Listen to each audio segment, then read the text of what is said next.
Yeah, scavenger, something that's very interesting is that when you have two of the synergy, you get the economy going, you do get one random hero every single time at the start of the round. If you get the 3 synergy aim, you get 1 random hero and 2 gold. And the random hero can be anything. It can boost your economy, it can be a 3-star, it can be a 4-star. I mean, it can be a 3 cost, it can be a 4 cost, and you can just sell it for gold as well so that you can keep the economy going. So a lot of people, they favor the scavengers. A lot of high MMR players, they would favor the scavengers as well.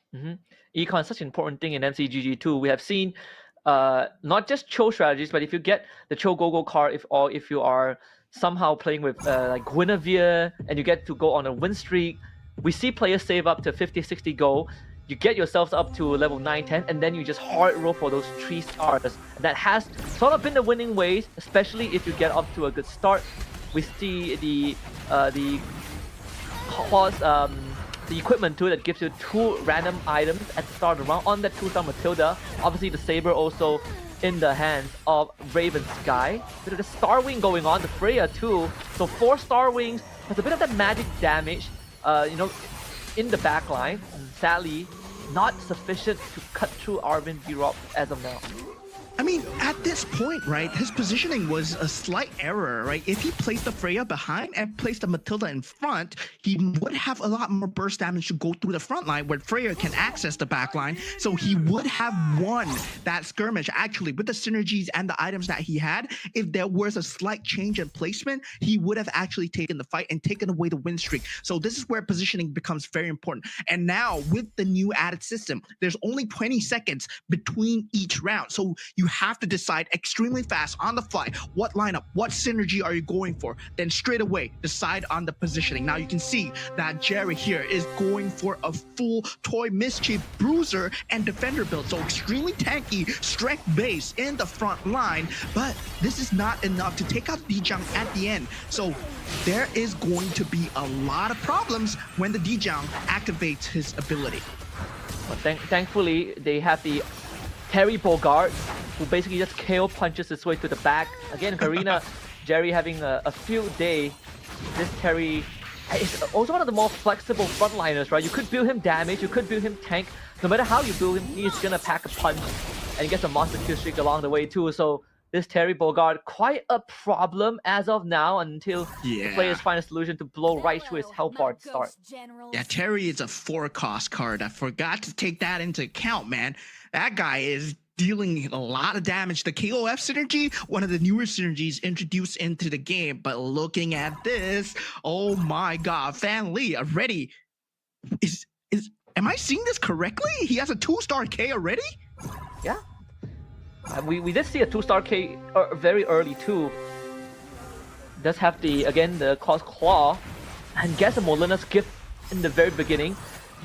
Does polymorph only the Joy, so not too big of a deal. They still have to kind of get through this front line. This insanely tanky front line of Chatty with a Winter Crown nonetheless. Yeah, now the chance is all just blitzes right through and basically clears the whole board of Vasilius. Yeah, at this point, Vasilius not doing too hot for himself. Now, with the item round coming in, we will see Urej does have the ability to go for the capacity +1. It is the most sought after, and it does go for that. You see PJ Raven Sky actually going for the Sky Win. So he does have the 4 Sky Win, Star Win, I mean, and if he gets more synergy, he can potentially get up to 10. And 10 Star Win is very scary to deal with. 10 of anything is very hard to deal with, actually. Yeah, when you hit that 10, you essentially just win the game. And something to take note of. We also, I think early on, we saw a 2-face Warper. Of course, double glories for Urej. Bring that Fanny in front. Needs to make some of that adjustments to make sure that this Granger gets the most out of it. Even putting that glowing wand on that Bellaray, because he does deal magic damage at the end of the day. Just looking for the 2-star, and I think that's going to be quite a challenge, because in the entire front row, only that Fanny is a 2-star, so he does need a bit of that durability. Yeah, Urej right now, he is at the lowest HP. But of course, it's always about the cash out. The Aspirant's cash out is currently at 190. 200 is something that you want to look for. Right now, he's going up against Vasilius, and might be kind of hard for him right now. Yeah, Vasilius, the 2-star K that we literally just talked about, basically jumped and assassinated the Granger. So without that Granger, there is no way back into this round as Yuresh takes another 11 to the face. In the danger zone now, especially with that Aspirant still active. One more round loss and he might be forced to cash out. Yeah, Chatty right now looking at his perspective. If you take a look at the bottom right, we can see the players' cams as well. I've been looking at it. I've been looking at their backgrounds. They look extremely stressed going into GO1, especially when you go into that 20 seconds of decision making, right? You have to think about what you want to do, what is the next pieces that you want to buy, and your opponent as well. You can actually go into your opponent's board and just preview their board right before the battle and change your lineup. The good wing is that he does have the Star Wing with the Saber and the Harley. Saber also getting the Purify, so you're guaranteed to get that ultimate off. Then even put the Winter Crown on the Aulus too, and have that Point Mischief synergy. So I think Chatty's in quite a comfortable spot. The Harley actually activates at the right time as well. This is the perfect position for Chatty to be in and up against Fan Li too. And sadly, the Roy not really able to enjoy the full benefit of this Leslie as Saber able to chase her down, and that's going to be the win streak starting to build up, not just for Chatty but also for Arvind Bira.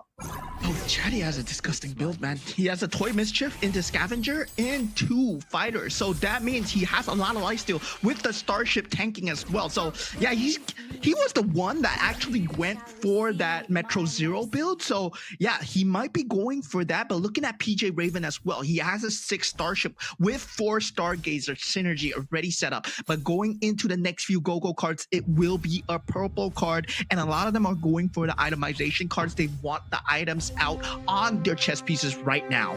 Plenty of Star Wings being ran too. I saw a couple of 4 Star Wings synergies on the map, on the board. So these items are going to be pretty important because if you are looking at Chatty, he actually has pretty substantial damage with the Aulus and the Saber. Maybe if we can get some items with the Harley or just items to beef up that front line, then we might have a bit of a problem. The Enchanted Talisman is pretty good. The purple buff as well for that Harley. You just get the early assassination in, and that is gonna help him benefit against, for example, Yuresh that is heavily relying on this Granger to dish out that output, and he's gonna actually sell that Granger and divert his resources somewhere else. Let's bring in the Edith. Yeah, I mean, he's going with the cash out, then afterwards he's going for a Starwing Stargazer build himself. So let's see how this works out for him, right? Taking out the Layla already. Now going for that 2-star Freya. See, we'll have the damage to actually burst through a lot. But now we have to see how it plays out in the actual battlefield. They actually swapped the Blessing from the Freya too into 6 Starwing. Just in the nick of time, this Freya actually might just pull through. Especially 2-star, every time that ult goes off, it is just AoE damage over and over again. Yuresh basically saving himself from doom, even getting the win over Jerry too. A flat 19. Yeah, pro meta. Very different from the rank meta that we've been seeing in the current ranked games. You can see that they go for more synergies, they go for more hybrid synergies because the pieces, you aren't guaranteed the pieces, right? So economy is the main thing, especially when it comes to pro meta, when it comes to competitiveness as well. We saw this in the first inaugural MCGG Go Championship that was held in M6. We saw that players, well, in set 1, they did not have much choices. So Eruditio became the most heavily sought after meta. But now with a lot more metas being opened up, it is all about keeping your options open, jumping from one set to another, especially if you are locked on too hard onto one set. And if there's someone else jumping into your set as well, well, suddenly you won't have enough pieces. Jerry just hit a 2-star Guinevere too, so that's going to sting a little bit for Fan Li, who is also searching for the 2-star Guinevere. Did have the Leslie turn into the enchantment on the Guinevere, so you get a fraction of the stats, plus 20% attack speed, but without that 2-star, it's going to be quite a problem for the Guinevere to really contribute much when that game goes into OT. And in this case, on Vasilius' side, he's going to come out on top too. This Akai being an absolute nuisance. And that is a big chunk of the Arvind Birov, who did have the Commander Shoe, so didn't really lose too much, but it is quite an awakening for him. Yeah, getting that 5 cost Akai right now, that is a huge deal because you have that scavenger synergy together with the Glory League synergy as well. And Glory League is one of the most versatile synergies out there. You can pair it up with Toy Mischief, and you can pair it up with even fighters, bruisers, whatever.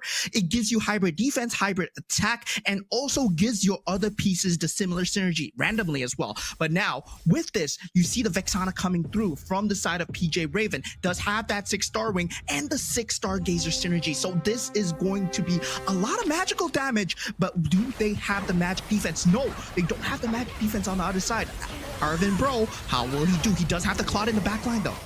Yeah, that's the perfect too. The Saber instantly was able to assassinate the backline of Arvin B. Rob, and this Kadita also going to work at the same time. That extra bit of damage that they get from this 6-star Gazer actually ends up paying off too. The continuous spell, where they talk about Fanli needing that 2-star Guinevere, and he actually was able to hit it on time. And that increased attack speed from that Leslie, thanks to Luo Yi, is starting to become quite a problem. This Guinevere hard carrying that around. Yeah, we're going into super late game status here already. Everyone at level 9. Now, this Reg going for that Starship synergy. I think he's going for 10 here. 2 capacities taken by Vasilius and PJ Raven. Floxy actually just picking up what he needs. And with the Sea Halberd and the Berserker Spirit being left over, well, there will be not much choice for Arvin Bro here, as he's at the top, 61 HP, but still, late game is where the later synergies matter, right? You want to hit the 6s, you want to hit the 4s, or if you're playing Metro Zero, you want to have as many of the 2s as possible. This is great, actually activating the Defender's Blessing on the Edith. Not too big of a deal, but they did have the World Tree with Beyond the Clouds. Also 6-star wings and only 4-star gazes. A big bunch of the damage actually is going to come from the Harley and the Kadita, but because that Edith is 2-star, maybe that's going to be enough to drag Floxy across the finishing line, not having that Stargazer constantly pumping out mana. Yeah, itemization wise, still bumping that Freya in is Floxy, right? Fanny has that extra unit to deal with, but there's a lot of frontline damage that he needs to watch out for. PJ Raven, is he able to tank through that frontline damage coming in? And right now, he is able to tank through, and well, Gwyn might actually end it. This Gwyn is actually so strong. The Purify, it's impossible to control this Gwyn. That Purify and Winter Crown too. Talk about having the right items at the right time. Oh, Vexana actually wins out in the end. So close. Oh, Vasilius breathing a sigh of relief there. Yuresh, though, will settle for just 1 point by the end of game 1, as he will be the first one to get knocked out. I mean, if Vasilius loses that round, I think that would have been GG for him too. Yeah, I mean, he went for an Aspirant synergy for Yurej, and yeah, he hopped into the Starwing synergy where everyone else is in that Starwing as well. And I said before, if someone else is playing your set, it's very hard to get the pieces because there's a limited number of chess pieces. But looking at the 3-star K coming out, that is gonna be one heck of a Gushin, my friends, as that is also the Swiftblade synergy that's gonna come out. Vasilius ready to go to the top. Let's see if he can start working with Chatty first. Also 10 Metro Zero synergies, by the way. You get that extra damage reduction. This is going to be quite a problem for the rest of the lobby unless someone else hits a 3-star forecast. And Vasilius in a prime position to finish, I think, top 3 at this point. There's this claw from Arvin B. Rob's going to start dancing away. Gives him another win over Fan Lee, but Floxy, the next one to get knocked out. That's going to be 2 points for him at the end of this. At this point, it's a race to see who can get a 3-star forecast, right? If you get a 3-star forecast, maybe a 3-star Guinevere, 3-star Claw, 3-star Terry, or a 2-star Iori, like we just saw coming out from the side of Chatty. Well, this might spell like, yeah, certain doom for the opponents, but at the same time, it's a dice roll because right now everyone is at such low HP and they are playing unconservedly. But luckily, it's a creep round for them. 6 bruises too for Chatty, so you know this Iori is gonna be throwing out roundhouses every every 1.5 seconds. That's gonna be scary. Of course, if you're up against Vasilius's 3-star Gushin, you need to get the kick on him, and even then, you might have to sacrifice your life. Unless there's a Purify on that K, then maybe there will be a saving grace. But until then, I think Vasilius, again, in prime position with this Amon that he did draft it first in game 1. This 8 health miracle run might just be possible. Yeah, Vasilius right now looking in prime position to end top 3, but Fan Lee with a 6 bruiser strategy as well. So 2 6 bruisers are out there, and bruisers, what they do is they hit twice 50% of the time. So there is a chance to proc it twice, and you get 60% base attack. So looking at this, Fan Lee going up against Arvin Broby, you're gonna see his bruisers just smashing through. But Terry Bogart already down, the Claude doing the Lord's work at the back, and the 2-star Claude and the Layla able to actually push it through. Fan Lee did get a very solid snowball going early on, but as the game starts to go late, you can see that skilling falls off. Nothing much can be done. Vasilius, another win for him, and that's enough to knock out PJ, Raven Sky. Chatty also out as well. We're down to our top 4. Yeah, so now top 4 will be that positioning that they will want to go. And you see the rest of the members, they're looking to get as much synergy as possible. It is super late game. 1 mortal enemy, 6 bruisers. Will this be enough here for the friends here of Jerry for Myanmar? And right now, he's representing Yangon at this point. Hopefully, he does pull through. Yeah, 6 shadow cells too. I wonder how many stacks does he does have, because it does give you a goal. The chance to give you gold for every surviving Shadow Cell member, and this time it includes that Guinevere too. Vasilius, he did end up fighting against Arvin B-Rob, so at least 3 of them will make it to the creep round, but this Guinevere continues to be a problem. It's going to be between Guinevere and the Cho. Roundhouse comes through, Winter Crown procs, and that is more than enough for Fan Lee to come right through. Actually, wait a minute. The execution of the Karina Commander, we forgot to talk about that 18% threshold. And that's going to be Foxy coming through. Yeah, the Karina Commander coming in clutch, deciding the top 3 at this point. Number 4 position, Fan Lee being taken out with that 6 bruiser build, not able to actually poke through. If he had a 3-star Bellaric, maybe it would have been good. Right now, 3-star Bellaric is not even that strong, especially with the Guinevere in play. And with the Iori, with the Cho, with the kick, there's something that you need to watch out for. That Winter Crown was extremely good, but it was not enough. But look at this, 2-star Hanabi with 6 marksman synergy here. 7 Metro Zero, 6 marksman. Is it enough to tear right through the front line though? Of course, again, we're still worried about when it comes to Vasilius, right? Like that K can, like marksman, he eats them for break first. Although for now against Jerry, it's more than enough. That Winter Crown, enough for maybe 3 more takedowns. But even then, this Hanabi herself has that Winter Crown for her own. So 3 of them is going to go into that item round. Another row again. I mean, right now, super late game, it's either Metro Zero or Luminexus, right? And Vasilius has 10 Metro Zero. So I'm looking at Vasilius being extremely favored here. Looking like PH might take home the first game of the match here. But now, with Jerry scrambling to find pieces, hoping to get a 3-star, any 3-star will save the game somewhat. Or maybe a 2-star Akai with the Toy Mischief. But I don't think it's enough to win the 10 Metro Zero still. Like 10 Metro Zero, man. Think about it. It's just too strong. 10 Metro Zero and the 3-star Gwyn. Oh, We're just gonna sell something on this board. This is crucial. Coming in right on time again. We talk about the Karina, right? You have that execution threshold. This is what's gonna help Jerry have the chance to take down Vasilius, and it's gonna fight his mirror. So now we're gonna find out. It's lined up right in front of the K2.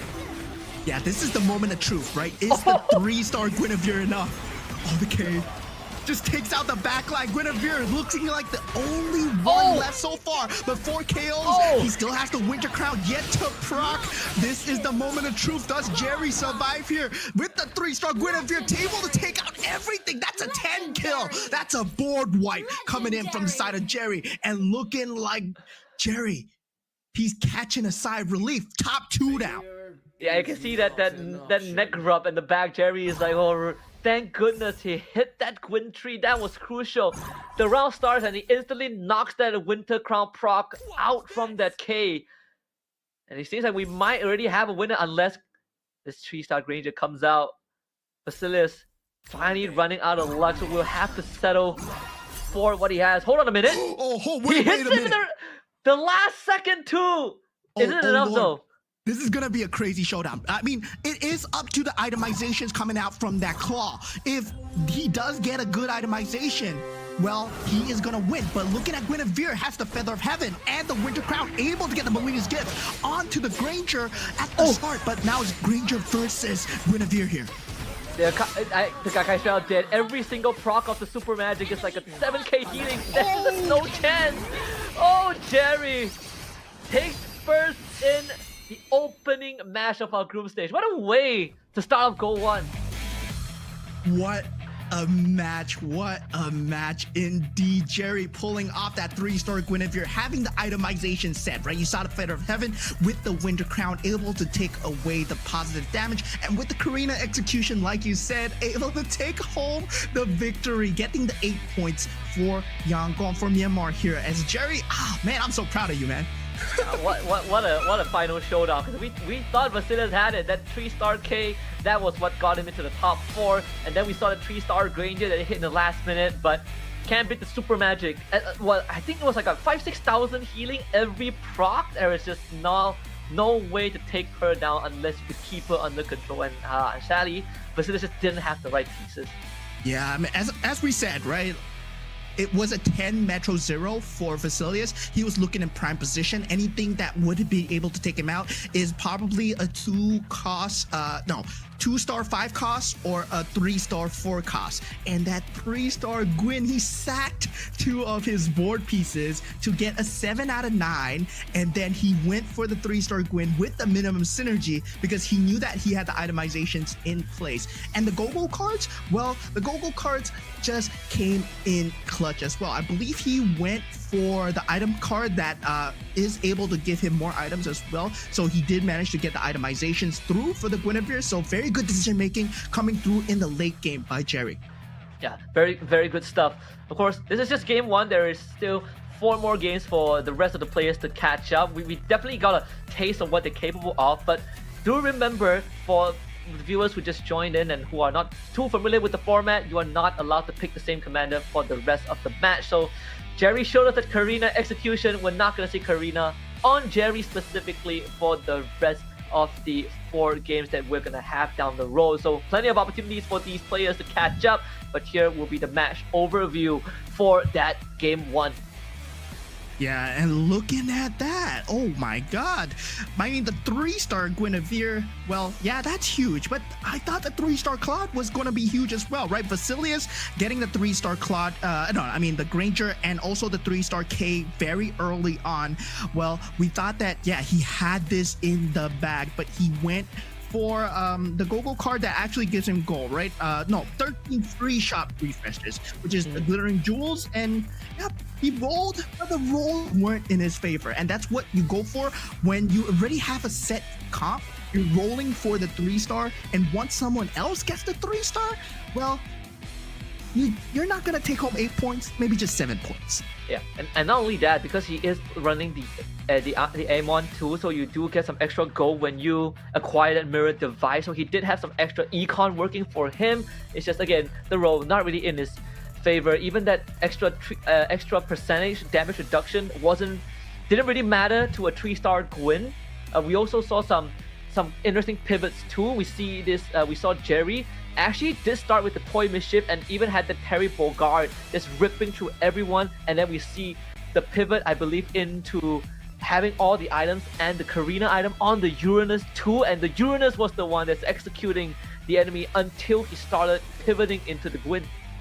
Yeah, I mean, at this point, well, he going for the Shadow Cell. I would think he went for the Shadow Cell a bit later, but still, Shadow Cell synergy ramps up very well into the late game. Later game strategies really rely on those scaling damages, things like aspirins that could help you out, things like Shadow Cell that could help you out, and also that Mortal Rivals, right? Having that Mortal Rivals synergy did help him out in the early stages. But now, once he got that 3-star Guinevere, well, that was the end of the game. We thought that Vasilius with the 3-star Granger would be able to close it out, but he did not have the itemizations prepared, right? If he had a Winter's Crown on the Granger, that would have been different. But look at the items. It's a War Axe coming out with a Guardian Helm on the Granger, and that's not good enough. Against a Feather of Heaven? No. Slam, bam, you're dead.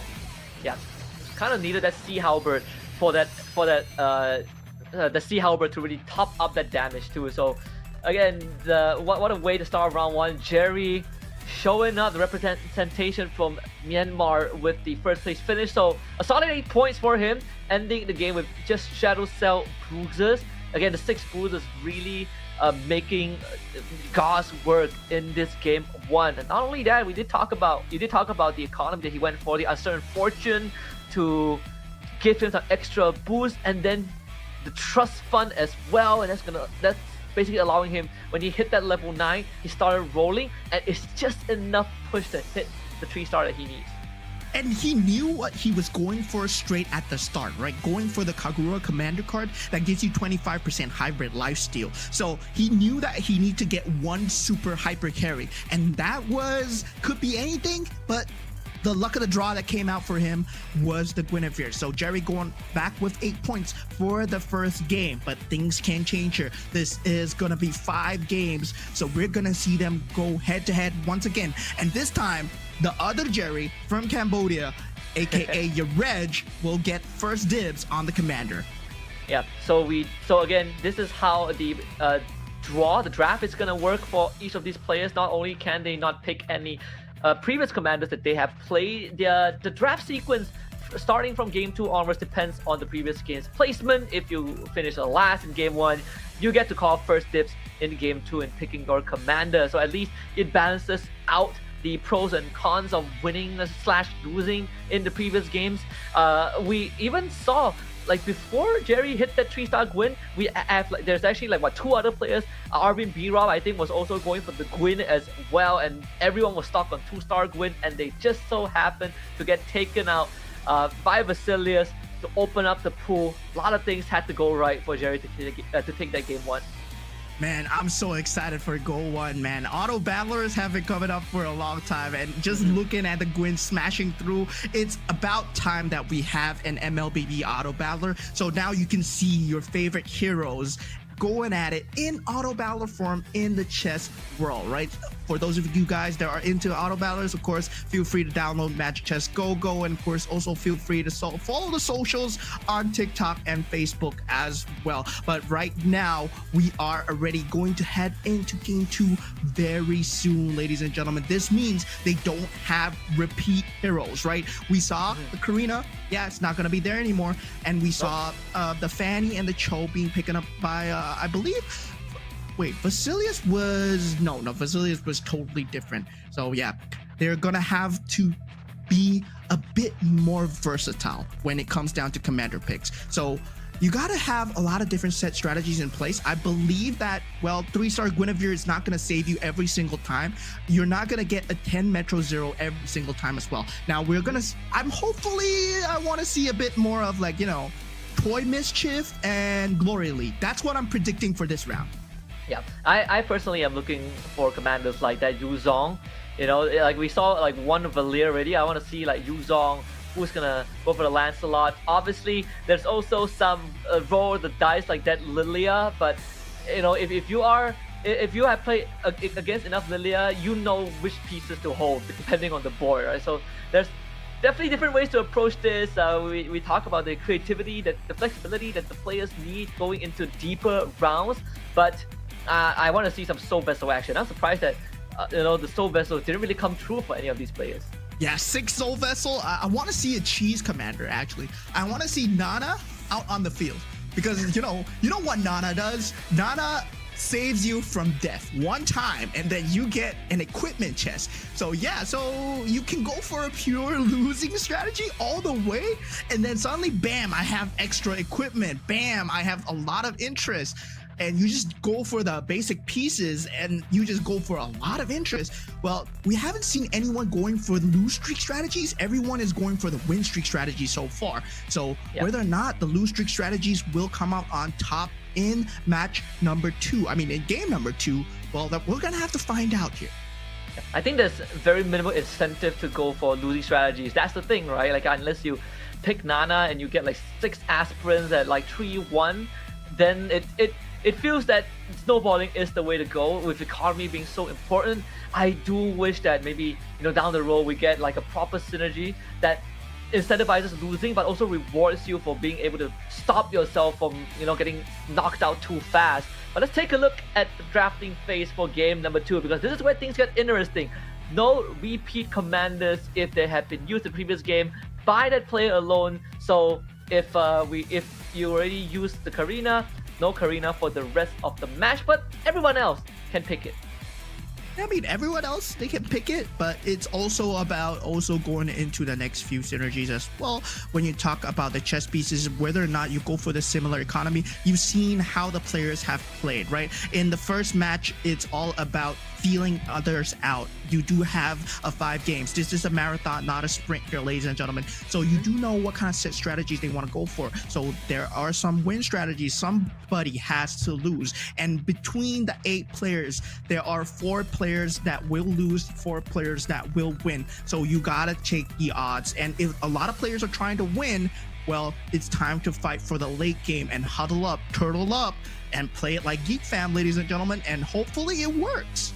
Yep, we are, again, have to remind everyone that we are getting rid of quite a number of the players today, by the end of today at least, depending on their placement. So something to watch out for, especially if you finish bottom 4 in game 1. Again, drafting phase for game 2 begins now, and that means that Yurej gets to call first dibs on his commander.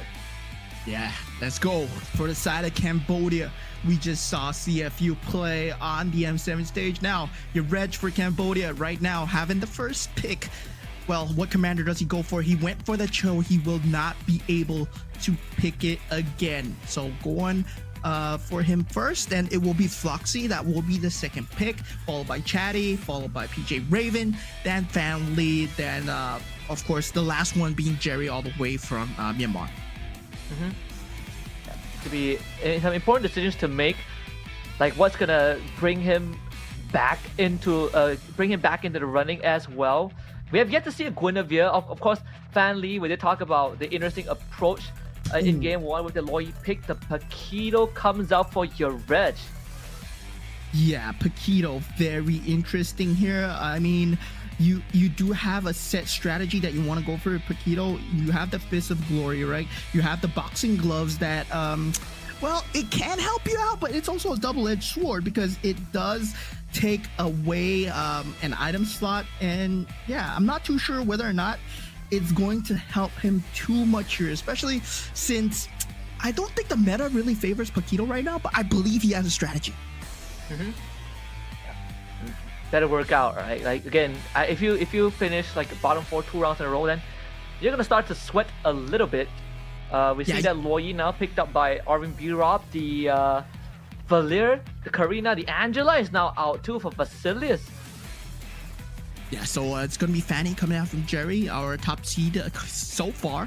Vasilius will be playing the Angela. Angela just take reduced damage. Now, Arvin going for the Loi. That was the first pick of game number 1. And, of course, ended up in rank number 4 for Fan Lee 969. But for Yurej, the interesting thing is, right, Paquito plays a bit like Loi. You have the item slot, the boxing glove, that gives you 2 copies, 2 1-star copies of whatever unit that you've equipped to when it matures. So that's something that you are looking for. Hopefully it works out in the case of Yurej here, because right now he is looking at 1 point, right? And we're eliminating 6 players today. So that means that we'll be eliminating 3 players from each group. So yeah, 3 of them will have to say goodbye today. yeah, the good news is all you need to do is be in top 5, I think, by the end of your matches. Bad news is that it's pretty tight. You know, like we sort of got a taste of what the players were going for already. I know that yesterday in some of the rehearsal runs that they were actually running Gwyn Show and they were gunning for 3-star 5 cost. We got to see what a 3-star export could do. But so far the story of game 1 has been stick at level 9, hit a 3-star 4 cost, and then you take that extra hero slot to make your board 10. Yeah, I mean, at this point, it's all about getting that 3-star 4 cost, hopefully getting the synergies as well. And really, at this point, I'm not too sure why people have not went for, you know, the oldies, the oldie but goodie, you know, the Link commanders, the Wan, the Mia. Where are the ones that interact with the board, you know? We did see the Karina a bit, but of course, in pro play, it's always all about the economy, but I want to see some cheese coming out. You know what? The one that I've been, even to today, that I've been struggling to figure out is the Popo and Koopa, right? Because it is a very creative way to approach the game. You know, depending on the placement of your trap, do you get to copy an opponent a piece? But I feel like it's also one of the hardest ones to play out. I am a Lancelot player, so economy to me it doesn't really matter because I don't really have economy to work with anyways.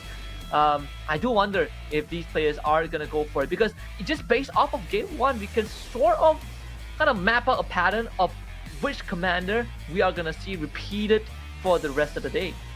Yeah, I mean, hopefully they do run out and they start going into cheese strategies, because I would like to see a bit of Moskov. I would like to see a bit of Wan here and Amiya here, but also like Popo and Koopa, right?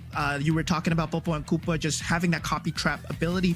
Well, that goes into something that I really want to talk about, which is also in-game mechanics, where you know where their chess pieces are going to move based on what they're going to do, right? For example, if you are a Swift Blade or if you are someone, a backline jumper, you know exactly which tile they're going to move given your opponent's position as well. And that goes a lot into in-game positioning and also in-game mechanics. So whether or not you place them at the second last tile or the last tile, it actually matters whether they jump to the last tile or they jump to the middle of the board. So last time it mattered a lot in set 1, right? Where you had the Tigreal, where you put him at the second last tile instead of the last tile so that he jumped into the middle of the board to land the implosion.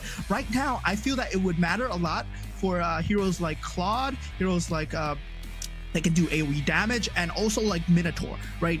A lot of people make the mistake of putting the Minotaur first, where you should actually put the Minotaur behind and put the rest of the team member slightly behind him, so you don't play the first tile at all, and then the Minotaur actually would slam the center of the board. Yeah. So again, plenty of creative approaches too.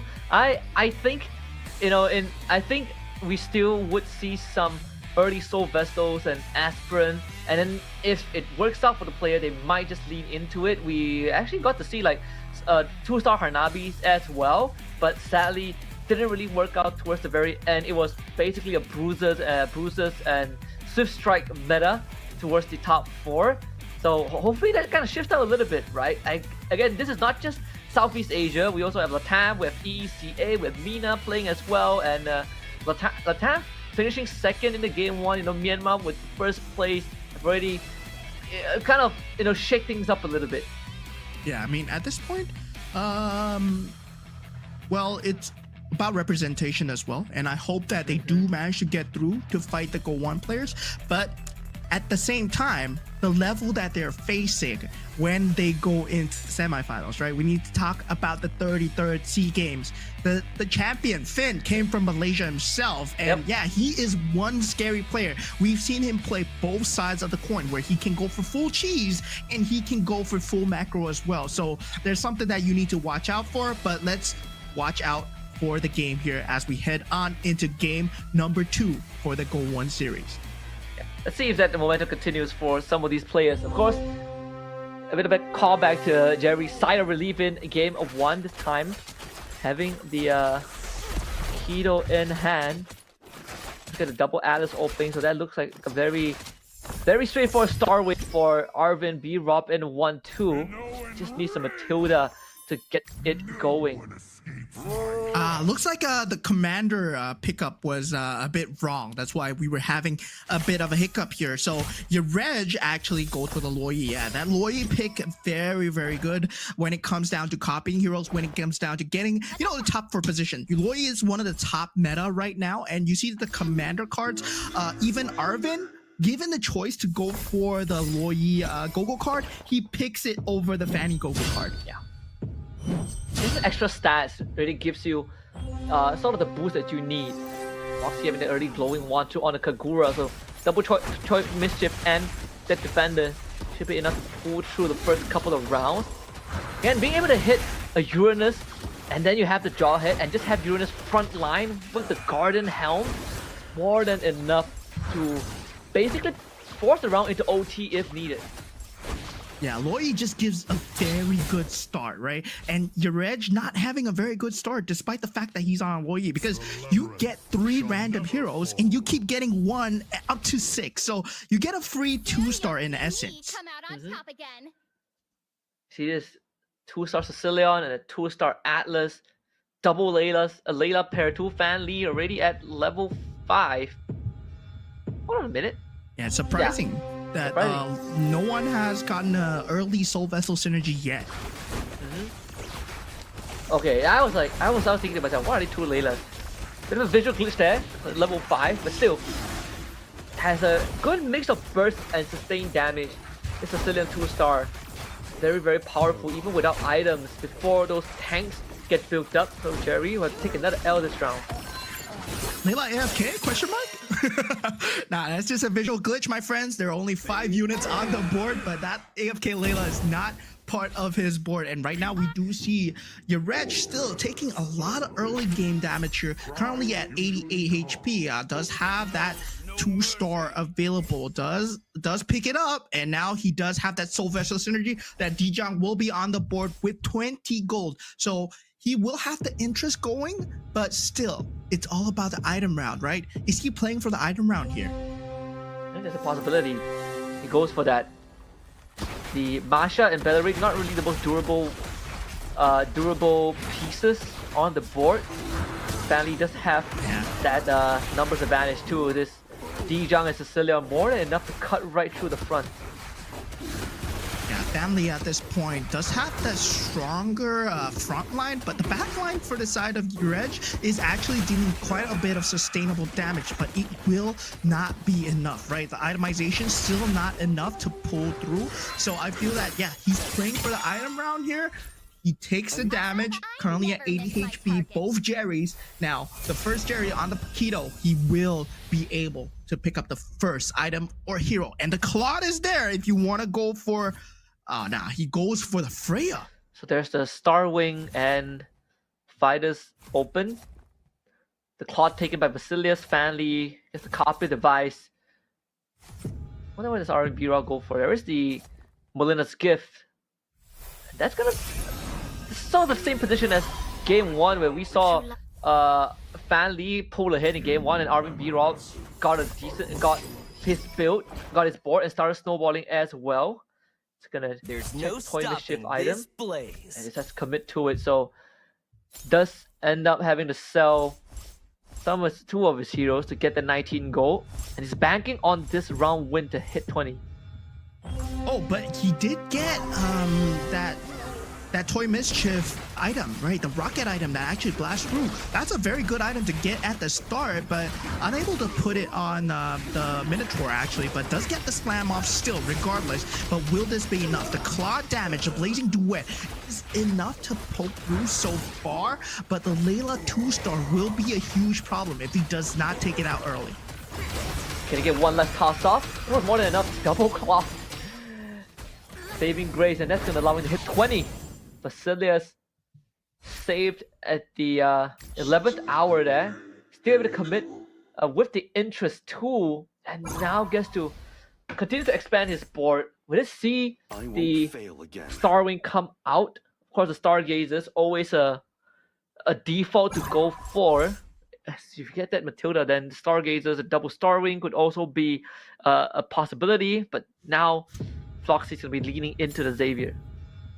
Yeah, Floxy right now, he does have a very heavy magic based lineup, but at the same time, he has a lot of meat shields, right? See Albert on the D-Jang with the Star Wing synergy as well, so it's 2-2, but it's a lot of just empty vessels. If there's enough damage to poke through, his Xavier will be in danger. But look at it, it's still unable to poke through the Xavier, and does he get the proc off? It's not enough though. Yeah. Again, Xavier is the only one that can deal damage, and sadly, up against Karina, and without a solid front line, it does make the job of Chatty even easier. We did see was this double claw workout earlier on, but not against Fan Lee. Yeah, I did say that we want to see a bit of Soul Vessel actions, and we are seeing the Soul Vessels are winning out. 1, 2, 3, 4 Soul Vessels out of 8 players. Yeah, I can see what Vasilius is going for, but he's unable to get the pieces, right? He's going with the Claude with that Glory League synergy. He wants to get that 4-star, 4 toy Mischief synergy. But right now, instead, he's able to get a 4 Glory League synergy because the Blessing is activated. He has a 2-star Claude. Now Vasilius looking slightly dangerous here. The representatives from PH, guys. And hits 2-star Claude, 4 Glory League, double marksman. And now just needs to find the right items for Claude. Demon Hunter Sword, Golden Staff, plenty of choices out there. A Winter Crown for defensive measures. There's no he stopping does hit this something like a Golden Staff, then suddenly Basilius is just going to become a threat, just like we see him in Game 1, where he is the first player to hit a 3-star forecast. Husky man, I gotta say, like, in terms of getting this items, Golden Staff is by far the most broken item in MCGG, and it has been since the start. Like, you get Golden Staff, you always want Golden Staff. Like, there's no way that you don't want it. Golden Staff plus Manic Slam. Ooh, even better, 3.5% every stack. And he does get Golden Staff. Of course. Of course. Enough though. I mean, there's a Karina there. If frontline dies too fast, then Masha can easily just plow through the Claude. I think that will be the case for now. The damage profile isn't quite there yet for Vasilius. Chatty will take the win this round. That's a 9 damage pop. Yeah, but slow ramps, I mean, for that 30 HP mark, you don't really care about losing. You're just building up into your synergy. You get the lose streak gold, so right now they're thinking of what kind of synergies they're going through. And look at this, there's already a 3-star out for the side of PJ Raven to make that 2 3-stars, and he's only at level 5 here. 2 3-stars, a 3-star Hawker, 2-star Alucard, 2-star Obsidia, going for the 6 Shadow Cells. And this is great, right? Because every surviving Shadow Cell member gives you a chance to get gold, so that can build on your econ. And not only that, does boost that damage profile. Then, I mean, this is going to be a surefire win because that Hawker has just decimated the backline. There should be 3 Shadow Cell survivors. Let's see how lucky does Raven Sky get. You get 1 gold from that win and 2 extra gold from the Shadow Cell. Yeah, I mean, at that point, well, you do know that your Shadow Cells are winning, and he tried to put the itemizations on Alucard to get the Shadow Cell survivability, but, well, he's not able to get lucky. But now looking at the 2 Jerrys at the bottom here, Paquito not doing too well, but now finally does get that 6 toy Mischief synergy. And looking back at Arvin, our top 100 HP so far, hasn't lost a battle, win streaked all the way. He has that 4-star wing synergy swapped out for the Swift Blade, and is keeping that Soul Vessel as well. But once again, this Starwing is going to hurt, but the Soul Vessel is just there as a meat shield. Yeah. Swapped out the Valeric for the Saber, just for the extra oomph of assassination. It's allowing to cut through the front line if needed. But not only that, it also starts threatening the other Soul Vessel players if you have a Saber that is hopping to your back this early on.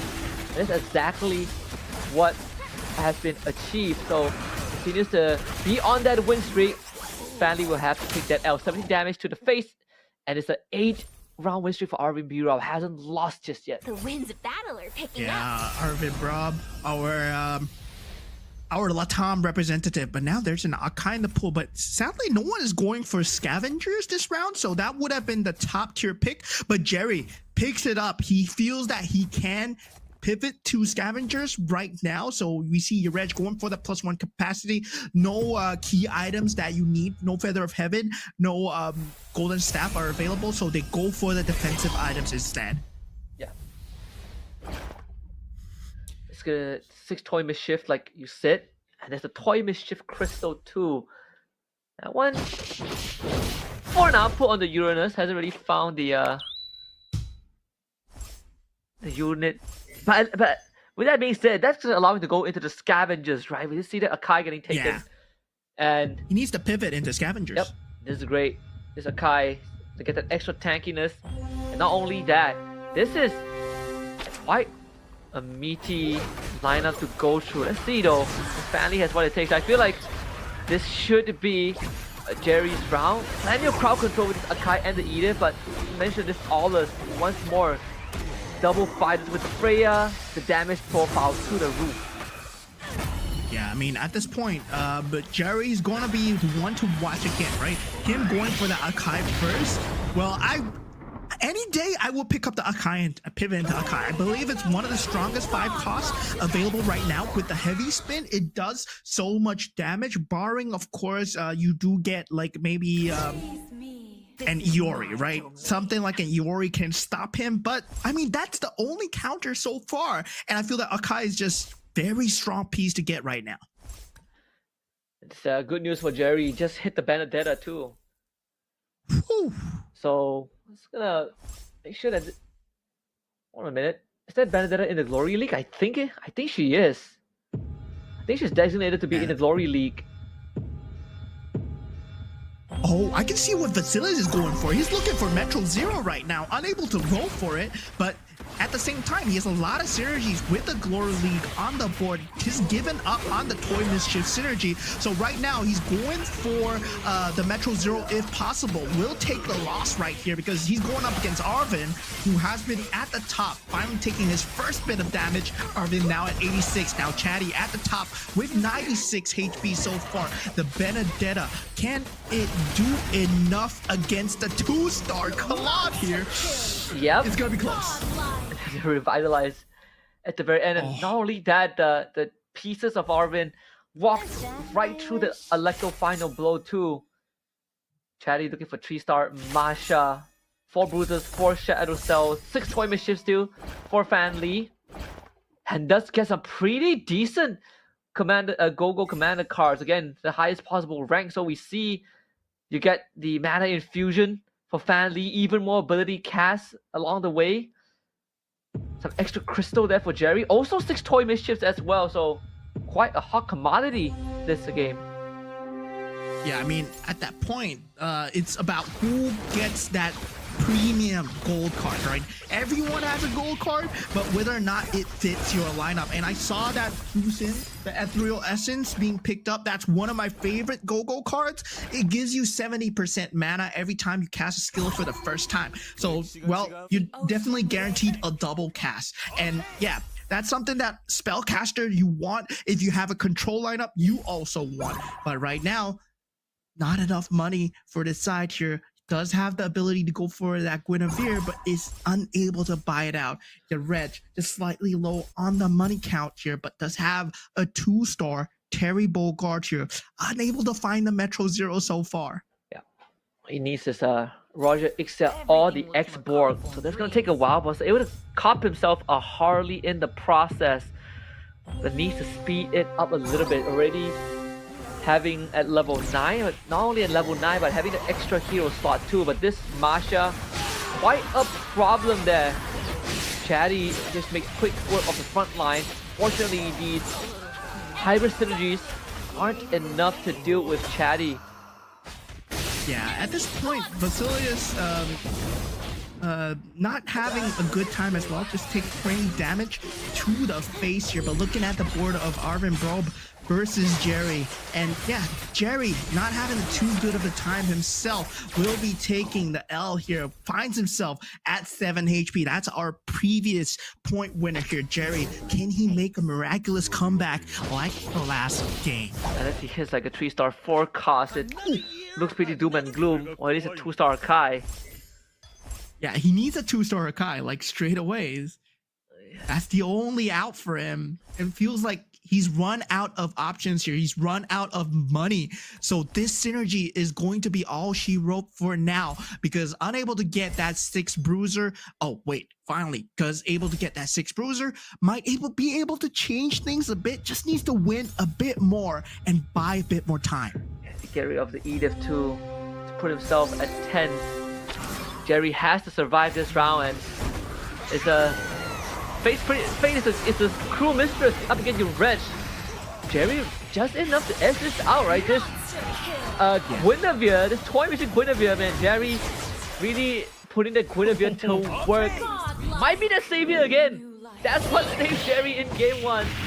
And that has just kept him in the game for at least one more round. We get a KO punch from this Terry Bogard commander, and your Reg out in 8. Yeah, and your Reg with the Loyal Star not able to find the pieces that he needs now. He's down in the points ranking. He is only 2 points in the system. But the next candidate that might be out here is Fan Lee and Jerry. We're looking both at them right now. Are they able to roll for the pieces? Only 4 gold left. They have not saved up, my friend. The hedge fund is not enough. Does go for Terry Bogard. Does find that 2-star Barat. Will he put it on the board here? No, he does not choose to put it on the board. Is not able to sell anything. Yeah, can he survive another round? Has the Akai. This is Fan Lee at least. So trying to stay in the game. I mean, 2-star Yori right on time. I mean, Akai is also a hot commodity overall. Fan Lee will be facing up against Floxy, the 6-star wing, with a Harley to boot, but also a 2-star Saber that can easily just rip through the backline. And sadly, the damage profile not really there for Fan Lee. We'll have to take this L sadly, unless Barat can make miracles happen. But against the Khadija, it's doom and gloom. This Barat is not doing enough. Yeah, I mean, at this point, Fan Lee will be the second candidate that will go down here. Does not able to get a very good synergy for himself. Does have that 4 KOF, but the stars are not enough. So Fan Lee, well, yeah, you can see he's a bit disappointed walking off, but still is not a bad showing from the Indonesian representative. Now, with the item round here, Vasilius going first, does get the +1 cap. There's no key units that they want. Only the +1 cap will be the priority here. Yeah, Jerry also went for the +1 cap, so that could be enough for him to get that 6 toy Mischief back onto the field, I think. Arvin does have the 6-star wing and the 6 Stargazer. One of the classics one. Would be nice to have a 2-star Terry Bogard now, or a 2-star Harley. Finds an Edith, instantly swaps it in. Now you get the Beyond the Cloud synergy too. Yeah, the Beyond the Cloud synergy, extremely interesting. It is a lot of magic damage, but you do need to keep your Xavier safe, right? The key to the Beyond the Cloud synergy is always about the Xavier. And, well, the Xavier is not too high of a level. That's the main breadwinner too. You could put that blessing onto the Saber or the Guinevere in this case. Khadija also doing massive work from the actually putting out the Khadija might not be a bad idea. Yeah, putting it on the Khadija might be good here, but it's Khadija versus Khadija, so it's all about the rough waves timing. And look at that! Oh my god, Arvin Probe able to clutch it out with that rough waves timing. Now, with that, still, Jerry is now finally out. Vasilius able to clutch on through with a 2-star Claude in his pool. Does get a 2-star Hanabi as well. Does finally find the Metro Zero. So he has the Metro Zero with the 6 marksman right now. So Vasilius, once again, he's pulled off a very good late game lineup, and now it's all about getting the stars. Can he survive? Yeah, the Claude has the Stargazer too, so even faster you can get to the Blazing Duet even faster as well. See, Floxy, just enough to get him across the triple street. 80 stacks on the Shadow Cell, but still the durability does come into question. Raven Sky only at level 7 compared to everyone else at level 9. Reroll comms, unfortunately, not really the hot commodity in this meta. And we make quick work off down to 7. Down to 2. Oh, but But Basilius actually getting taken out by Floxy. So yeah, that means that he won't be able to survive to get the stars. He did finally pull out the synergy, but not enough stars, right? And that's all about timing. Well, them going for a very early game comp this time. This time, I believe the main criminal was PJ Raven, who pulled off that 3-star Hellcurt at the start. He just downed everyone HP and just expedited this game so fast. Yeah, Kadita might be the main thing right now for the rest of the game. It's gonna be pretty important to deal with the Shadow Cell, but Chatty is running that 2-star Gwyn with the Starwing Crystal, a Hasclaw, and of course the Karina Dual Blaze on top. That is another 2-star Gwyn. 3 more Gwyns until the 3-star. And we might be ending the game with another 3-star Gwyn win. Yeah, it might be a 3-star Gwyn coming through, but still needs 3 more pieces. Does have that gold available, but chooses it to keep it for the interest here, right? Now, taking a look at Floxy's board, that Stargazer into Starwing. We talked about it being extremely strong, but what makes it so strong? Because he has a 2-star Vexana sitting at the back. That's a 2-star 5 cost. Ladies and gentlemen, that Vexana, that Eternal Guard that he's summoning, it's equivalent to a 3-star 2-cost unit. Have you seen this Harley with the Stargazer? Instant cast from the beginning. Oh, and it's just constant casting of the ult, dude. That backline is gonna disappear. Not only that, you got the Eternal Guard constantly dropping this Gwyn. Can the Gwyn survive? Actually, the Karina execution is working magic. I guess super magic is so good. Look at that healing, dude. Oh, okay. Oh, not even execution comes through. Oh man, that I feel like the itemizations should have gone on the Vexana instead of the Harley. Getting the Eternal Guards is way more important versus Karina, and that might actually save him. But then now Chatty with the Starwing into the Bruiser build.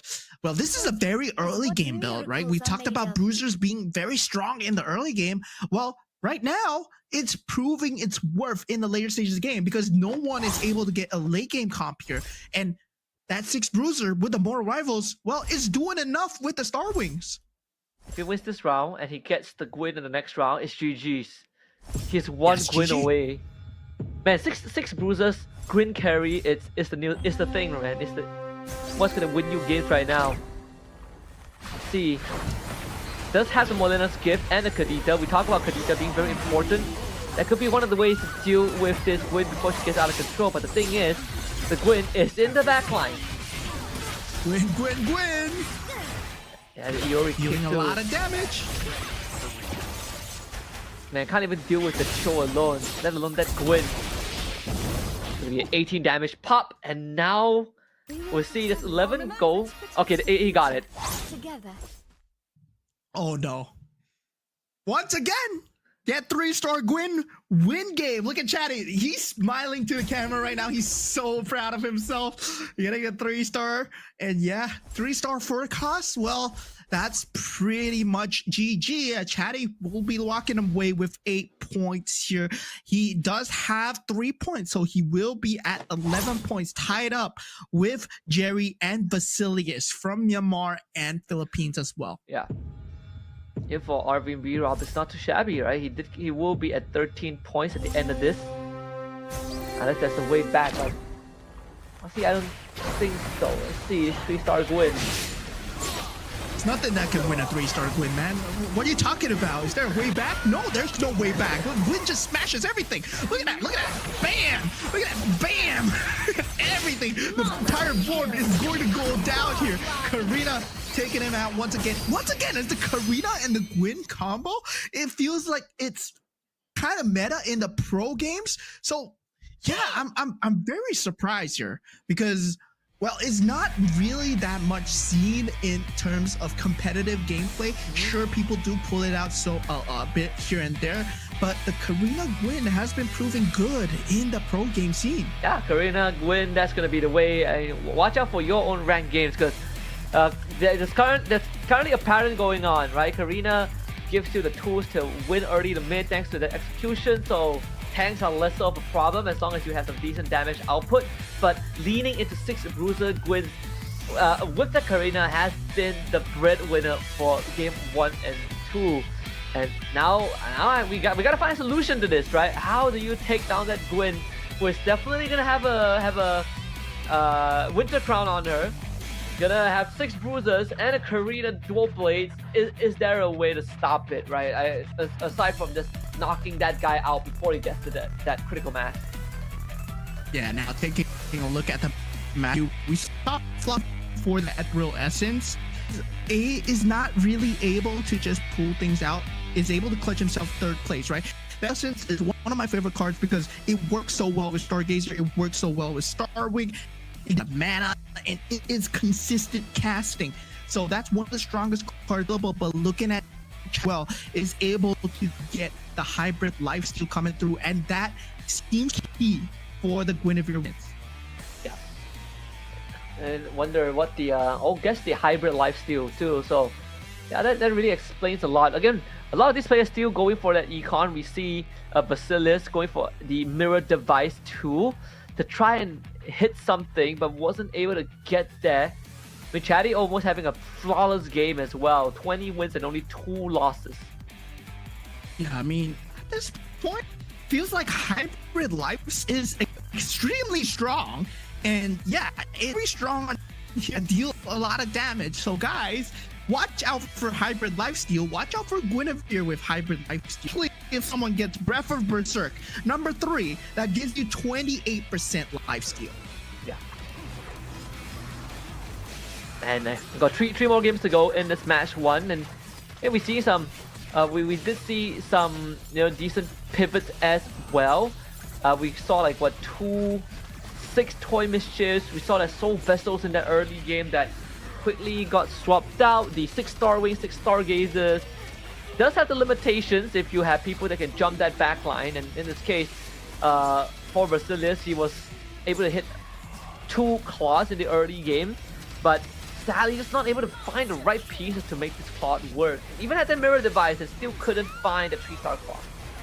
Yeah, I mean, Basilius was going for the Metro Zero build with a lot of hybrid synergies available, but is unable to get it, right? And you can see, right, Floxy with that Stargazer, with that Ethereal Essence, is able to cast a lot, but the downfall was he's not able to put the items on the correct target, right? I believe if he put the Enchanted Talisman at least on the Vexana, he would have 1 more cast of that Eternal Guard, and that would have stopped the Guinevere somewhat at this stage. But is it enough to win a 3-star? I don't think. Yeah, I don't think so either. That's going to be the theme for today at least. Although I do enjoy seeing some of the usage of these assassin pieces, right? Like the Saber, the Kadita as well, that has been quite a nuisance. A Kadita very good at not just resting on target, but just constantly being a disruption on the map. So a couple of 2-star Ioris being picked up, the value of a Kai in that late game. The players rather stop at level 9 than 10, so you get that extra odds into rolling 4 costs. Yeah, I mean, at this point, their 5 costs are just too much of a wild card to go for. You don't really want to go for 5 costs, and you can see it from the build coming in from Chadi as well, right? There's very little 5 costs in his build. There's only 1 5 cost, which is the Iori, and that's what he's going for. He has the Loyi's power with Karina, so he gets a very good head start. Random 3 gold hero times 1, and then of course you get the same one up to 6 total. And then he went for the economy, which is the glittering jewels and the breath of Berserk, which works well on the Freya, works well on the Bellaric, and also for the Guinevere. So these 3, they benefit extremely well, especially with the Starwing synergy. Yeah. So congratulations to Chatty, again catching up with, or starting to see some of the pack leaders, but there are certain players that definitely need to play the catch-up game a little bit more. Your Reg only sitting with 2 points, something that you did point out when he got knocked out earlier on. This is the current group stage standings for Group A. We got a top 4 here so far: Arvin, B-Rob, Jerry, Chatty, and Vasilius. And 5th, PJ Ribbon Sky with 9 points, Floxy with 8, Fan Lee with 7, and down at the bottom is your Reg, who has some work to do. Yeah, and guys, we are eliminating 3 members of this group, right? So right now, if you're Floxy, if you're Fan Lee, or you're Reg, you're going home. But luckily for them, we still got 3 more rounds to go. So yeah, they do have a lot of chances to catch up. And once again, the Reg has a top pick for the commander, but now the Loi isn't available, so you won't get that early head start. So what do you go for here? Do you go for something like a Fanny, where you are able to propel an extra unit to just secure the early game? And your Reg, I feel that he falters a lot in the early game. He has very good mid-game decisions, but the early game is where he loses too much HP. Yeah, too much. And only losing 2 rounds, I believe, losing in that mid-game. But again, just have enough health to work with, right? Has the luxury to use that health as a resource to stall out the rounds, but constantly keep that economy in check. And if there's anything that we've established, losing strategies, not really the way to go. We've seen some interesting approach with a 3-star K and Granger, also done by Vasilius in game 1, but Gwyn is the go-to right now. I think these snowballs, these snowballing comps start to get set in stone after the first 2 games. Yeah, I mean, we see a lot of the Soul Vessels, Toy Mischief, or Starwing. These 3 have been proven to be one of the top 3 synergies so far, combined with the Bruisers, right? But I want to see more of the fighters coming up as well, because a good way to deal with Bruisers is to have the fighters or the Swiftblade as well, right? Getting the penetration through is able to take out a lot of the Bruisers' tankability, and of course, if you take away their life, they can't deal damage anymore. Yeah, and that's sort of what we saw with some of the Saber pickups too, right? To play into the for Starwing, you put the Saber instead of like a Belleric or Matilda, and the Saber basically does the work for you. Lesser Fannies, I think in this game, she was used to not only soak up that frontline damage, but also hit the backline as soon as the mana gets topped up.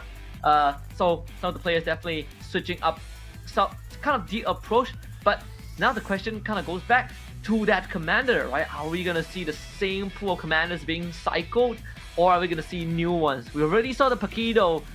Is there more in the pool?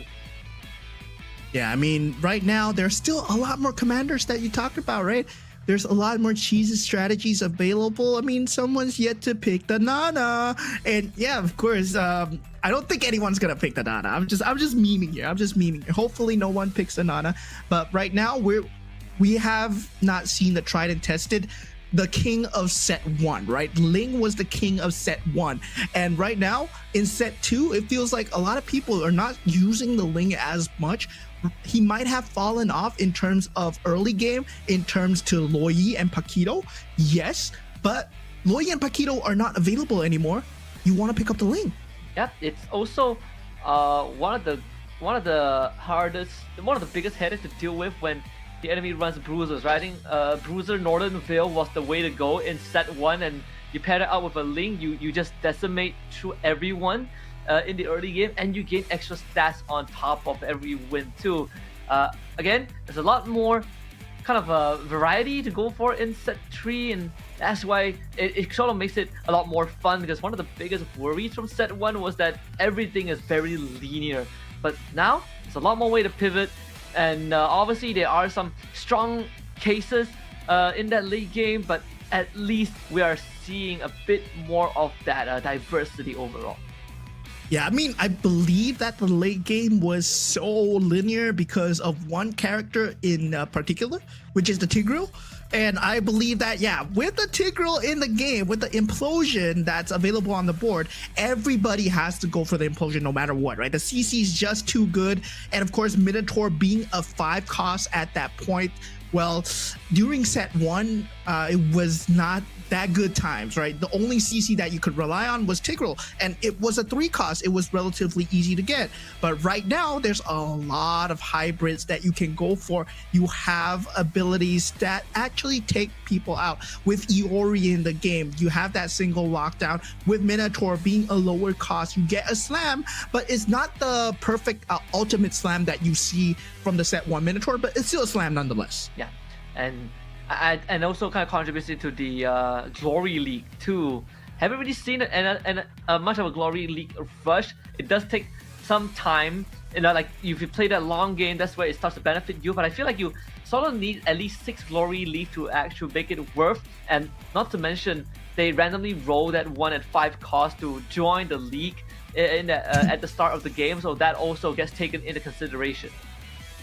Yeah, I mean, at that point, I feel that Glory League's best partner right now is Toy Mischief, right? Because the key itemizations that come out from the Toy Mischiefs does help you a lot for the Glory League synergy as well. And of course, it extends into that Toy Mischief synergy. So, well, they just work so symbiotically. And we see that your Reg actually, wow, that is a very niche pick. Very, very niche pick. They just needed to come back into the game to get that. You get some extra items. We see Arvin Bob sort of Arvin Robson sort of made it work, right? Finished 3rd in round 1, and then Floxy tried it in game 2, but sadly wasn't. But also I think finished top 4. So there is some merit to it. The Lunox now comes out for PJ Raven Sky. You see the Valir out for Floxy. Karina now in the hands of Fan Lee. And Jerry now will have a go at that Loi. Yeah, I mean, the Lunox is like the old meta Loi, I would call it. Yeah, old meta Loi. Well, it takes a longer time for Lunox to ramp up, but you get 4 random heroes instead of 3. And for Minotaur, well, you do get an equipment chest. You need to have very good pieces. So I feel that Minotaur right now is very, very limited to either Starwing or Soul Vessel, or Toy Mischief. These 3. If you don't run these 3 early, if you don't roll any of these 3 early, suddenly you're in a very bad spot. Yeah. Not only that, we got a 1-1-2 for Chatty. You just want to see some of the yes, sir. The classics, the good old set 1 classics. 1-1 is now here. If you want some snowballs, some cheese way to get ahead of the curve, that 1-1 is your go-to. So see if Chatty is gonna make this work. Is sitting at 11 points, so he's tied for 2nd with Vasilius and Jerry, and they're only 2 points away from the Latin representative Arvin. See this opening board again. Fan Lee this time having Karina in his hands. And it's already have the Soul Vessel opening and a Scavenger opening for Floxy, going for the Dairoth Commander GoGo card. Oh my god, that Scavenger opening is the best economy opening that is available. So Floxy is one of the biggest threats right now in terms of economy, in terms of the late game. Floxy is a huge threat, right? Right now, it's either you take the Scavenger with him or you build into an early game lineup. And we can see the Soul Vessels with the Glory League coming through for the side of Fan Lee. So I'm going to call it right now, right? Fan Lee, if on the Karina he gets a 3-star Guinevere, he's going to win the game.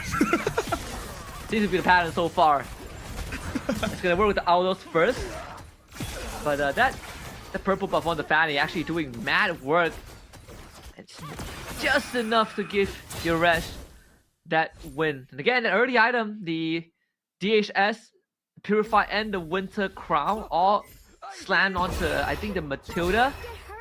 That's gonna really it's gonna give Yuresh some room to work with, right? He has had a rough match so far. Yeah, I mean, Minotaur is a hero that I feel that does not have a hero power. It just gives you items. So the item is enhanced, yes, but still, like, it's either you go super early or super late. And right now in the meta, it's always super early. Super late never works out for Minotaur because you lose too much HP.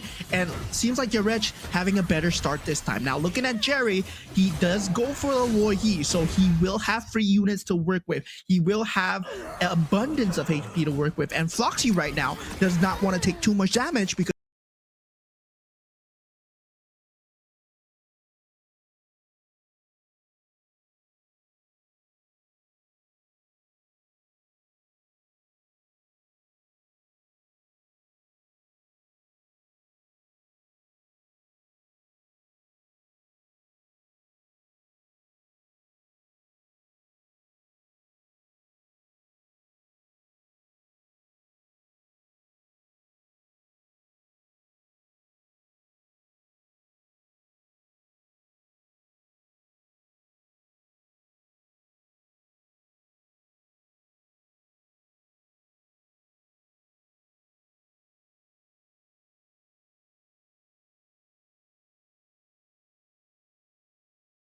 because he's going for scavengers. He's playing for the eco, playing for the later stages.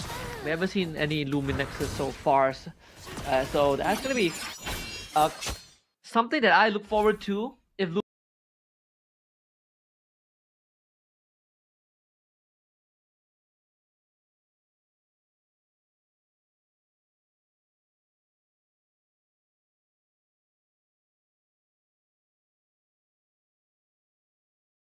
Luminexes is going to be a thing, definitely not the most meta thing to go for. We've seen a couple of Shadow Cells, the I think 4 Dauntless as well, double Defenders into Stargazer. That's also one of the few early to mid game synergies at least. But for now, yeah. But fun fact, Yeah. right? Luminexes at 6 synergy, on synergy alone, right? It gives the highest damage cap in the entire MCGG MCGG universe. So Luminexes at 6, technically on paper, it gives the highest damage, but all your units have to survive. And look at the Luminexes units; they're all so paper. yeah, you have CC, Lolita, Kadita. What else? What is in the Luminexes thing? Carmilla. But usually you take that for the scavengers. That's where the value lies. The Doosan too. So yeah, they're not really the most durable one. I think you're leaning into the Kadita mostly. And then you're hoping to pair some good 5 costs with her, right? X-Borg, Benedetta into Luminexes. We are seeing one of the Luminexes, double Stargazer too. Speaking of the devil, that's 2 Kaditas and a Gwyn. Look at that. Hello, Guinevere. He's there. Fally. Yep. Oh my god, Fally instantly picks it up. Floxy going for the Kadita, going for the Stargazer build. Does have that Molina's gift available. So Jerry is going to pick it up. And instead, Arvin Bro going for that Haas Claws, which is surprising item to go for first. But now with that toy Mischief Blessing on Chatty out. 2-star, I don't think this is good enough, but still enough to just tie through the early game, especially with the Xavier that he has on the back. Is that? Wait a second. Is that an Irithel? That's an Irithel, yeah. How? Wait a minute. Which GoGo card did it go for? Did the commander? No, scavengers can't get you an Irithel at 5. You just don't have the percentage to roll it. He's level 5. He has an Irithel. It has to be the GoGo card, right? Yeah, it has to be the GoGo card. I'm not too sure, but yeah, we're gonna have to find out. But Floxy at level 5 has an Irithel. So we talked about him being a late game threat. He's gonna become a huge late game threat if he's able to itemize and build around the Irithel. 6 marksmen with an Irithel with some tanks in front is enough to shred boards. Or if you can hit the Luminexes, Irithel destroys the board. That can be a problem. That works too. Yeah, if he makes it late enough. I mean, Foxy is not in a shabby position, 78 health, level 6. This is where one more level and he gets to hit that 1% odds on the 5 cost, but still, it does put him in a more comfortable position to reinforce that board a little bit. 4 Soul Vessels, double face warpers for Vasilius. That's a 7-piece thanks to the Dijang. Yes, the level 4 Soul Vessel, the Dijang, will be dealing a lot of AoE damage. So does have to worry about the back line, but still is able to handle the front line perfectly. So that Dijang is eventually going to shred through. But the Guinevere, hello, family with the Guinevere, the executes are coming through. Just in the office. 26 stacks now on the dual blade for Fan Lee. And don't have enough items just yet to tear through the health bars. All this comes close. Jerry taking that L. Yeah, and that's the first time that he took damage in that in this match 3 so far. But currently, Reg, the only one with 100 HP. Yes, he did. He needs to keep the HP. He needs to keep the win streak. That's his economy strategy. But seems like he's going for Aspirin so far. And looking at the GoGo cards, right? Floxy with the Dairoth GoGo card, well, yeah, he's the only one with the Irithel, man. I'm looking at it. It's the only gold piece that's available right now. A minute. I just see 9 pieces on his board. We're checking it a little bit. This is the item round. We get the Molina's gift on this Roger, so Metro Zero is possible. 4 fighters for Jerry. double Luminexes and 3 Toy Mischiefs.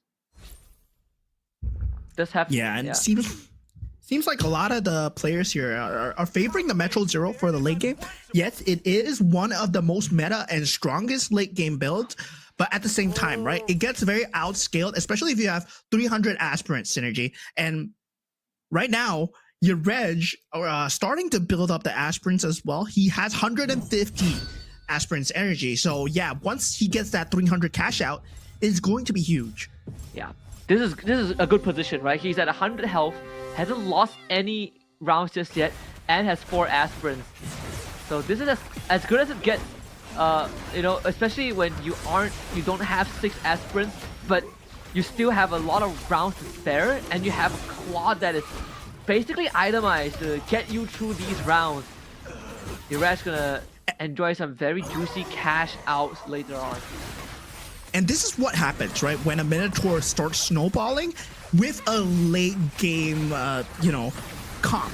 So your Reg, he didn't go for the early game comp. He didn't go for the Soul Vessel. He didn't go for Star Wings. He didn't go for also, what's that called? Yeah, Star Wing, Soul Vessel, or the Bruiser build. He straight away went for aspirants. And right now, he's still 100 HP. So nobody's able to control him. And once nobody's able to control him, it's going to get out of hand because the aspirant's energy is going to build up. That cash out is going to be huge. He's suddenly going to have 100 gold out of nowhere, but 3-star Alucard coming out from the side of Arvin might show something else. That's the, again, 4 Shadow Cells, 30 stacks, the Alucard fully itemized. Again, before the game goes late, Alucard super reliable. When the game goes late, that's why you sort of pivot a little bit. And if you look at something like Arlet or Masha, Obsidian not really the one to rely on because it is a 2-cost role and you do need Martha synergy. So for now, Arvin B-Rob keeps himself in the game with that win and definitely is trying to not get knocked out too early as he is currently first in the leaderboard. Yuresh continues his win streak still at 100 health. Yeah, this is worrying. This is worrying. Floxy and Yareg are looking very set to be top 2 right now.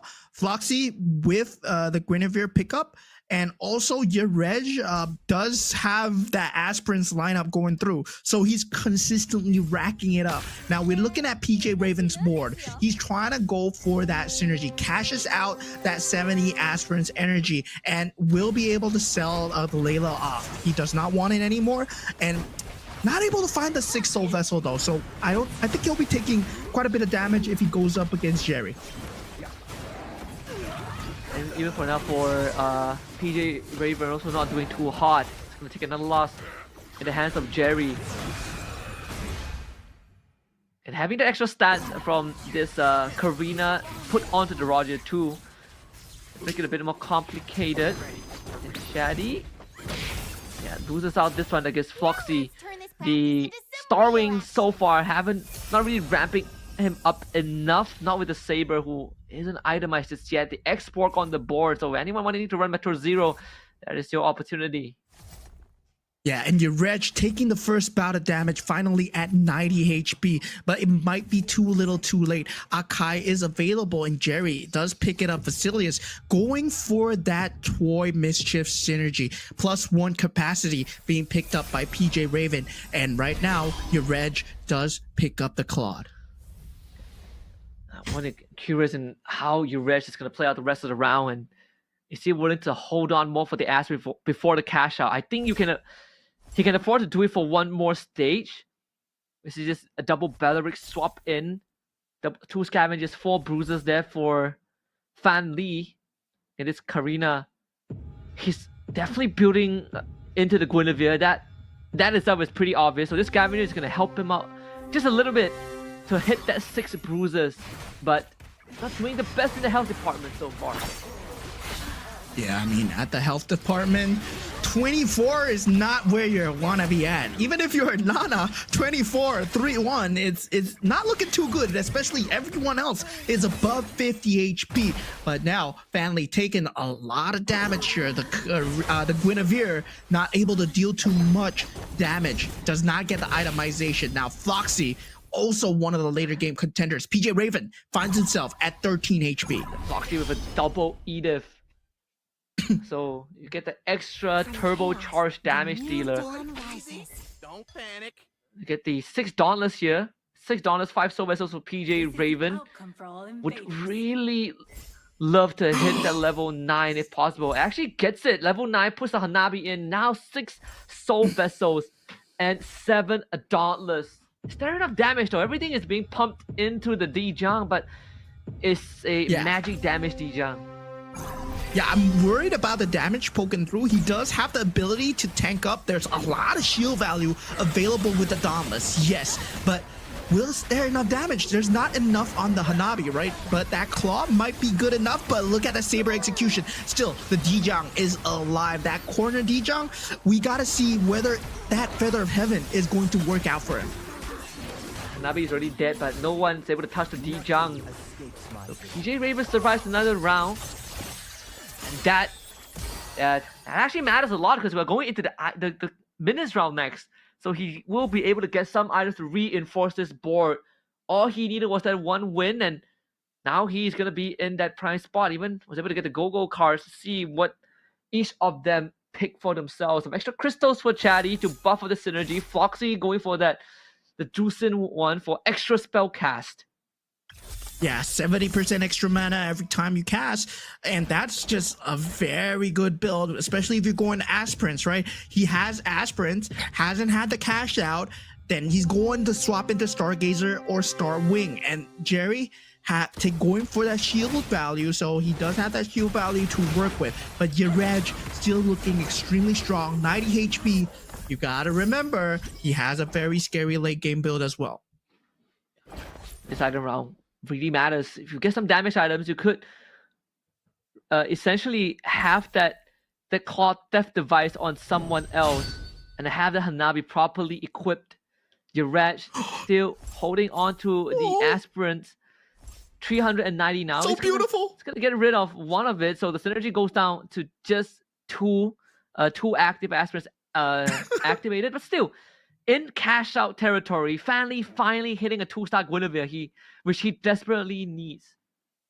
He's gonna cash out at 400 here. Yerej is going for full greed. I mean, 300 is already very beautiful, but 390? Man, he's gonna cash out at 400, and he has a lot of good items on the Fanny and the Claude, but is still unable to find the 2-star Claude. A 2-star Claude would mean he would win Foxy at this point, but Foxy at this point, I feel that he's just a bit too strong with the Ethereal Essence. Yeah. The earlier win streak definitely paid off for Yerej. This should be cash out now with that above 400 stack.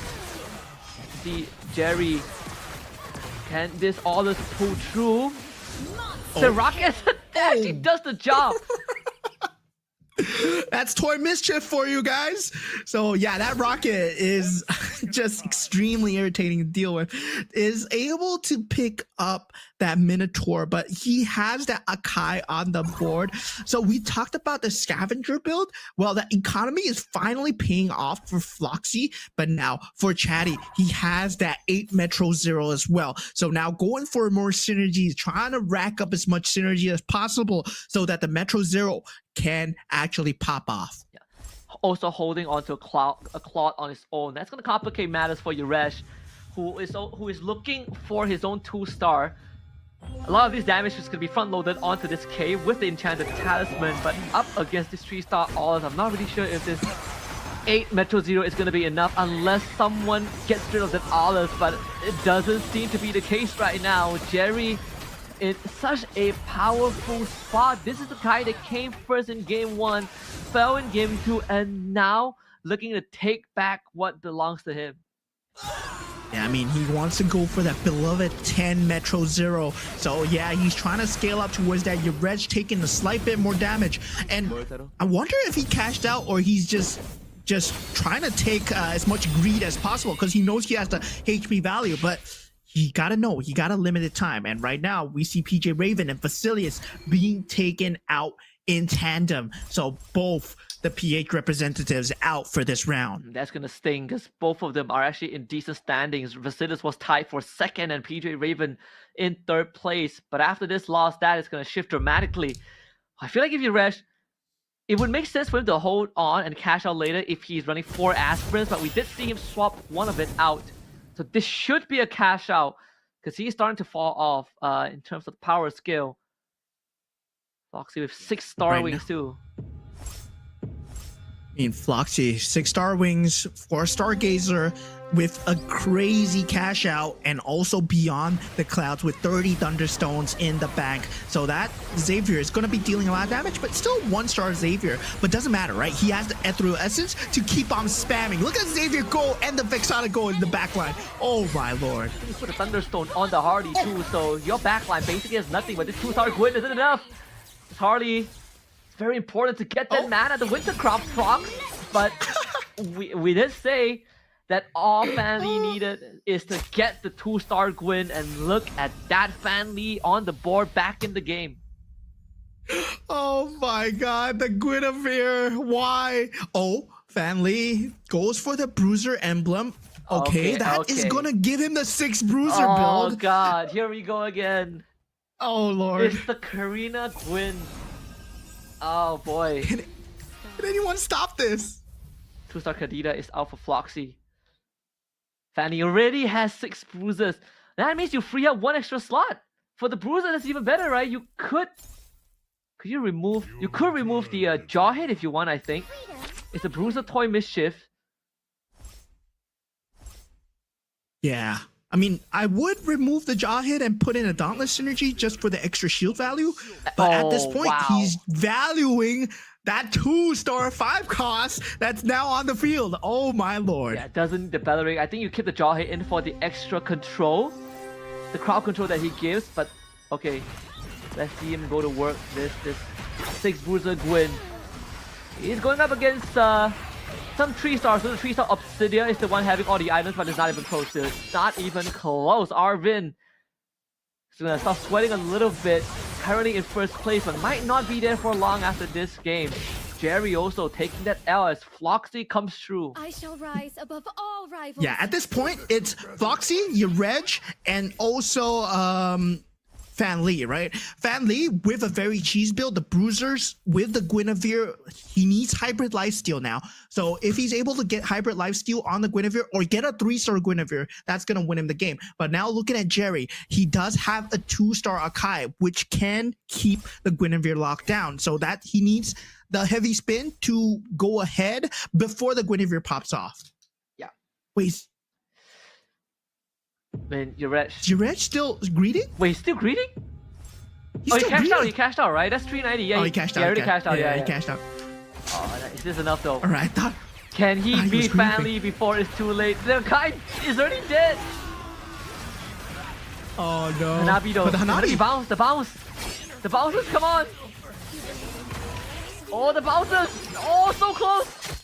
Oh, the E-divs. The E-divs. Oh, God.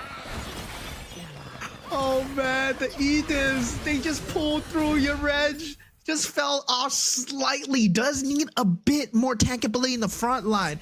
I would think that, yeah, at this item round, right now, Winter Crown is so important for the Akai, and you need it right now so much for Floxy. No, I mean for your Reg, but for Floxy as well, that caster build, he needs the 6 Stargazer synergy for it to pop off as well. So I hope he gets it in time, but he puts the item on the Harley once again. Yeah, he needs level 10, right? Because I'm not sure if he can make it to the item round, the carousel round, because that would give him the chance to get that extra slot on the board. But for Reg, he needs a 2-star in the front line, man. All of them are 1-star. The Akai 1-star, the Ruby 1-star, Baraz 1-star.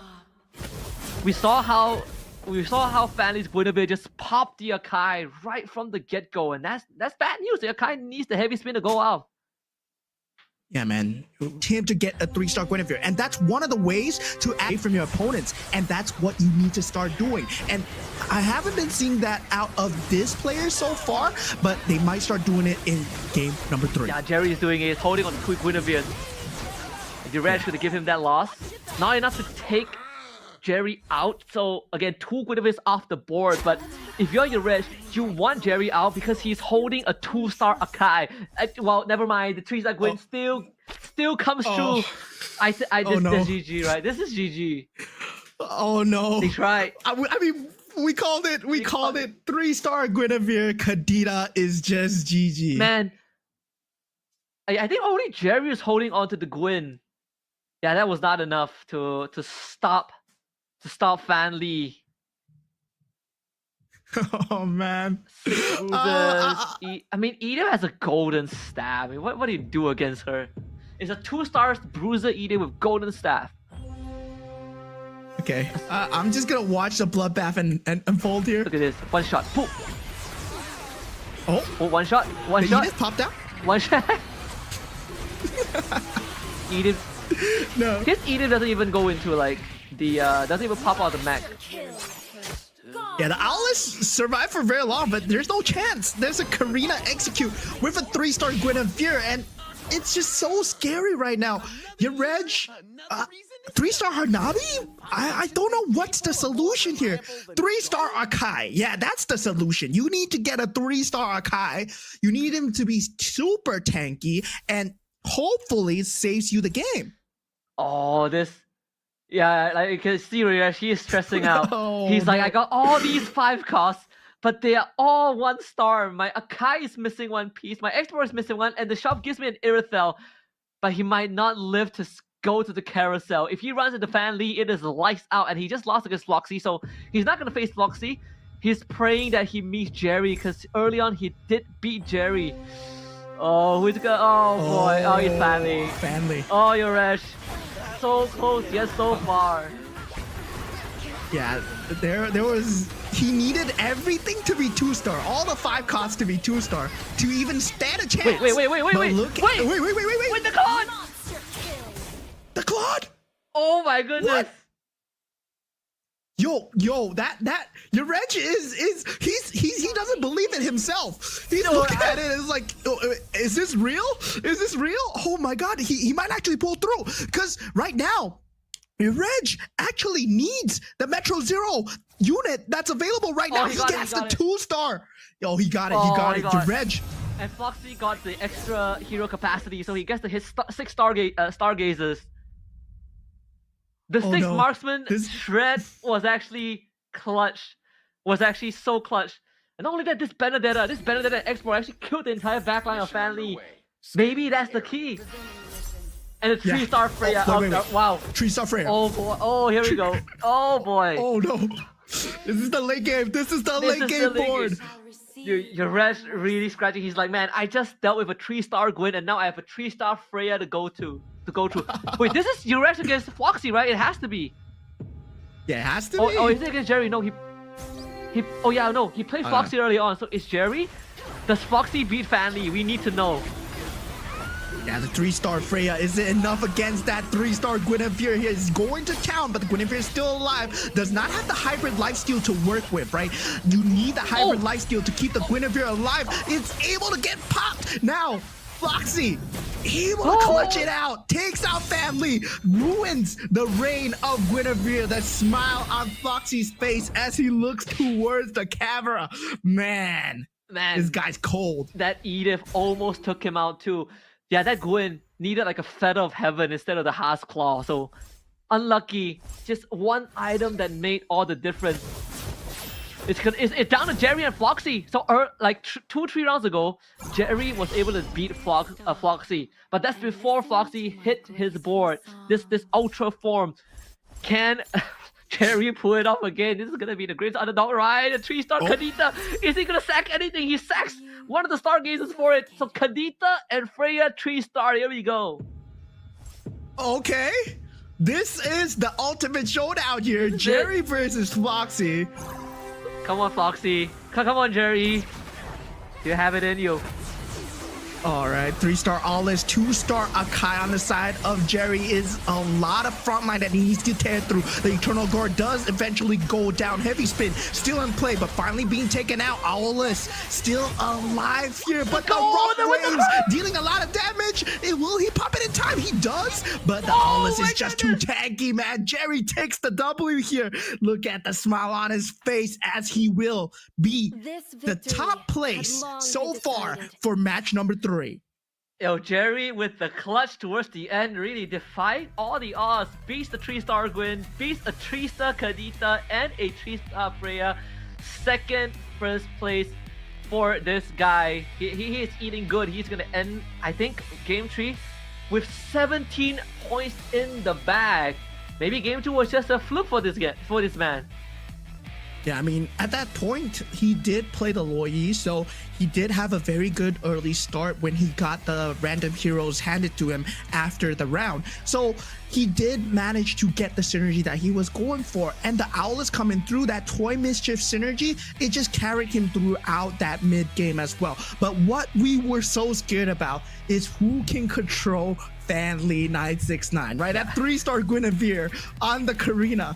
Well, that just proved to be undefeatable in match 1 and match 2. Yeah, I honestly thought that Alles was gonna straight up die when the Kadita went off with the rough waves, but he hung on towards the very end, and was able to really, win it out. But some sacrifices had to be made from Floxy's side, right? Get 2 of these pieces for the Kadita, so missing out on some crucial heroes which might have given him the win, but still finishing second in his current position is pretty decent. I think he's also on a decent place on the leaderboard.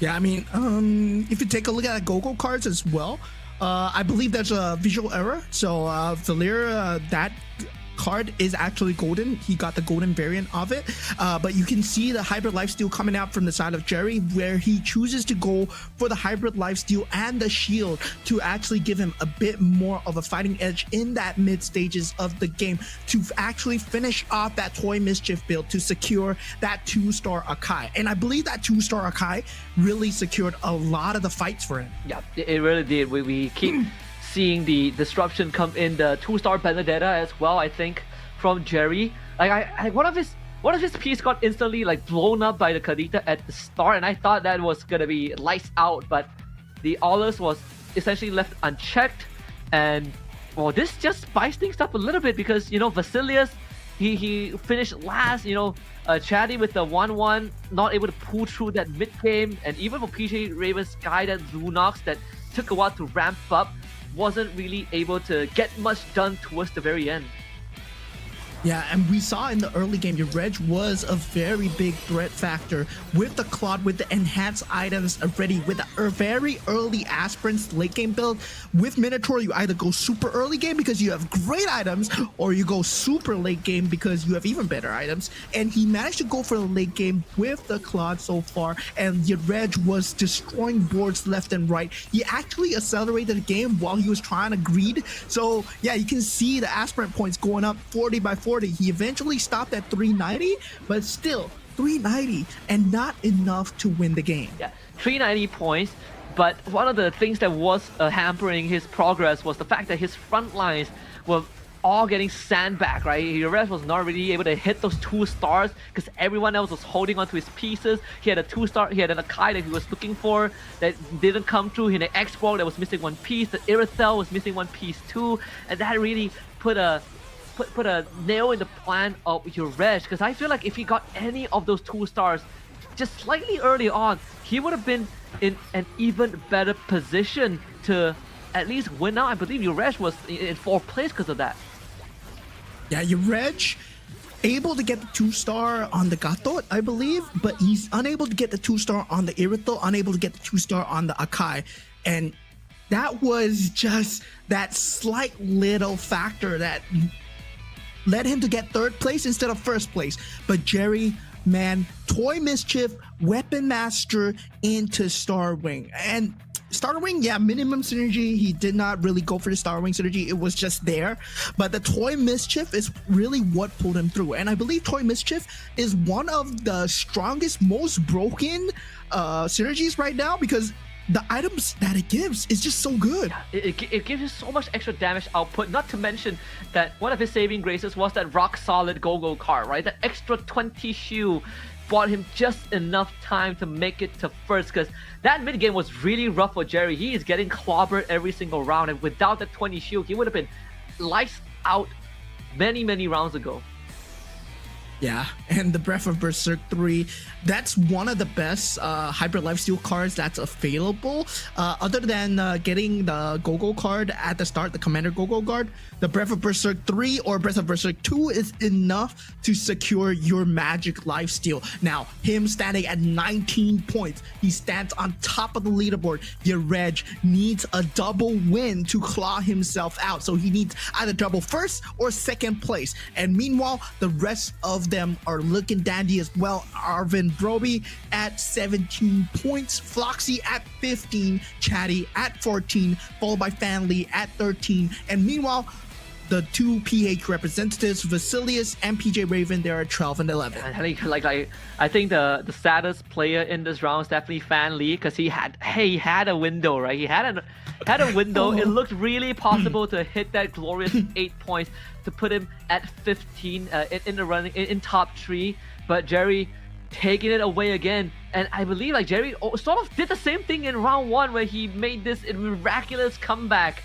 to win the round, and in round 1 it was with the 3-star Gwyn.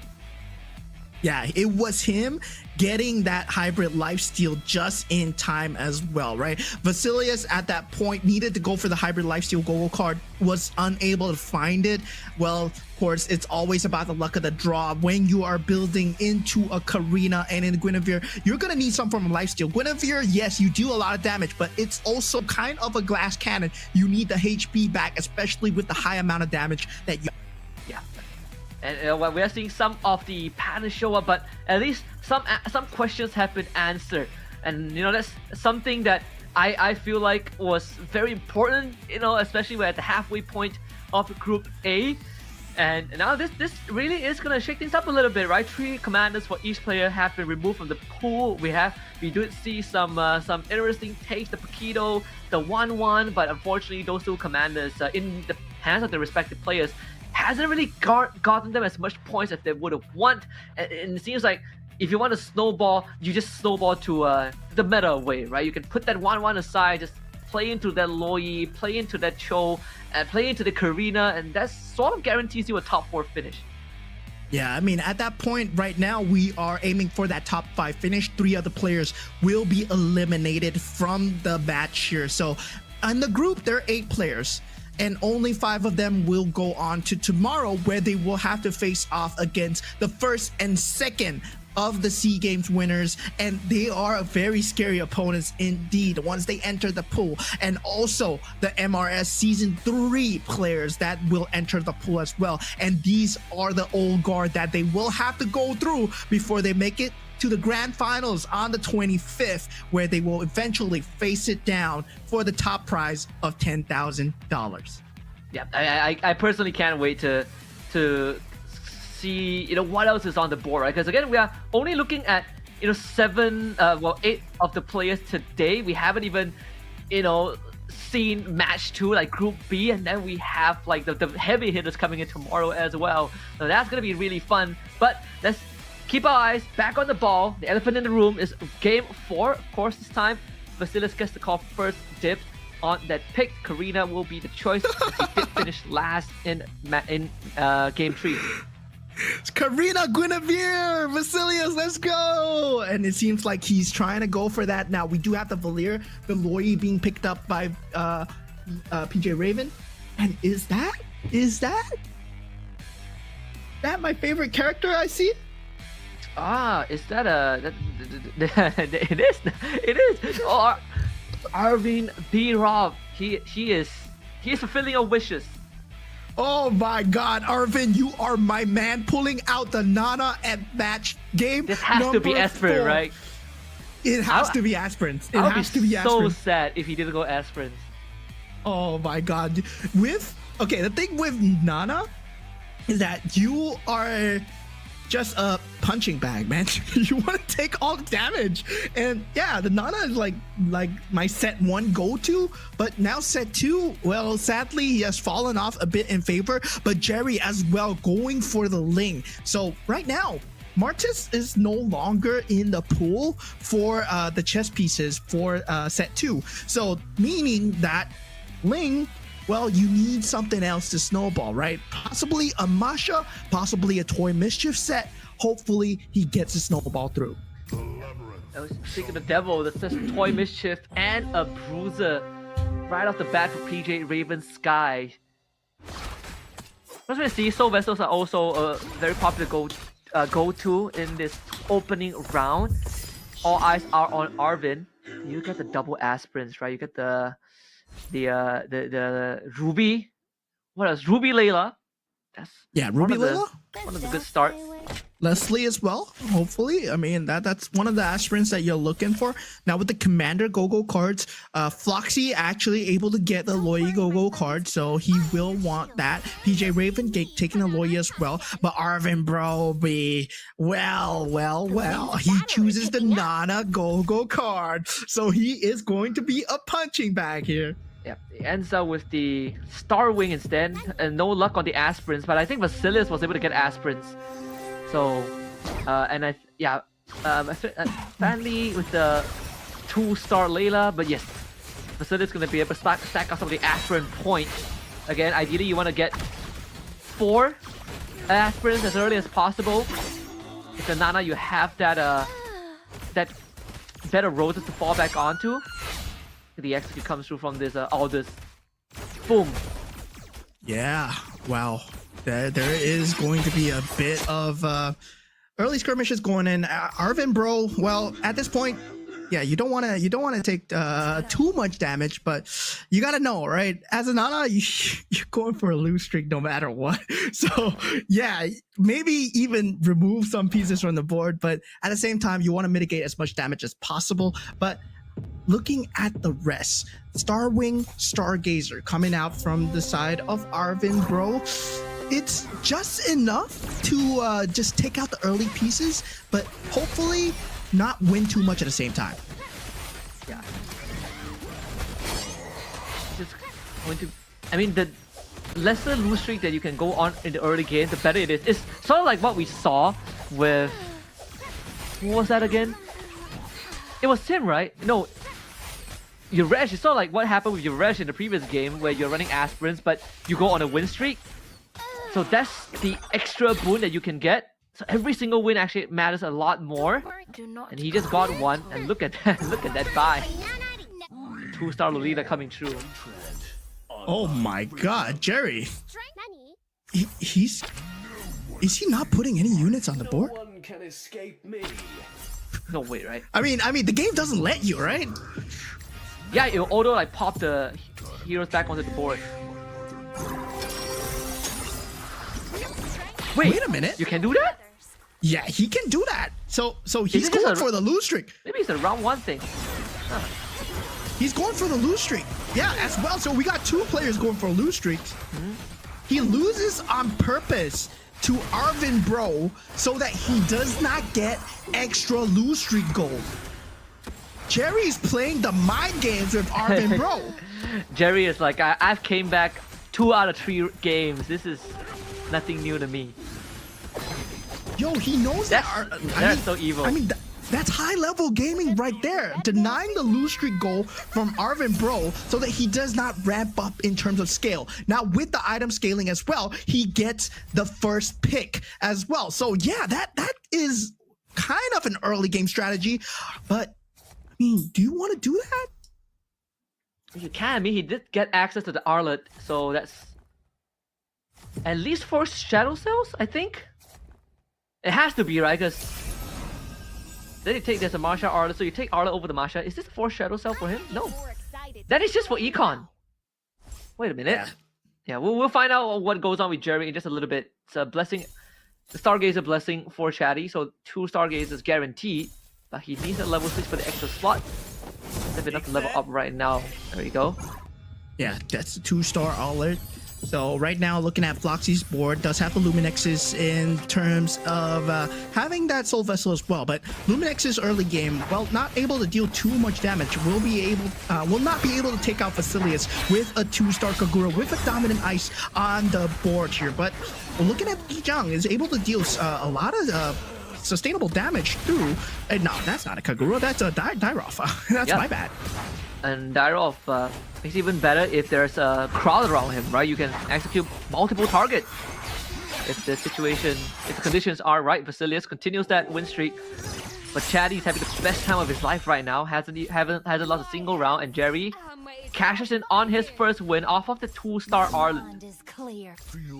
Yeah, at this point, 2-star Arlet able to deal a lot. I mean, it's a 3-cost card after all. It's one of the tankiest cards, and it is still very early in the game. That 2-star Dairoff, yes, he needs that KOF synergy, and that 2 KOF synergy is there with the Kula available. But that Soul Vessel, getting it to level 4, very important in the early stages of the game. But the Dauntless synergy, I feel that it's gonna be just enough. But going up against Toy Mischief, yeah, he does not have the item where it's able to help him deal the damage, so he's gonna be able to pull through. Lucius Dairoff is gonna kill all of them in one go. He's gonna be maxed out in stacks after this one onto the jaw hit. Arlet though. Should be fine, right? Yeah, I think the Dairoff wins this. The face walk first, so you get extra percentage damage. It's the stun in. Okay. So Leslie to work with. Oh, it's overtime. Arlet? Oh, yes, Arlet. go! Right in the nick of time. I have a feeling that Arvin isn't going for that aspirin, right? He's just gonna win streak, and once things get, once he starts losing, at least this Nana is gonna be that fallback plan. 4 Soul Vessels for him. Yeah, so maybe Arvin not going for the lose streak, going for I mean, he was going for the lose streak. Then Jerry ruined his plan. So yeah, now he's like, okay, scrap that. Let's go for a different build instead. And yeah, let's just secure top 4 instead of getting top 1. But at the same time, if he gets a good lineup, I mean, the commander doesn't matter. Yeah, he wasn't able to lean into the aspirins too. I think that one was actually in the hands of Basilis. So completely fine. There's 3 Luminexes for PJ Raven Sky so far. This minion round, see what items they get. Level 7 for your rest, drops in the Minotaur, 4 defenders now, and the 34 stacks on the Thunderstone. So far, all that is going into the Kagura. Yeah, I mean, at this point, the Kagura not able to get the early game lead that Floxy wants so far. Instead, the Nana is on top together with the Valeria as we expected from coming out from Chadi. But looking at the builds coming through, the Luminexes actually being favored for the side of PJ Raven here. And PJ Raven, wait, that's not... Okay, yeah, PJ Raven is the lawyer. Yeah, Facilius is the one that's in the Karina so far. This, again, Luminexes, these items and these 6 of them with the crown only delayed enough to hold on. Hold on, and juice in. Oh my god. Jerry, no, he was not expecting that. He was a streak, but yeah, that's a round that he expected to win at least, so that puts a wrench into his plans. But Reg falling extremely low, 56 HP at this point. And yeah, I mean, that blessing, well, do you want to put it on that face swapper? I doubt it, right? Yeah, I don't think so. Okay, we did have this discussion yesterday about face warpers. Unless you hit 4, it doesn't feel the best. And even then, they're just better synergies overall. This should be a Metro Zero approach from Fan Lee. 7 synergies up already. Face warpers work extremely well late game versus Iori, but only Iori or Harley.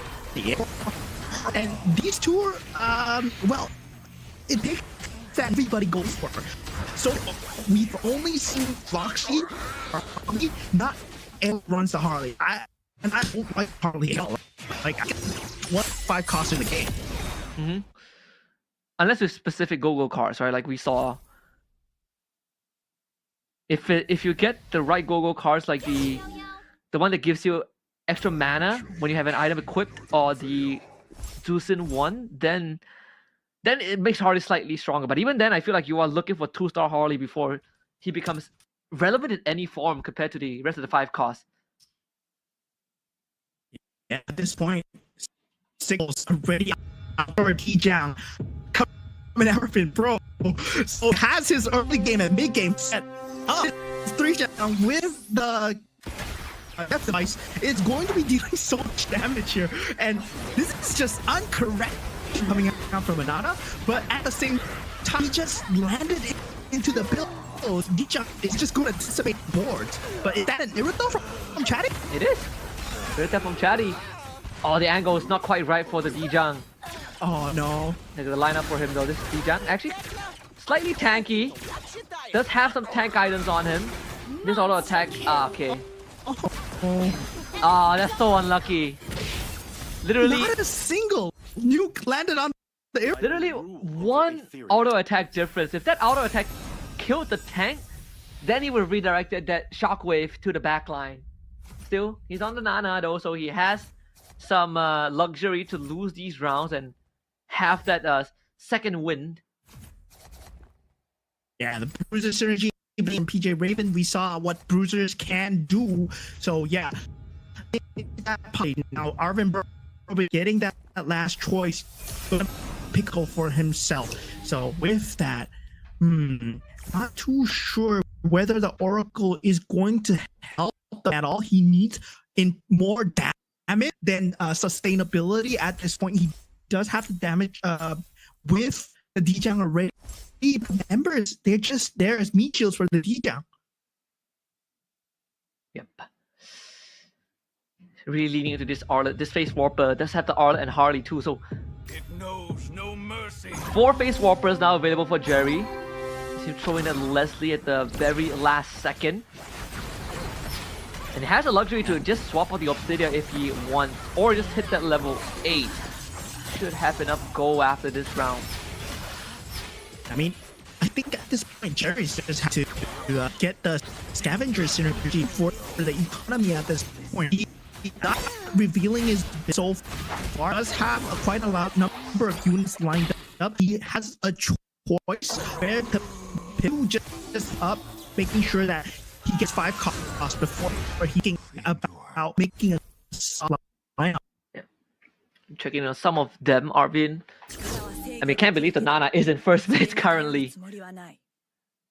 Nana in first. Arvin was, I mean, he's been having a great day, right? He's coming in. He's currently second on the leaderboard, trying to chase out to Jerry, who starting to struggle a little bit. Down tight with Vasilius in terms of health pool.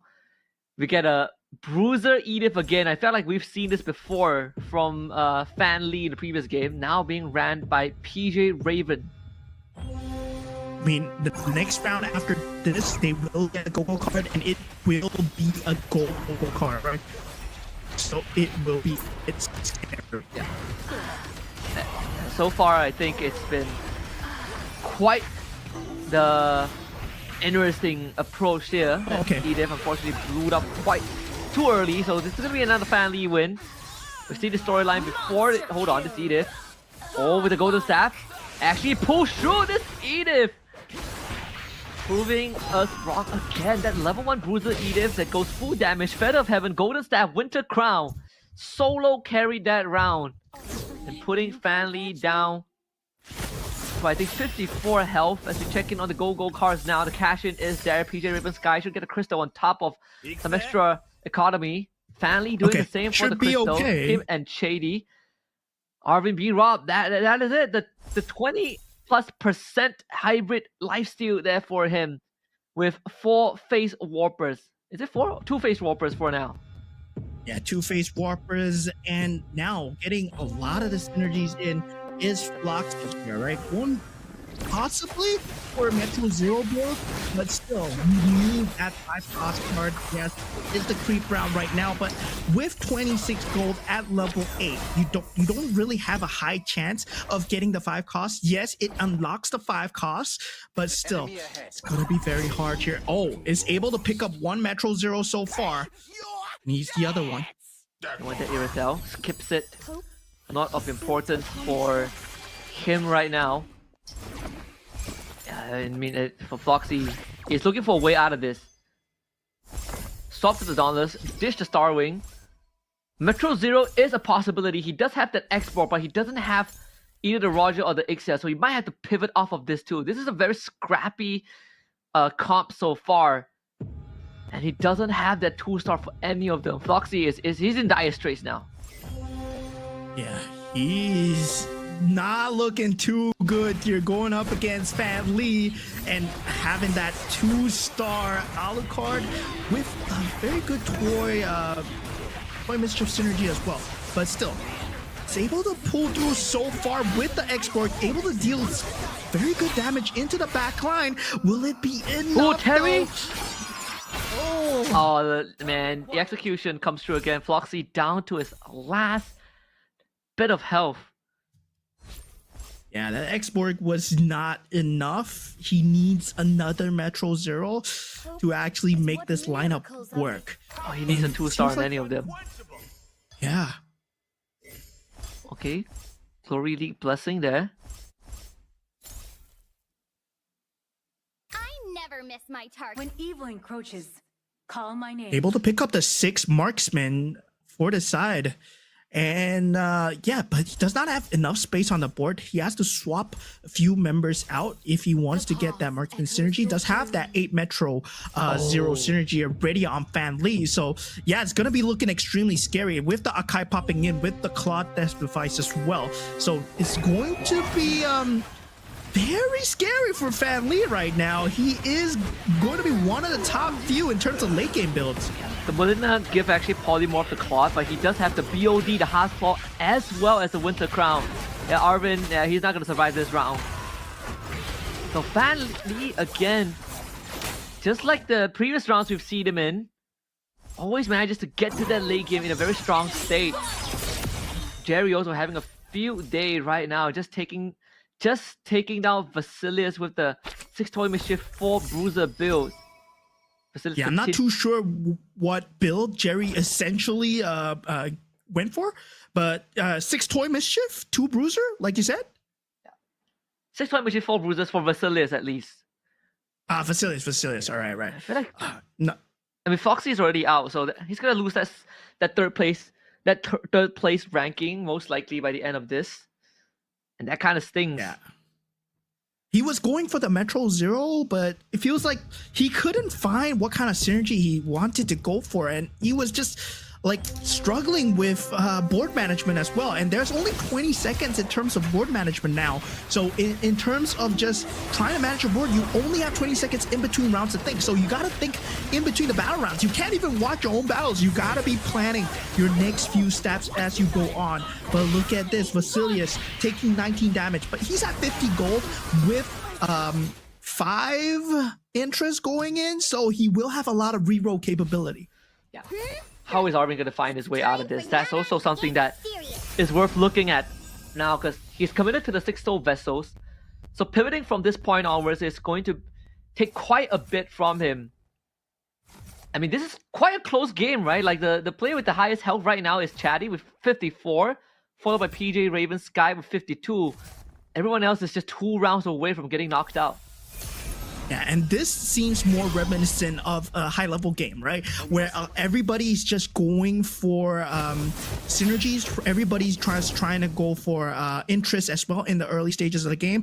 And now, at this stage, a lot of them are at low HP, but a lot of them are finding their key synergies coming through. They had a plan, and now suddenly 6 marksmen on the side of Chatty. That's going to be extremely scary. He's looking for the 2-star Akai. That's going to be his next priority, or the X-Borg as well, hopefully getting that Metro Zero going through. Yep, Jerry just hit a 2-star Harley and a 2-star Valentina. Now I'm very curious in what comp he's going for. We get to see it right now. double Molina's gift from the side of Chatty. Is it gonna be enough though? I mean, seems like it might be. If this Hardy takes out the air cell, not enough damage right there. Face Warpers also insufficient from Jerry's side. He's gonna take flat 19 to be down to his last leg. Yeah, I mean, the linear damage coming out from Harley was not enough to win him the game now, but Facilius now being taken out, 27 damage to the face. Oh man, he was the first pick of taking the Karina for himself, but still the Karina not pulling through for him, not unable to find that bruiser build that he wants. But Arvin Brobe, he does have a secondary life, right? So you see that red color shield around him, that just shows that he's still invincible for one instance of death. Yeah, and that's going to be important. I mean, he did snowball in the early game, so now we get to see if that Nana value was worth it, right? At least getting him to top 4. He's up against Chatty. Jerry against your Reg. We've seen this play out multiple times. This Valentina KOF, my goodness. And the Shadow Strike damage is bouncing everywhere. The Face Warp is not going to help Jerry out of this situation. And your Reg is going to take him out. Yeah, I mean, Weapon Master does give hybrid lifesteal, but it's not good enough if you're unable to attack or unable to move. Now, Chatty, still, with that 6 marksman into that 6 to 8 Metro Zero build, he's looking for the rerolls right now. He will pop off all his gold. No, not now. He's keeping it at 2 interest for now as we head on into the creep round. We will determine our own fate. Guinevere being sought after by Chatty. Okay, and this 6 marks, this down to 5 marksmen for now. This item round is going to be pretty important. If he hit the 2-star X-Borg or 2-star Akai, that's going to cement his front line and put him in a win position, because I don't think anyone has hit a 3-star 4 cost. It's going to hit a 3-star 4 cost anytime soon. Jerry is out. Is Jerry? I mean, Jerry has been having quite the day, right? First place, and then 6th, and then 1st, and then now 6th place again. Yeah, I mean, it seems like it's either go big or go home for him. And a lot of players are like that, you know, when it comes to auto battlers, it's always about whether are you a type of player that goes for top 4 or are you a player that goes for top 1, right? So if you're aiming for the top, you are playing a high risk, high reward strategy. And it feels like Jerry, every single time he's aiming for the winning comps, he's aiming for whatever secures him the later stages of the game. But look at that 6 KOF coming in from Yared so far. And KOF, one of the newer synergies added into the game, it is still very good, 200% extra damage.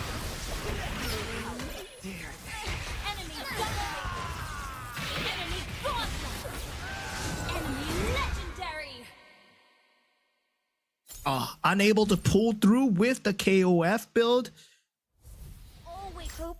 Chase me. But so far, we see the rest of the players that are still alive. Taking a look at Fanly 969's perspective here, is able to find the X-Borg, and yeah, he has that X-Borg in play, but he wants to aim for either a 3-star Claude or a 3-star Hanabi. So yeah, not picking it up because doesn't have the gold, possibly gonna lock it in, but going into the next round, yeah, wonder who his opponent is. It's gonna be him rolling for all the 5 costs too. Fan Li, can he looking to redeem himself from the previous round too, where he was sort of robbed from that almost guaranteed first place. 10 Metro Zeros, 11 chess pieces, and in a good spot to roll for the 5 costs. It should get him through to that top 3. There's Hanabi going off as well, but that Valentina is about to solo the whole world. This Valentina, a bit too much. And your Red shuts the show down. Chatty down to 13 health. Yeah, that's going to be 2 members being taken out. Fan Li with the Metro Zero, not enough. Arvin Broby now down to top 3. PJ Raven, Yareg, and Chatty being the top 3. Chatty has one of the scariest boards so far. He has the 2-star Irithel. Did he just sell off a 2-star Irithel? Call my name. Did he? Yes, he did. He was rolling for the Hanabi. Wow. I was like, why did he sell off a 2-star Irto? And yeah, I was like, oh, okay, 3-star Hanabi. Okay, that makes sense. That makes sense. Yeah. So this is Uresh's best round so far. I think Chatty prime for the win unless someone else has a answer. This could be it though. The 3-star Claude, 3-star Claude and 3-star Hanabi for Chatty. This most likely a GG angle unless someone can take out that back line, but the bounces of the shurikens a bit too much. There's no way. It's just a mirror for now, you know, everyone. It's gonna be PJ Raven against Chatty. It comes up to this one last round after the carousel. Yeah, so Urej will end his position at top 3 for this game here. But now, with the last item round in play, max cap, Chatty now finally has that 10 item slots. PJ Raven just taking some time to think before the final showdown. I believe he doesn't have a chance, right? At this point, it's 3-star 5 costs, or you need 3-star 4 costs. The shadows. This should be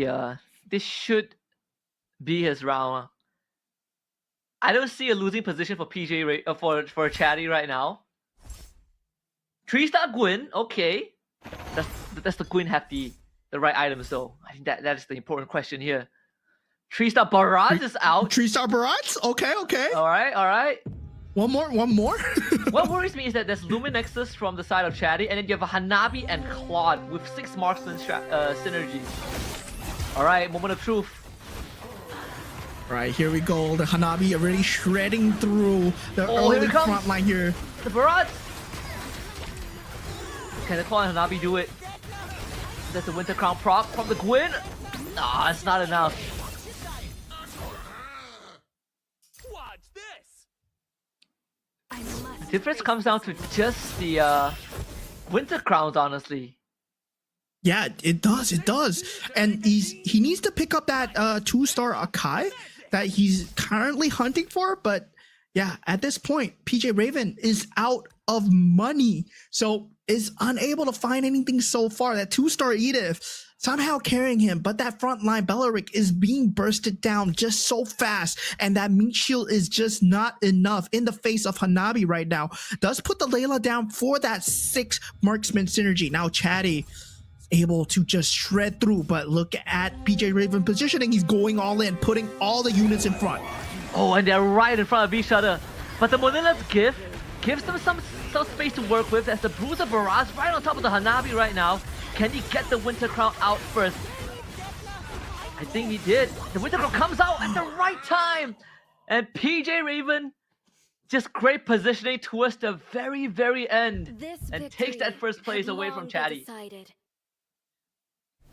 That was just great positioning coming out from the side of PJ Raven, and it all led down to that last positioning where he's able to put the Barats all the way in front and able to land the damage down onto Hanabi, right? You needed some form of CC onto Hanabi, just like in an MLBB game, and that was the positioning that he needed to pull through. So now PJ Raven finds himself with 8 points going through, and Chatty not too shabby either, pulling it off with 7 points. Yeah, and again, another situation where we saw those 3-star marksmen, but when you compare it to, you know, that Barras and Gwyn that was hit in the last second by PJ Raven, and not to mention being able to get the perfect positioning too, because both of them went all in, and the fact that both the Gwyn and the Barras started the round right in front of the 3-star marksman, that's exactly what PJ Raven was looking for. Yeah, in terms of what we want to see here, right? Going back into the match overview, we want to see the GoGo cards that they have picked up. You see Foxy going for the gems, unable to find the synergy that he was looking for, the Metro Zero, and really all just unlucky timing, couldn't find that late game strategy. Meanwhile, for the side of Facilius, having that Karina, first picking that Karina, yes, but was unable to find the snowball. And for PJ Raven, well, that was just pure positioning outplay. Chatty just seemed like he had the game in his hands. Yeah, the war was on his palms. They both swapped the positioning, and unfortunately, it's just didn't really work out in Chatty's way. But still, right? I mean, they still both ended up in top 2. Yuresh also having a decent round in a decent game in game 4, ending in 4th place. We see Arvin Virab throwing in the Nana, going for a win streak early game, and was able to finish top 4. Yeah. Top 4 win streak, Nana. I'm so proud of you, Arvin, bro. Because at this point, yeah, Nana is just an underrepresented commander, right? Nobody really plays Nana, and yeah, Jerry ended up going for Amon after all. I thought he was going for the Ling, but no, he's going for the Amon, and Yurej with the Gushan getting his first top 3 place so far. But looking at the highlights, seeing PJ Raven going at it early in the game, going at with the Lumi Nexus and also the Toy Mischief with the Scavenger synergy for the Eco. Yeah. We also saw another round, we did talk about Jerry seemingly feeling like that go big or go home player. Still, I think in a decent position, he should be in top 4, but that last round, if everything is according to the pattern we've seen so far, Jerry might be looking at another first place to guarantee himself the qualification straight into the semis. But for now, it's PJ Raven's moment. Again, hitting the right piece at the right time. Those late game eco really paying off. Yeah, and once other players are out, it's a lot easier to hit your pieces because there's lesser pieces to roll for, right? There's more pieces in the pool, so technically you should have a higher chance of rolling for them. And he went for it at the correct time. You saw the rerolls coming through, and it just proved to be on point. That 3-star Barats just carrying him through, looking for the Mortal Rivals, and also the last resort card that I'm not too sure what he got from the last resort card, but it has a multitude of rewards that it gives. Yeah, we saw a couple of the players went for the last resort as well, and he probably got the best cash out from that. Right, having that KOF, it's just the icing on the cake. But again, this is out of 4 games, 3 of them have been won by a 3-star Guinevere. It has a 3-star Guinevere in it. Yeah, I mean, 3-star Guinevere, oh man, it's just so disgusting. But actually, any 3-star is disgusting, right? We saw that 3-star Hanabi just being able to wreck boards, but just being able to get control by that 2-star Akai and the 3-star Barats that PJ Raven is able to have, and the pure positioning outplay coming out for PJ Raven. It was not even about the pieces. If Hanabi lived for an extra 2 seconds, it would have changed the entire fate of the game. Yeah, all he needed was the Winter Crown to not proc that early. But still, Jerry maintaining his position in first place with 22 points, but is now tied up with Arvin Brab with 22 as well. Chatty with that win, with that second placing, comes in third with 21, and then PJ Raven Sky with that massive, much needed 8 points, puts himself in top 4.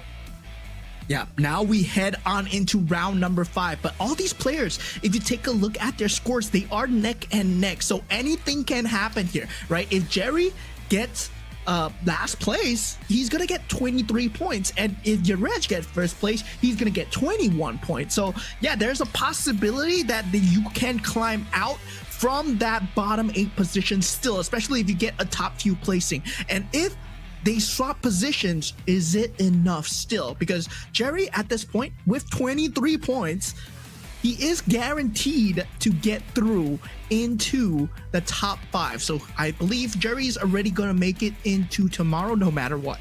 Yeah, I think even in the worst case scenario, Jerry and Arvin should be safe. If you're right, he has a very important round ahead of him, right? Because I think the gatekeeper right now is Fan Lee with 17 points. So that's something to watch out for. It's a very scary position to be in, considering that, Yurej, he finally got warmed up, and Fan Lee in the middle of the pack for the entirety of the match 1 so far. It's got one more round to pull it off, and we've seen some. Again, the Nana was the flavor of game 4. Let's see what game 5 in store. Yeah, I mean, at this point, game 5, it's all or nothing for all these players here, because this is going to guarantee them their seat here in the semifinals. So definitely they are looking forward to go at it, because currently these are just the match 1 players, right? We still have the match 2 players, and they are waiting to go here. So I believe that they've been watching the strategies going. I believe that we're gonna see a lot more Guinevere's in match 2 as well. Yeah, such a strong piece, and makes me excited, right? Like after set 3 ends, I wonder what the next set is gonna bring. I think we've finally reached the phase where we can introduce a lot more things into the game.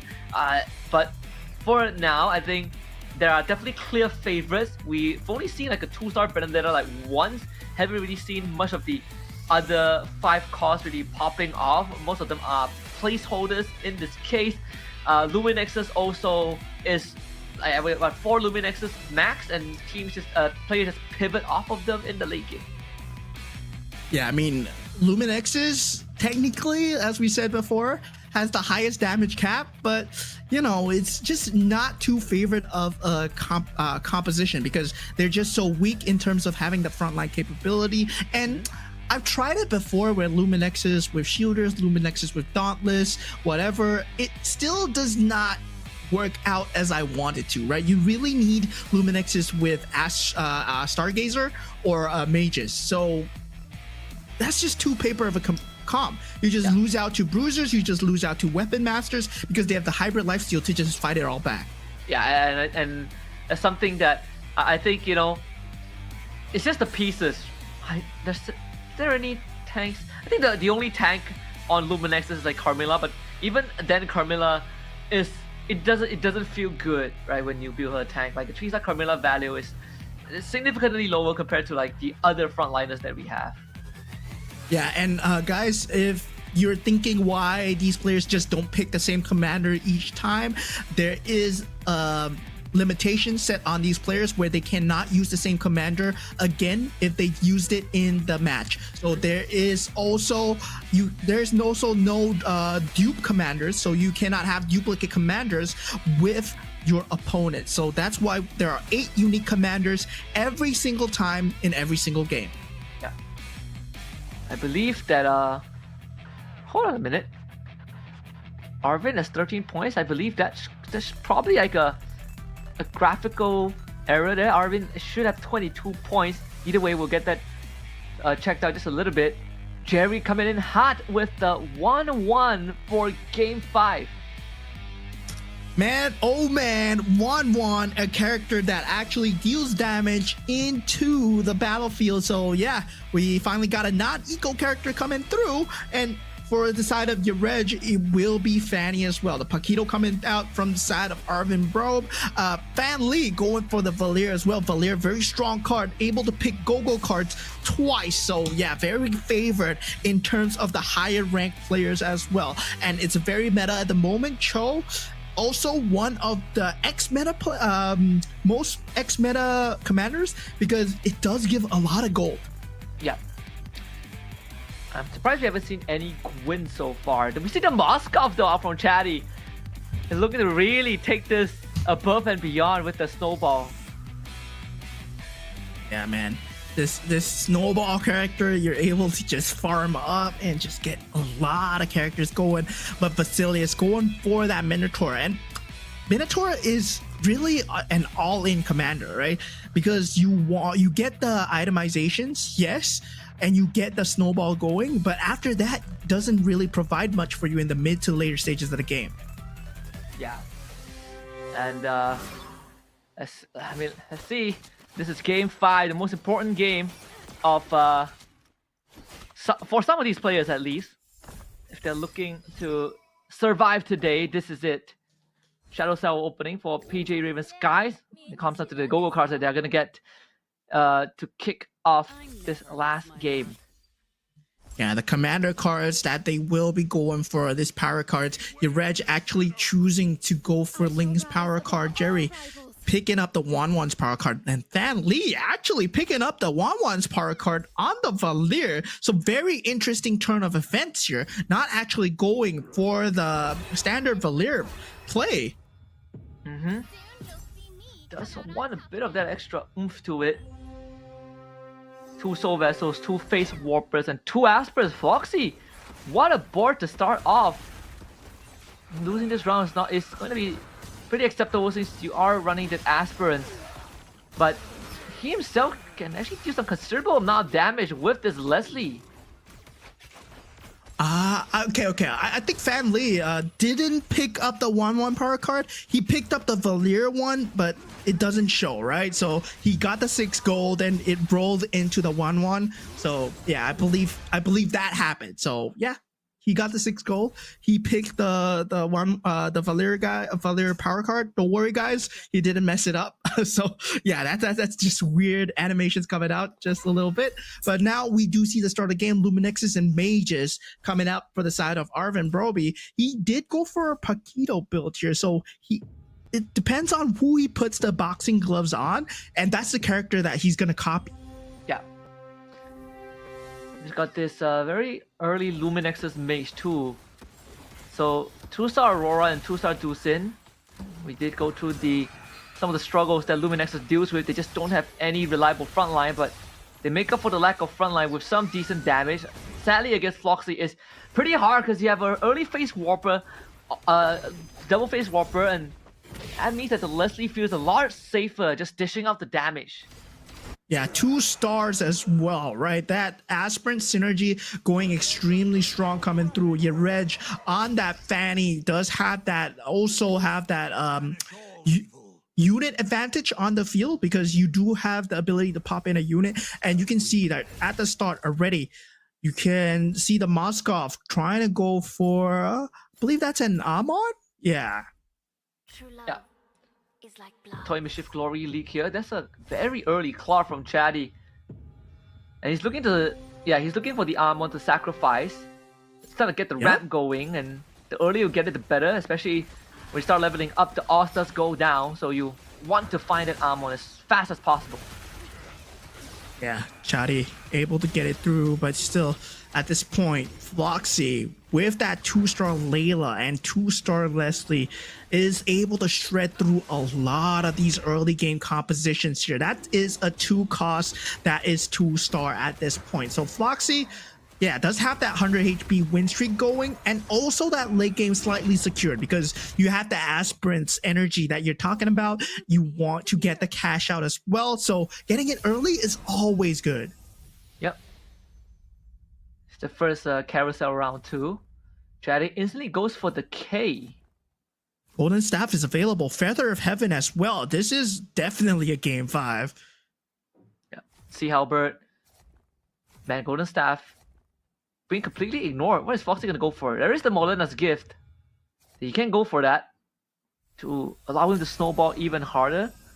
That's exactly what he chooses to go for. Everybody ignoring the Golden Staff. I think still it's a great item to go for it. Okay. I mean, not if you're Vasilius, right? You already have the Golden Staff, so yeah, you don't need to go for it. It's an enhanced Golden Staff, but is he going for a soul? Yeah, he's going for a Soul Vessel and Toy Mischief lineup. So this is one of the strongest early game lineups that you can get because you have a lot of items, you have a lot of units on the board, especially with the extra added Dijang as well. Now with the Golden Staff on the Dijang, you get a lot more procs to the Shockwave, but it's still level 1, right? So no Shockwave for you. It's just an AoE on the floor. Yeah. Gotta get rid of this K first though. This K with the Revitalized might just be the difference maker here. Can he get one more spell off? Doesn't seem to be possible. We did see Chatty going straight for the K on the carousel, but sadly doesn't have the damage output just yet. So Basilia is able to cash out on that early win. Yeah, Chatty at this point still has not found the ramp that he needed. Moskov does have a slightly later power spike in the mid game compared to the Minotaur, who has a very early game power spike, where especially if you're going for Soul Vessel or Toy Mischief at the start, or Starwing start as well, because you do have extra units on the board. So with the extra equipment, the Minotaur is all but set. But I'm surprised, right? Floxy, with this Aspirants lineup, he's still at 100 HP. That's the best spot to be in too if you are running the Aspirant. Ravens, PD Ravens guy against Fan Lee. This is an important one. Fan Lee, fortunately, not able to get this win with that Matilda Ixia, the double Stargazers. and the Starwind synergy coming out alongside, I believe, a Toy Mischief. So PG River Sky, another win there. That's 13 to the face of Fan Lee. Yeah, 13 already. That's a lot of damage to take at the start, but this is the blue GoGo card, the rare one that will be available. Your reg does go for most of the players are actually going for the heroes that are given for free. So Vasilius and Chadi, they do get the random heroes, but for your reg does go for the hybrid lifesteal, and Floxy goes for the free rerolls. That item round here. We see more commitments to the Stargazer there. Beyond the Clouds for Arvin Burop. Still having that 2 Luminexes on. Really dead set on just full on magical burst. But should start looking for the front line. We see the Atlas, the Aulus, and the Ruby on the board. Lolita on the bench, and Lolita too. The CC and Kula there for Jerry to go for. Gets the 7. Toy Mischief now out. Yeah, Toy Mischief is available with the Star Wing. I'm guessing for Jerry, he wanted to go for an early game snowball, but was unable to find the pieces, right? We saw the Soul Vessel already in the hands of Vasilius, so he was unable to get that Soul Vessel early game snowball. He's unable to find 4 bruisers either, so he has to settle for 2. And 1-1 is such a snowball-based character because there's no other way that you get eco other than going for scavengers. And yeah, he has to go for scavengers. Yep. Jerry would love to win this round if he can, but the Golden Staff and Clint proves to be a problem. Vasilius will just a minor love tap of 7 damage. Jerry but actually takes himself a Fanny along the way out. That's the Harley. This early at level 7, getting that 1% Harley in, so that Starwing synergy is set. But now looking at your Reg's board here, he does have that aspirants. Like we talked about him having aspirants, Floxy having aspirants as well. But now with him able to pop that Guinevere into the field with the Winter Crown and Feather of Heaven as well, this looks very familiar. Yep, looks like another attempt to go for that 3-star Guinevere, but with the aspirants in play, and 4 aspirant synergy nonetheless should give him some Yaresh the boost that he needs to get into that cash out territory. Another round win means that he gets even more stacks on top, so you can afford to lose a bit more. Floxy is undefeated so far, right? We saw how strong his support is, and so far he has been untouched. Yeah, but surprisingly, Vasilius has fallen behind with the Soul Vessel, Toy Mischief, and Star Wing synergy, right? But it's all 2-2-2. He's not niching into anything as of yet. And we know how much Minotaur kind of falls off in the mid stages, but in the later stages, those items will prove extremely useful because he has much more items than the other. But that's the only way that he's able to get the eco is through the win streaks. So without the win streaks, he might not have enough economy to pull through the later stages of the game. That's why Minotaur is either super early game or super late game. And he's banking on it to get him through these stages too. This Clint Face Warper needs one more pop. The Juicy needs to go now. And yeah, that's more than just enough. I think he has the Manix. I think he has the just enough stacks on the Golden Staff as well. So the damage ramp up very much needed against the Lumen Nexus. Irithel on the board now. If anyone's running Lumen Nexus, the Irithel looks pretty juicy. Chatty getting an extra hero slot that benefits the Moskov. Yeah, Vasilius, wow, straight away going for the unit. Now with the Dominant Eyes, the Golden Staff is available now, but nobody wants it. Feather of Heaven picked up by Fanley969, but now we have your Regis board that we're taking a look at. Yeah, he's going into the shop right now. He's still looking for any form of synergy. I would like to see him go for more either Swiftblade or Metro Zero synergy, because he does have that Guinevere, yes, but he's still looking for a niche synergy after the Aspirants is done. Yeah. Gets the Bruiser Blessing, so that's 4 bruisers out already. And that helps out the Guinevere a lot. Yep. It's a 2-star Guinevere. Bounces the Guinevere into with the launch pad. As Guinevere, Dharmai's Winter Crown and the Feather of Heaven. Very powerful spot, and Vasilius definitely doesn't want to be facing off this Gwyn now. That's another loss that he's taken. Yeah, he got the Irithel, but the Irithel is still like not synergized enough, right? You need either 6 marksmen or you need like Weapon Master or something else along the lines just to keep the Irithel just topped up. Especially if you don't have the front line to work with the Irithel, it just pops so fast in the back line. Yeah. It's something for the Irithel to work with. Again, there's the Luminexus, or you run like the 4 defenders and have the Irithel as your main damage dealer, and you add some crowd control on top of it, like a Vexana or a Candida. Something to buy the Irithel time, but even then, you are looking for a 2-star Irithel with perfect itemization to really take advantage of her full potential. That itself is demanding quite a lot from a single player, unless you are at level 10. Yeah, at this point, now Fanli does get the 6-star wing synergy, but is unable to play the rest of the units that he wants. So he will be buying some time with the interest to just get the EXP through. So yeah, at this point, going up against Yereg, nobody wants to go up against Yereg, right? That is a very scary Guinevere running around in the battlefield. I believe that, yeah, that Guinevere is just going to be unstoppable. The Dharmai as well really benefits the Guinevere. More spell casting means more damage into the super magic healing, and not to mention that having that bruiser synergy too, like the 4 bruisers and the 4 aspirants are still up for him, and Floxy. You have to check in the Floxy too, because the economy is looking pretty good on him. Gets random forecast, extra forecast heroes for himself. Has the 3-star Leslie already. This aspirant can go on and on. You can see the enhanced Heart's Claw for 2 of the players there, for Yereg and I believe Vasilius.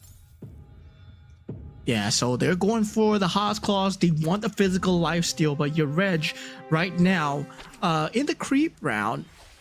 Wait, no, this is Fan Li. I'm looking at Yereg on the bottom right. So, but this is Fan Li, who has that Starwing Synergy 6, but is unable to get that 4 Glory League. And I don't really like the Starwing and the Glory League synergy. I'd rather he go for the Stargazer or the Weapon Master synergy, because it's way better with the Starwing compared to what the Starwing does with the Glory League, because yeah, it doesn't really pair together in terms of stats as well. There's the 4 Starwings out now for PJ Raven. Currently in last place in terms of health bar, 1 round away from elimination. He still has some free rerolls to work with. Some important decisions to make. No economy to back it up. 3 Beyond the Clouds synergy.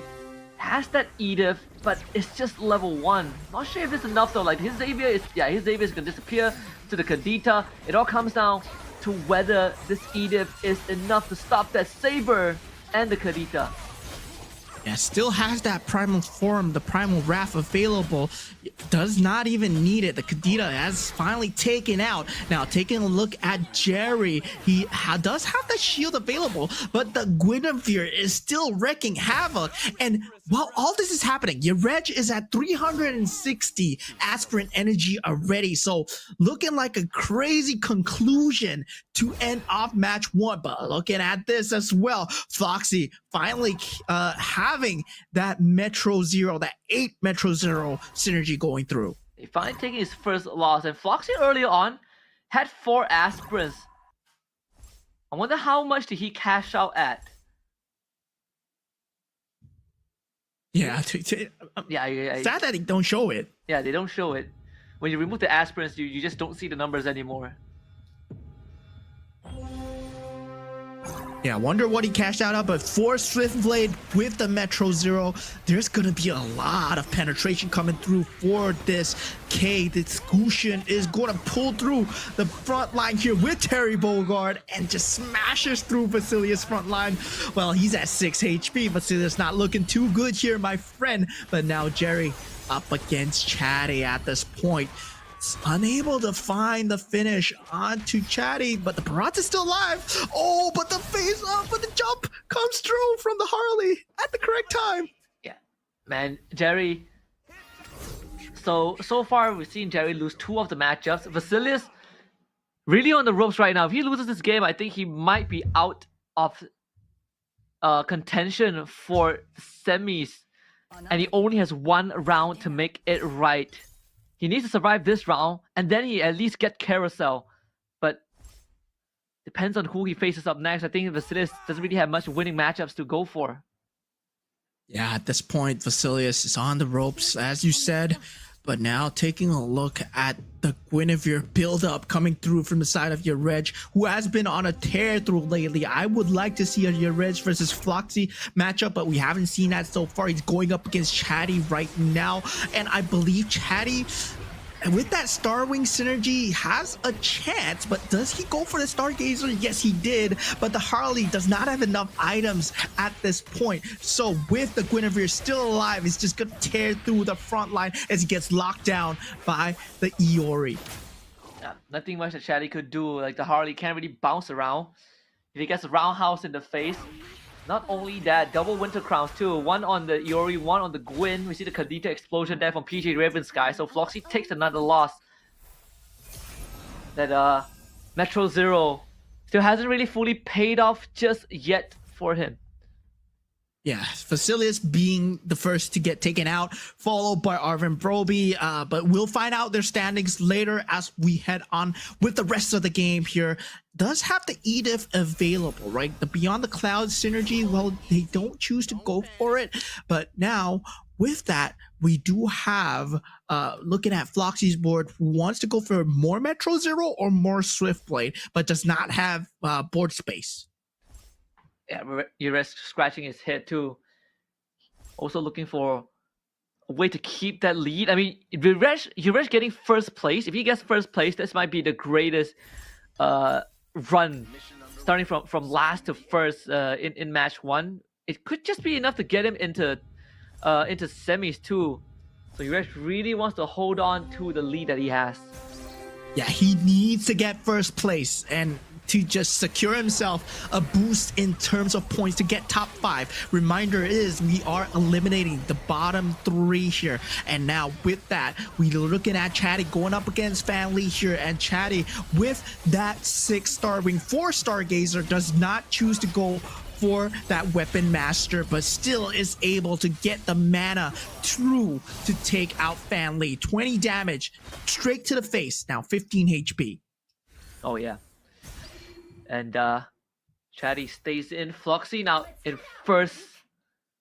Continues to be in first. Has plenty of health to work with. So Floxy not feeling entirely uncomfortable with the situation. Chatty with the 2-star Freya, 2-star Saber, the 2-star Harley with the Enchanted Talisman. Not just that, Enchanted Talisman, plus the Winter Crown and the Revitalize. All about making sure that this Harley survives for as long as possible. 6-star wing, 4-star gazer on Family. Still trying to find some other synergies. Put in the KOF, puts in the K. The Gushin will be on the field now, but who is he up against? He's up against Jerry, one of our top few contenders as well. On the 1-1, unable to find that early lead. Now Jerry able to deal the damage into the board. The Barats is dealing a lot in the back line, but is unable to take out Family's units. The heavy spin coming out too little, too late as he gets taken out. Jerry will be out of this competition for now. Have to take a back seat and see if he has enough points to make it through to the semis. It will be happening tomorrow. But for now, I mean, Jerry, again, having quite a dominant start, and I think maybe the start that he got in this match is just enough to put him through. For Chatty, still really banking on the Harley. This is the entirety of that of this round. The Harley is going to be the main resource to win out, to get him into at least a top 4 finish. But with the amount of points that he has, it's most likely guaranteed. Yeah, with that, he needs that 4 Stargazer synergy as well to make the Harley work even better. And at the same time, he needs itemizations on the Vexana to just keep casting the Eternal Guard. But still, does he have the board space to make it work here? See the Atlas upgrade to the Kadita. Saber is out. Hitting a lot of that big pieces here. Has to make some important decisions. Decides to chip in on the Harley, of course. So the 2 Harley 2s on the board. One is on Chatty, and one is on PJ Raven. So Chatty goes down next round. So Fanny also has a 2-star Harley. Everyone is going Harleys this game. Yeah, Harley. People like Harley so much on Stargazer, but I gotta say, it hasn't really performed well for me. But now, going up PJ Raven, going up against Fan Lee here, we have what it might be the final fight here. Harley still able to dish out the damage despite being locked down here. Gusion, though, has to worry about him. The jump away is there. Now, Harley does survive here, takes out Floxy's mirror, as now Fan Lee finds himself in a bit of trouble against your edge and is out for the count. Bye-bye. And that's going to be some Harleys back onto the board for Chatty and PJ Raven to grab if they can. A 2-star Edith now comes out. And this is pretty scary because a lot of the fight costs are now freed up and was also pretty highly contested by at least 2 of the remaining players on the map. We see the double 2-star Arlen. 3-star Guinevere out for Yuresh. Oh, that's a 3-star. Is this the run for Yuresh? Is this enough for him to get into semis? Yeah, that's a 3-star, but does he have the Hybrid Lifesteal to make the Guinevere work? He does have that 6 Bruiser synergy with the 6 Toy Mischief synergy. But now, this is also an 8 Metro Zero build coming through with a Kadita that is going to be scary to deal with. Does Floxy get the correct target with the rough waves here? The Akai goes off at just the right time. Those crowd controls, bit too annoying. Not only that, with Iori and the Gwyn running around, it's an impossibility to win that round. Chatty will also be knocked out by PJ Raven Skies and Yuresh. The fact that he was able to beat Floxy earlier on, this could be that game for Yuresh. Yeah, Yuresh might have pulled off a miracle run. The representative from Cambodia here. He does have that 3-star Guinevere prepped up with the Haas Claws, Feather Heaven, and a Winter Crown. Taking a last gander at his screen. Just trying to improve, just trying to optimize whatever that's available. Right now, it's about just making sure that Akai is able to get a bit more survivability. And that means getting more stars on the Akai, right? The opponents, if they can take out the Akai, they get a chance to take out the Guinevere. Yeah, they need to get the Akai to 2-star. It's going to be facing up against the mirror of PJ Raven first. Not to mention that he's playing the Fanny, so he gets to bounce in an extra unit. On top of that, I believe that unit is the Barat. Basically, he gets to split into 2, so that buys enough time, but we're seeing this Edith quite a problem there. Bringing it down to just the Guinevere, who is running the Haas Claw, Feather of Heaven, and the Winter Crown. So all hope is not lost just yet. There is a chance for PJ Raven to pull this back.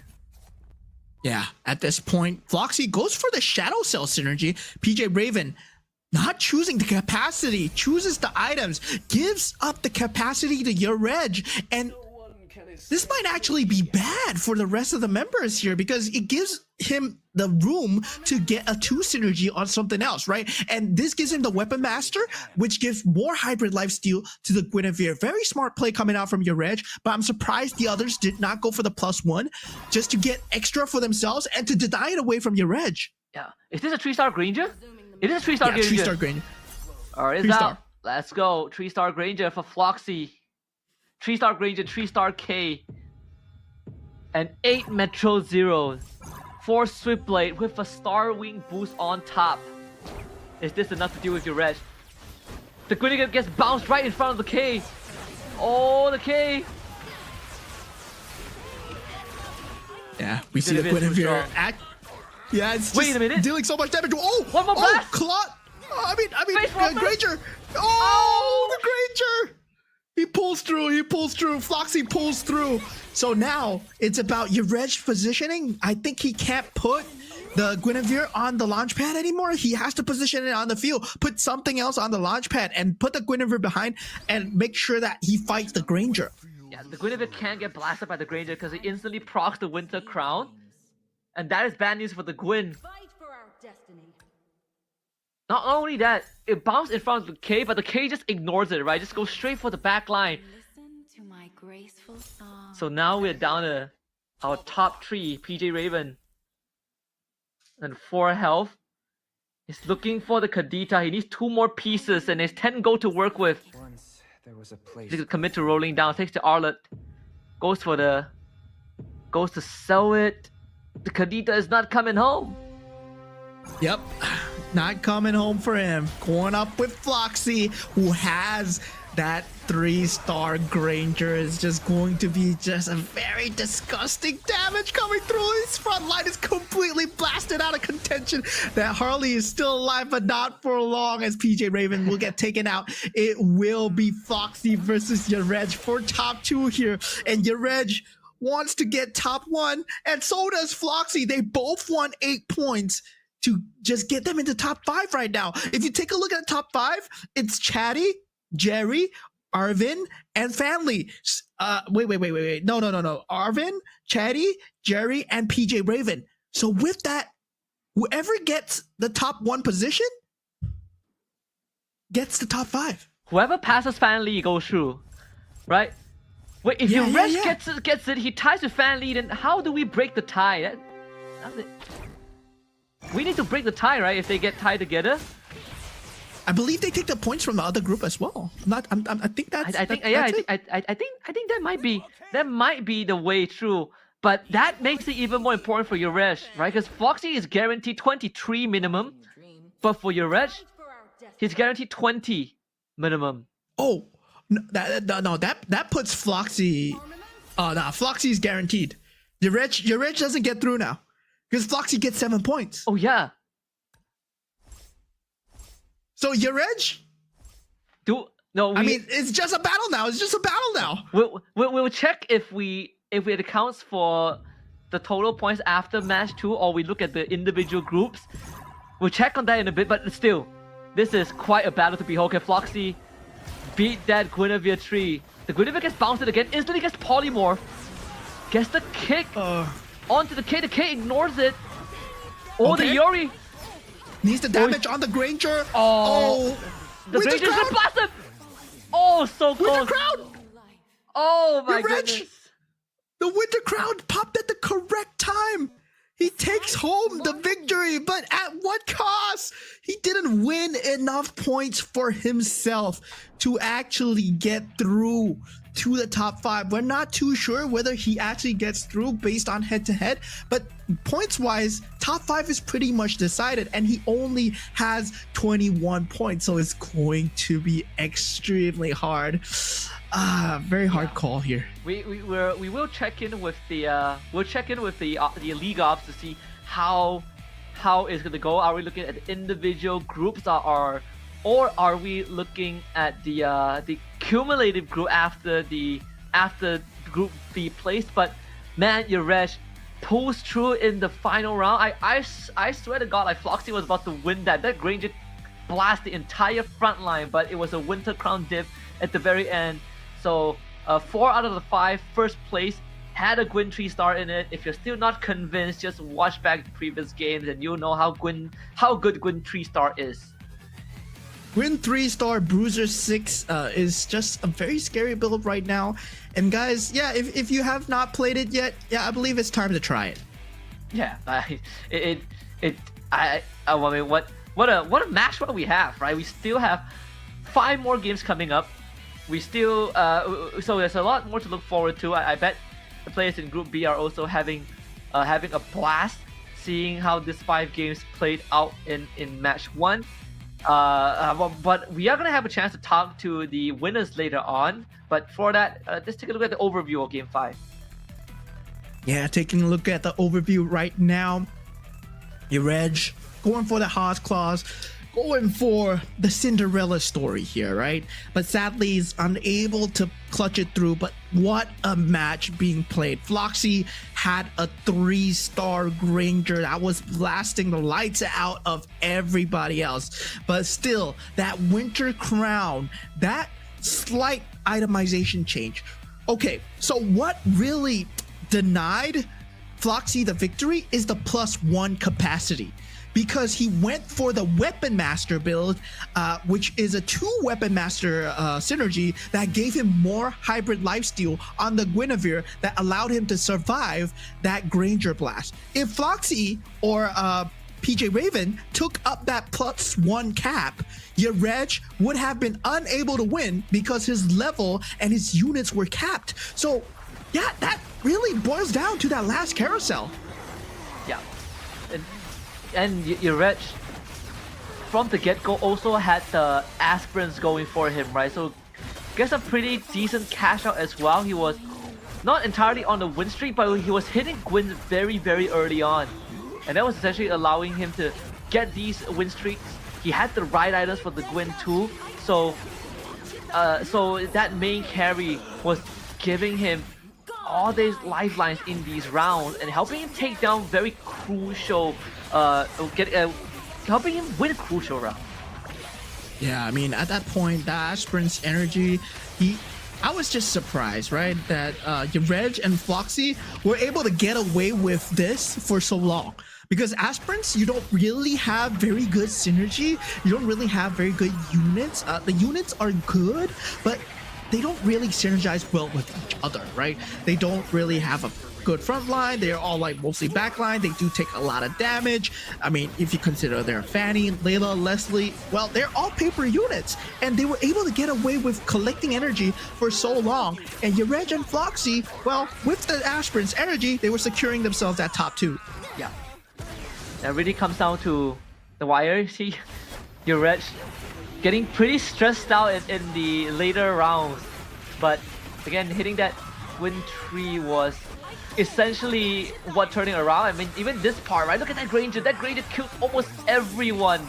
If not for that Winter Crown, Yareg would have finished second. At least you end it with a bang. Yeah, taking a look at Jerry's build here, going for that 6 bruiser.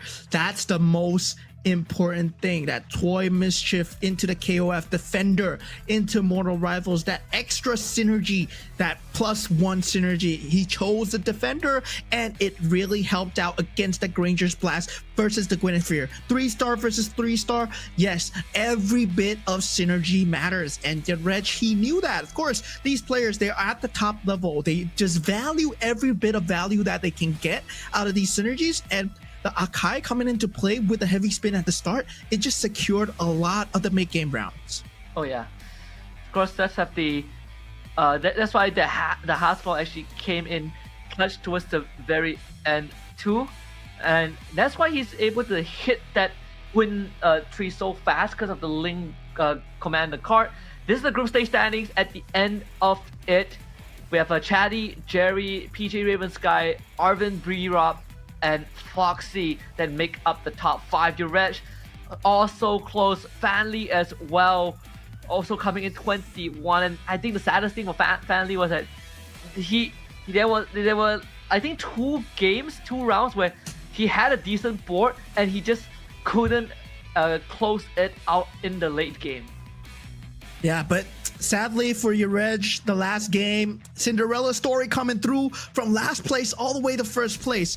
But the last places that he got were a bit too much. But that was a great show from Cambodia here, as they will be going home. Their only representative, I believe, will be going home. But we do have 5 different regions in the top 5. We have Indonesia, we have Philippines, we have Myanmar, we have the EECA, and Latam as well. But now I believe we have an interview, but we'll be waiting to find out who we're interviewing just shortly. Yeah, I'm so excited, right? I remember, when we look at the inaugural year of MLBB, the M series, that we don't have regions that's outside of SEA, right? Because at that point it's just within within SCA, but for MCGG, for GO1, we have been given enough time, and now Latam and ECA, they're actually the top players in Group A.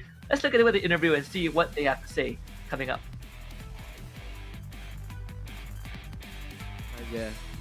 Halo, Cedi. Hello. Halo. Oke, pertama-tama aku mau ucapin dulu congratulations tentunya untuk di posisi pertama ya. Posisi pertama ya. Dan wah, game oh iya kah? Iya kah? Oh iya kah? Dan tentunya congratulations. Dan mungkin pertanyaanku yang pertama aku mau nanya nih. Emang kayaknya tadi aku ngelihat beberapa kali tuh commander yang dipakai itu termasuknya commander combat. Emang apakah ini udah menjadi dari strategi atau kayak ya udahlah apa aja commandernya pasti menang juga kok?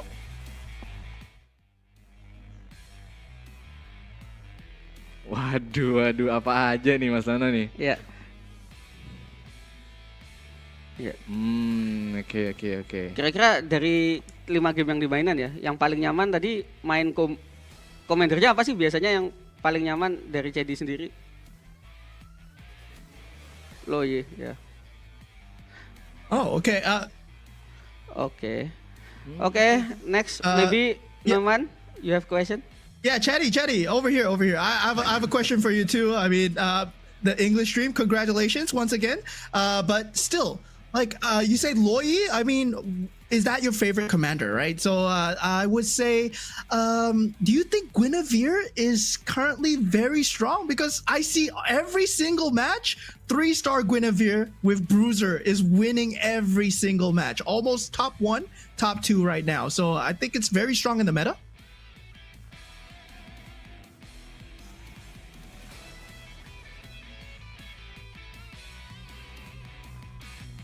With sinergi apa sih namanya biji ya? Boleh MagicChess bahasa buat Indonesia sekali lah boleh lah. intinya Jadi ya. ntar kita coba translate boleh. Win terlalu strong sih sekarang, bisa 1 lawan 4, 1 lawan 5 bahkan kalau ada biji. Jadi Cedi say that Guinevere is really strong because she can fighting against 4 even 5 heroes. Yeah, it's more powerful if he has a magic crystal. Yeah, with the magic crystal also. Yeah. It's just very strong at the moment. Ya, karena kita ngelihat di semua game ya bahkan semua Guinevere game itu menjadi sangat populer ya. Sangat populer ya. Iya. Oke. Oke. Dan tentunya thank you untuk Cedi dan congratulations juga telah mendapatkan peringkat pertama nih. Iya, peringkat pertama dan lolos ke next round. Ke next round ya. Congratulations. Ya, thank you. Oke. Dan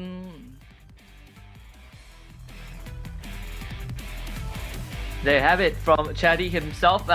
You know, if you still don't believe in the gospel of Guinevere, you've heard it from Chadi. Guinevere with the right items and the right synergy, or if you get lucky, you get the crystal on Guinevere. I'm not sure what synergy goes well. She already has that Bruiser Aspirant, but you know, live it up to your creativity. You hit 3-star, she 1v5s the whole board. Yeah, and I believe that Aspirant synergy is already a slight nerf to Guinevere, where you know you're playing aspirants.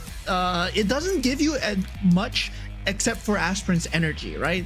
And yeah, it just leads up to that payout. So it's already lacking a synergy. So you need that Bruiser synergy no matter what for Guinevere. Yet it still destroys boards. It still destroys compositions every single time. And no matter what you're playing, we saw Starwing, Stargazer going up against it. We saw a level 3 Granger going up against it as well. And it was still not enough against similar 3-stars.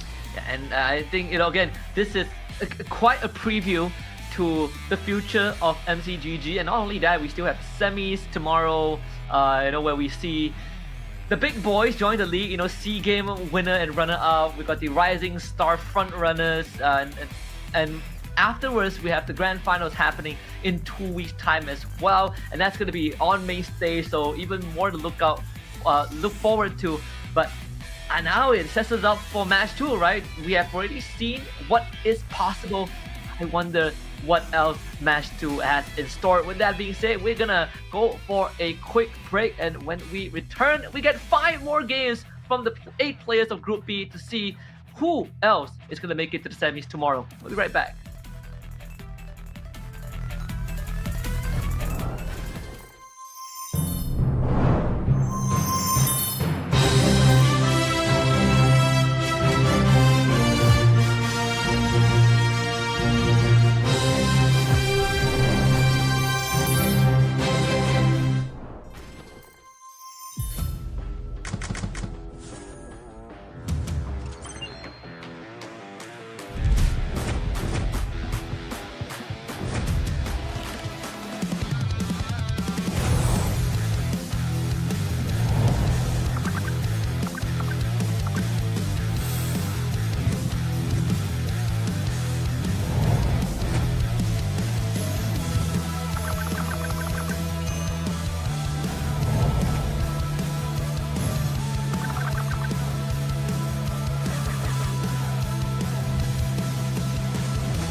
rise beyond greatness and reignite the star.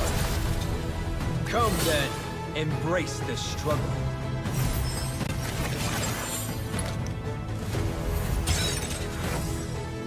Hold on. Let it become your strength.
Also known as GO1.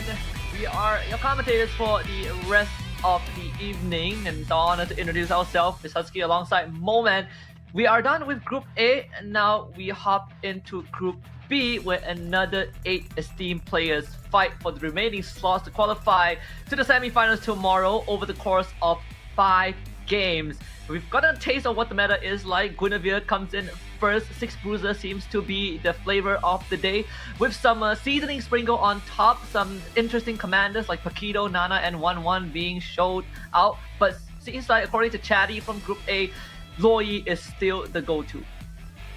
Yeah, Loi just provides a very strong early game synergy as well as a direction, right? In this game, you're looking for direction, you're looking for what kind of synergy that you are building towards for, because it is such a sandbox game where you can go for any type of build, you can go for any type of synergy. Economy is also kind of liquid. You can actually either invest everything at the start or go for that 5 interest, where a lot of players you see don't really go for 5 interest, they like to keep it at 30 gold.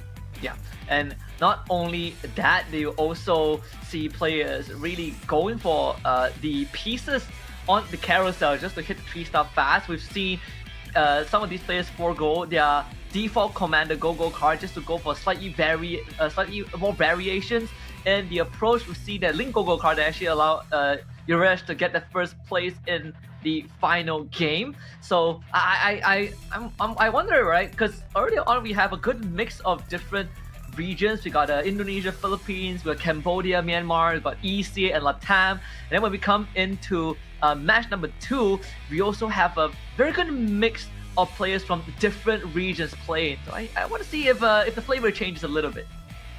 Yeah, I want to see if the meta changes a little bit. Maybe we are going to discover another OP unit. Maybe Guinevere is not the cream of the crop. Maybe something can take down Guinevere. But of course, I believe the players have been watching what's been going on in game 1. Right now, they're theory crafting how to take down this 6 Bruiser build. And I mean, 6 Bruiser builds, it's not a normal thing, right? It's not an uncommon thing. We've seen it in set 1 where the Bellaric with the 6 Bruisers with the Winter Veil was extremely strong. Yeah, and not only that, we also want to remind you guys that if you haven't done it just yet, remember to follow our official global Facebook account at MagicChess GoGo, because at there you'll find the latest and most comprehensive game news, the luxurious rewards and activities in exclusive official tournament live stream. And on top of that, if you are watching this on TikTok, just follow MCG TikTok in the chat. You just take a screenshot and go to the pin post on the official global TikTok account for the live stream event. Follow the event rules to participate. for a chance to win a random lucky draw prize. And also remember to follow our official global TikTok account at MagicChess GoGo Global for the same privileges of most comprehensive and latest news alongside the live streams of any future MCGG related content. Yeah, and who knows, you might be playing in Go 2 because Go 1 all stemmed from MRS4. And MRS4, well, it started in the early months of November 2025, where it was first announced that, yeah, you can actually get to play Go 1. And people were like, what? You can play this game online and get a slot for yourselves to win up to $10,000. Yes, these players, they've been playing. 14 players were chosen from MRS4, which is just playing on their phone every single day, just joining in to the competition, joining the Rising Star Season 4, and finally making it to the top here in the international stage. Yeah, and I think there's very less. I don't remember any event that I've been involved in or I've seen that gives you an opportunity to play in a game client and actually be on that world stage. But let's recap the point system, the holy bible that governs the competitive integrity of MCGG, at least for Go 1. The group stage and the semifinals have the same application. If you finish first, you get 8 points and you minus 1 point for every single position beyond first spot down to 1 in 8th. But these placements also sort of shakes up the drafting, which we'll talk about in just a little bit, because like Moman said, they are fighting for a whopping 25 grand total prize pool with 10k for the champion. Yeah, and you talked about it before. The difference between the champion and the runner-up is miles apart, right? $2,900 for the runner-up, so you definitely want to be the champion, and it will be the same format where you are playing just round after round. This is not a sprint, guys. This is a battle of wits and strategies. This is all about just getting that marathon strategy through. But these players, do they have the marathon strategies? We have representatives from Indonesia. We have Dorky and Wisnu AS as well. And of course, from Malaysia, we have MCGG, Maizen. And also another representative from Indonesia, we have Anxiety, and Cambodia as well, NHA God. EECA, we have Soulfire, and our Myanmar representatives is K1, and our Turkey A, we have Zero Mertens. Yeah, and of course MCGG Maizen, if you guys don't know who he is, he's one of the biggest figures in MCGG in Malaysia. So the fact that he is on this Go 1 stage really kind of reflects the kind of contribution and the amount of time he has poured into the game. So as a Malaysian, I think anyone who has followed him, you have to, I think the support is going to be massive. But let's see if it's going to be enough to push him and the rest of the competitors into semis tomorrow. Let's talk about the drafting phase, of course. For game 1 of every single match, we roll a dice to determine the random sequence of who goes first. But from game 2 onwards, your placement from the previous game will determine who gets to draft first. If you finish first, you draft last. If you finish last, you draft first. You get the idea to balance out the pros and cons. And we get to see what commanders that ECA or Turkey A, they actually prioritize, right? And they prioritize the Minotaur. And Minotaur, yeah, in the Southeast Asian region, I believe is underrepresented. I feel that it's a very strong snowball card if you are able to get the synergy, if you're able to work out the itemizations. If you understand the piece and the itemizations by heart, Minotaur suddenly becomes an extremely strong piece because you're given items and then suddenly you're given direction, right? You suddenly know what you want to build towards. Now, K1 going for that Paquito build at the end, but now Turkey as well, coming in with their own Yuzong. So there's something fresh coming through because we have different representations from around the globe. Yeah, that's what we've been talking about as well during the entire course of match 1, whether that Yuzong is going to be picked up eventually, because it does give you stronger versions of Go-Go card, and if it's maxed out, you get something extra on top. If it's at the highest quality, in fact, you get something extra out of that. So I think, you know, it allows you to snowball hard as well, and maybe that's sort of the direction that Zero Mertens wants to go towards. But these players also need to start planning ahead the other commanders that they have in their pool to use in the coming games, depending on what they want to go for. Because again, no dupes in a single match, and no repeats of the commander that you have used in the previous game.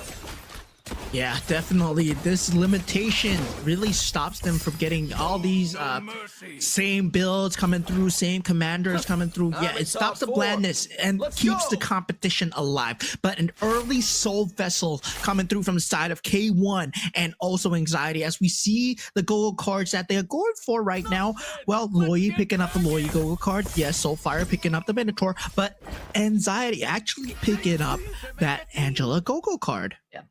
Actually, Zen getting the Aspirant synergy too so early on. Actually went for the Guinevere GoGo card instead of the Valir one, so you get some extra rerolls on top of that. So you can kind of see what he is striving to lean into. This is a pretty decent strategy to start, a synergy to start off. You might not have the most damage output off front line, and you're anticipating to lose rounds, but it does get that Aspirant synergy rolling, so you can get some early stacks for the cash out later on. Yeah, it's 10 at a time, but you're taking a lot of damage here, and Maizen will be taking that 9 damage right now. But looking at that Toy Mischief synergy at the start coming through from the side of Zero Merchants here. Now, Zero Merchants going for that Utah, right? It's really about that first GoGo card coming through. Hopefully you get a great GoGo card that is of either Eco or either Snowball, right? You either go for the momentum, getting the win streaks into the mid game, or you go for the eco and hope for the later stage of the game. And that's what a Yuzong is really about, just getting a good GoGo card. And whether or not does he have a strategy for each GoGo card that he's about to get. Even for Soulfire, it also has a pretty strong start, right? 2-star on both the Atlas. I think the Kagura is still a 1-star, 2-star on the Atlas, but you have the Holy Crystal and the Ice Queen for the Xavier. But the fact that you get a very early Beyond the Cloud synergy means you get to stack up on the Thunderstone for that extra damage, and that builds into the Xavier and allows you to pull ahead of the curve.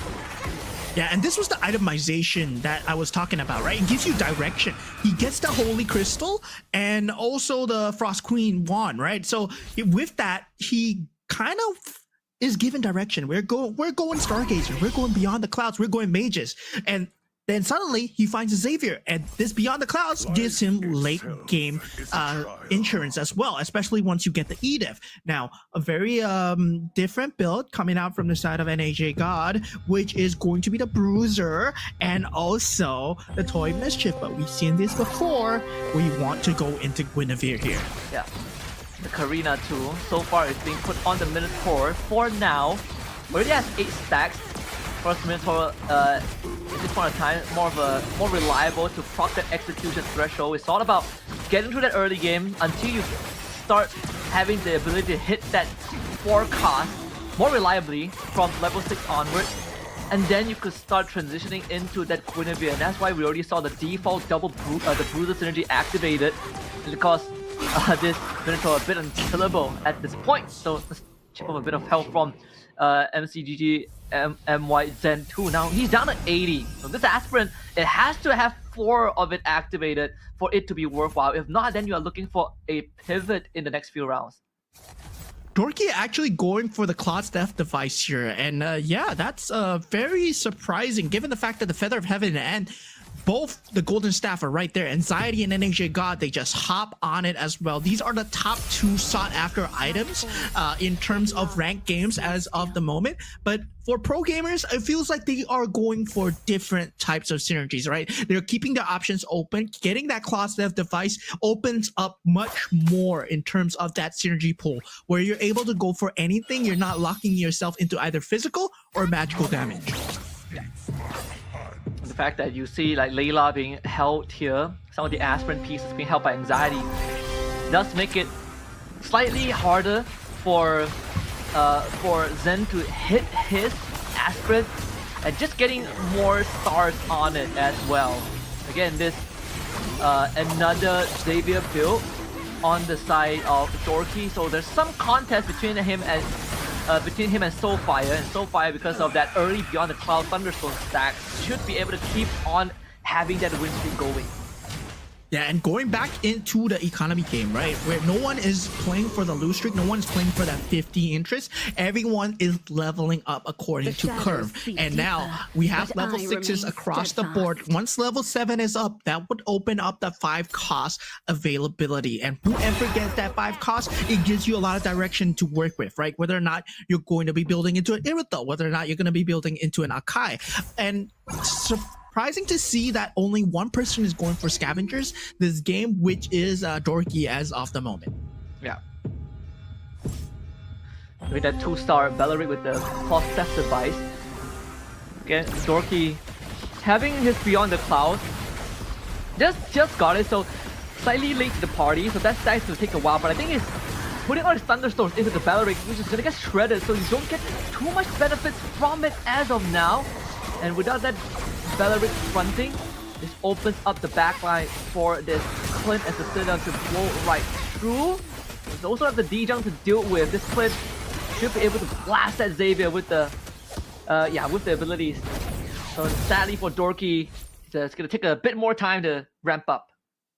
Yeah, the Phase Warp coming through at the correct time as well, all right? That's one of the things about Phase Warped is dealing so much against magic-based bursts, right? Because if you Phase Warp every time the magic-based burst is about to come through, well, suddenly you just find yourself invulnerable. But now with that second GoGo card round, now this is very important, especially for Zero Merchants. But look at that, it says free and it's golden.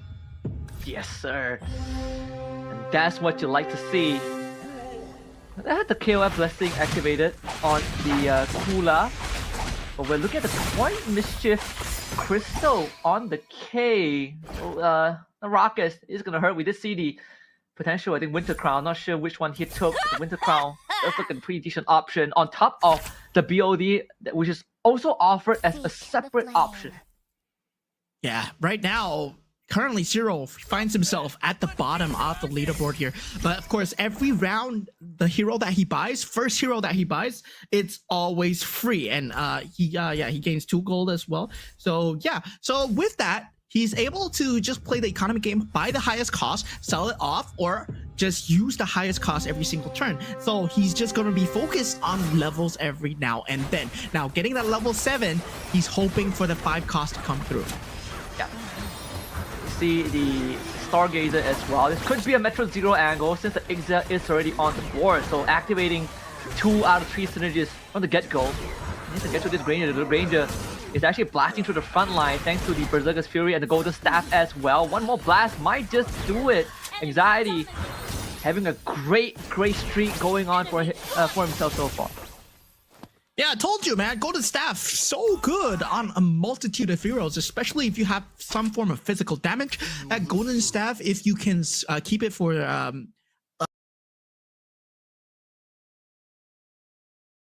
quite a number of time on the board, that number of stacks, it actually adds up every single time that you fight. And with the meta right now, you go for frontline and you go for backline, right? There's not much people going for Swift Blades, jumping into the backlines, not much people going for sabers. So that Golden Staff actually just provides so much sustainability. Look at Anxiety go right now with the 2-star Hanabi.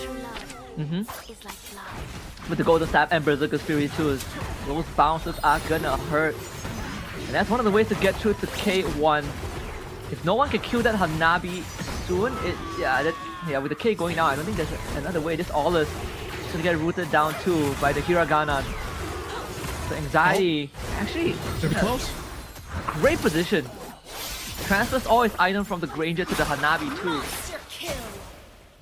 Yeah, just in time here. Taking a look at an HG God trying to get kind of a streak going for himself. Does get that Toy Mischief for synergy right now with the shield. So with the Glory Elite 2 is not the strongest synergy. He's better off going for that 4 shield or 4 bruiser, but does not want to give up the interest. Does have that interest to work with, so he does buy the Arlot, but not the best to go for right now. It doesn't give Shadow Cell, it doesn't give anything else. No. 4 Toy Mischief, 3 bruisers, 2 defenders. That's a lot. They did place the orders at the very back so that he can get in, but it's gonna be aggroed by the Karina instead. The barrage execute? Sadly doesn't go through though. The Face Warper on this Belleric ends up paying off for Dorky, and with a 2-star Granger, the BOD in hand as well. And NHA God will have to take the L this round and take a flat 10. Yeah, NHA God going for that all-out. I don't think that was the play during that round. He might have a set build that he wants to go for, but not too sure whether that's going to be the case. Whether or not he's going into Shadow Cell right now, he might be making the pivot right now. But we do see a X-Borg over there, whoever that's going for the Metro Zero build. Yep, Maizen, he picks it up. And Zero Mertens, this Yuzong so far not really working out the way that he wanted. Instead of getting a snowball going, he is getting snowballed on by almost, I think, all of the rounds that he plays. So that extra hero slot is going to be his way back. The fact that he has a free hero, free buy every round, he might have to start considering ditching some of the economy, because so far, all these 1-star pieces, despite having the 6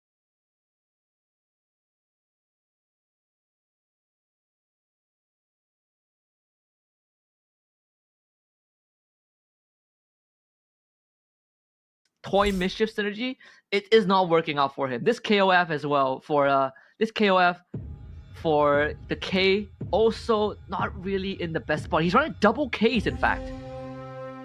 Yeah, he's running double Ks, one with the toy mischief synergy, but I feel that the items on that 1-star Barrage instead of that 2-star Jawhead might cost him if he gets knocked out. But still, luckily for him, his opponent is NHA God, who does not have much frontline damage.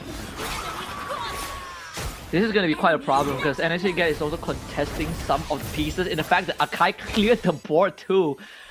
Zero Merton, I think down to... He has a maximum of 3 rounds left. And the nerfs are going to start building up a little bit. Because this is one of the cases where everything that can go wrong has gone wrong. Yeah, this is a worst case scenario. Maizen here now with 7 Metro Zero synergy. He wants to go for more here. And he was the one that actually picked up the export. So he does have the Ixia and the export. If he wants to, he can swap it out as well. But with the Scavenger Blessing, not too sure whether he's going to be able to put it on the board. Does not have the space, does swap out the Atlas. Yeah, get for a bit of the economy. Still in a decent spot, 68 health to work with the Hanabi and the Ixia, so you get that marksman synergy that allows the Hanabi to have the output. But the fact that he hit a pretty early export does give him some comfort, right? The Freya can also hold the front for him. It's the fact that this Akai is straight up executing everyone thanks to the Karina. That's the Karina item. Look at that. Again. Yeah, I've been saying for the longest time, man. Gold lane Akai is the new meta. So yeah, that's what we're seeing out for NHA God. That meta where you put all the items on the Akai, it works in MCGG, but it might not work in MLBB, guys. Yeah. I don't know. That ML is the equivalent of a Sky Piercer, all right, on the Akai. I think he doesn't do enough damage in there to make it count. Speaking of which, is the aspirin cashed out already? The smell of I want to check in on anxiety because I felt like he still can hold on to its stacks for a bit more. I'm not sure if he ever went to 4 aspirins.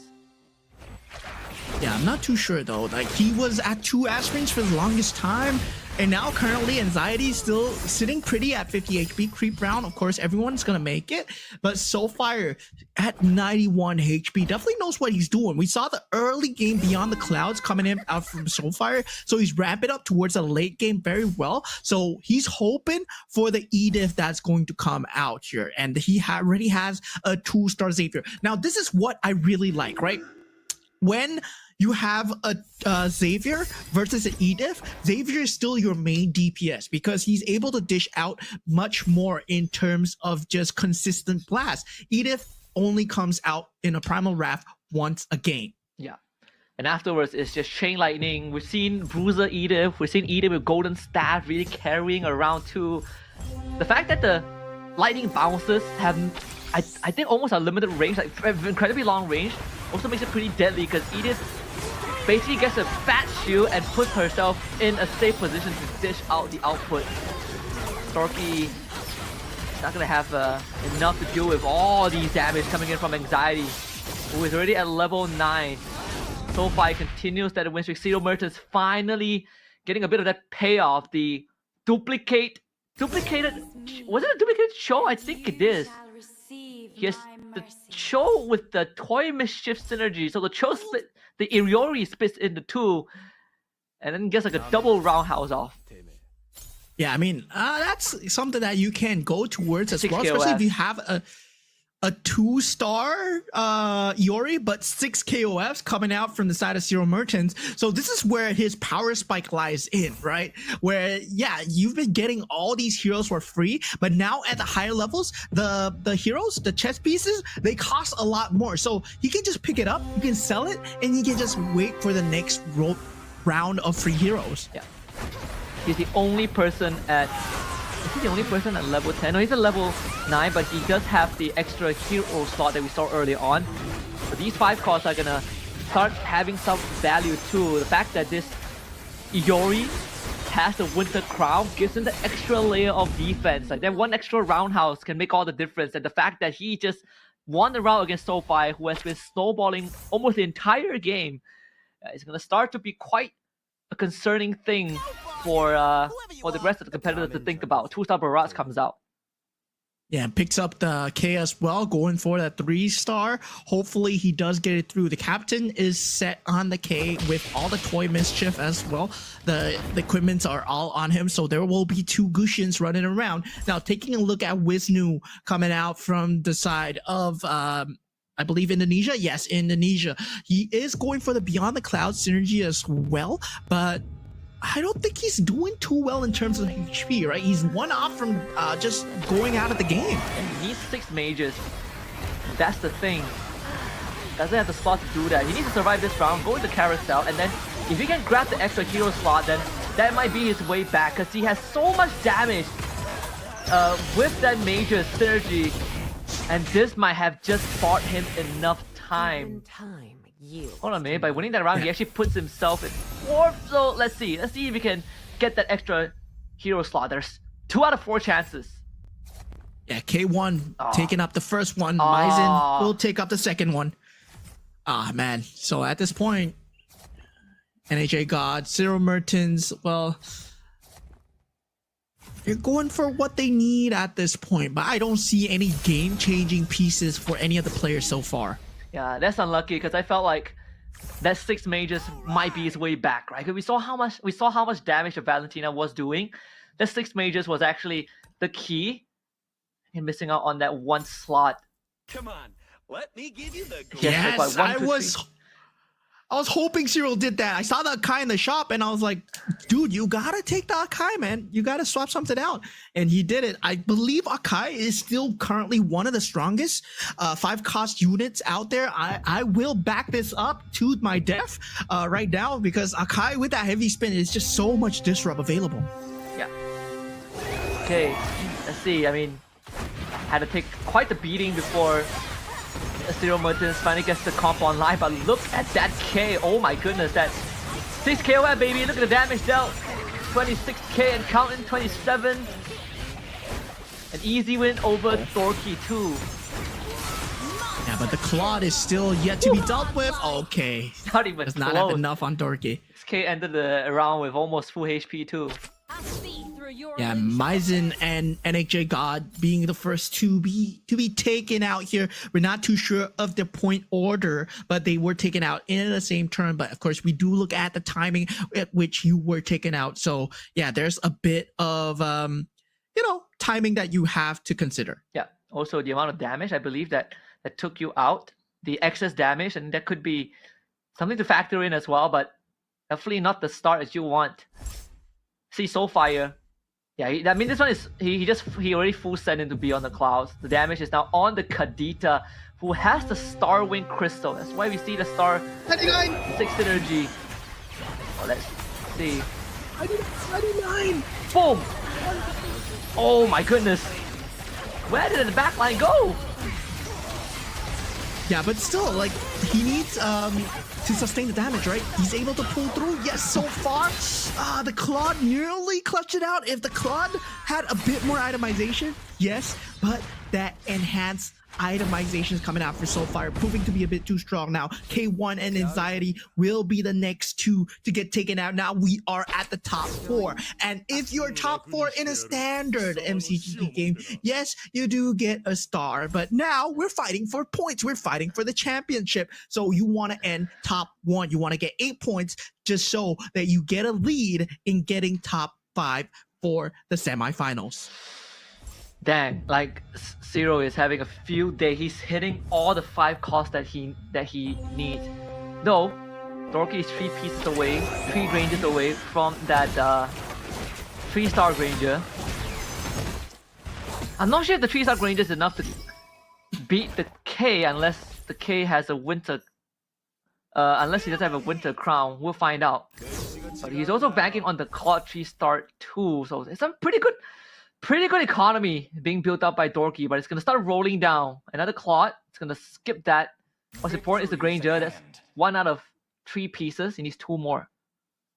Yeah, in auto battle terms, we call this donkey rolling, right? Because you're looking for 1 unit and you're just donkey rolling again and again. Oh. He finds the second Granger, does not have the economy to buy it right now. If he goes up against Soulfire or Zero Merchants, it's going to be a hard fight.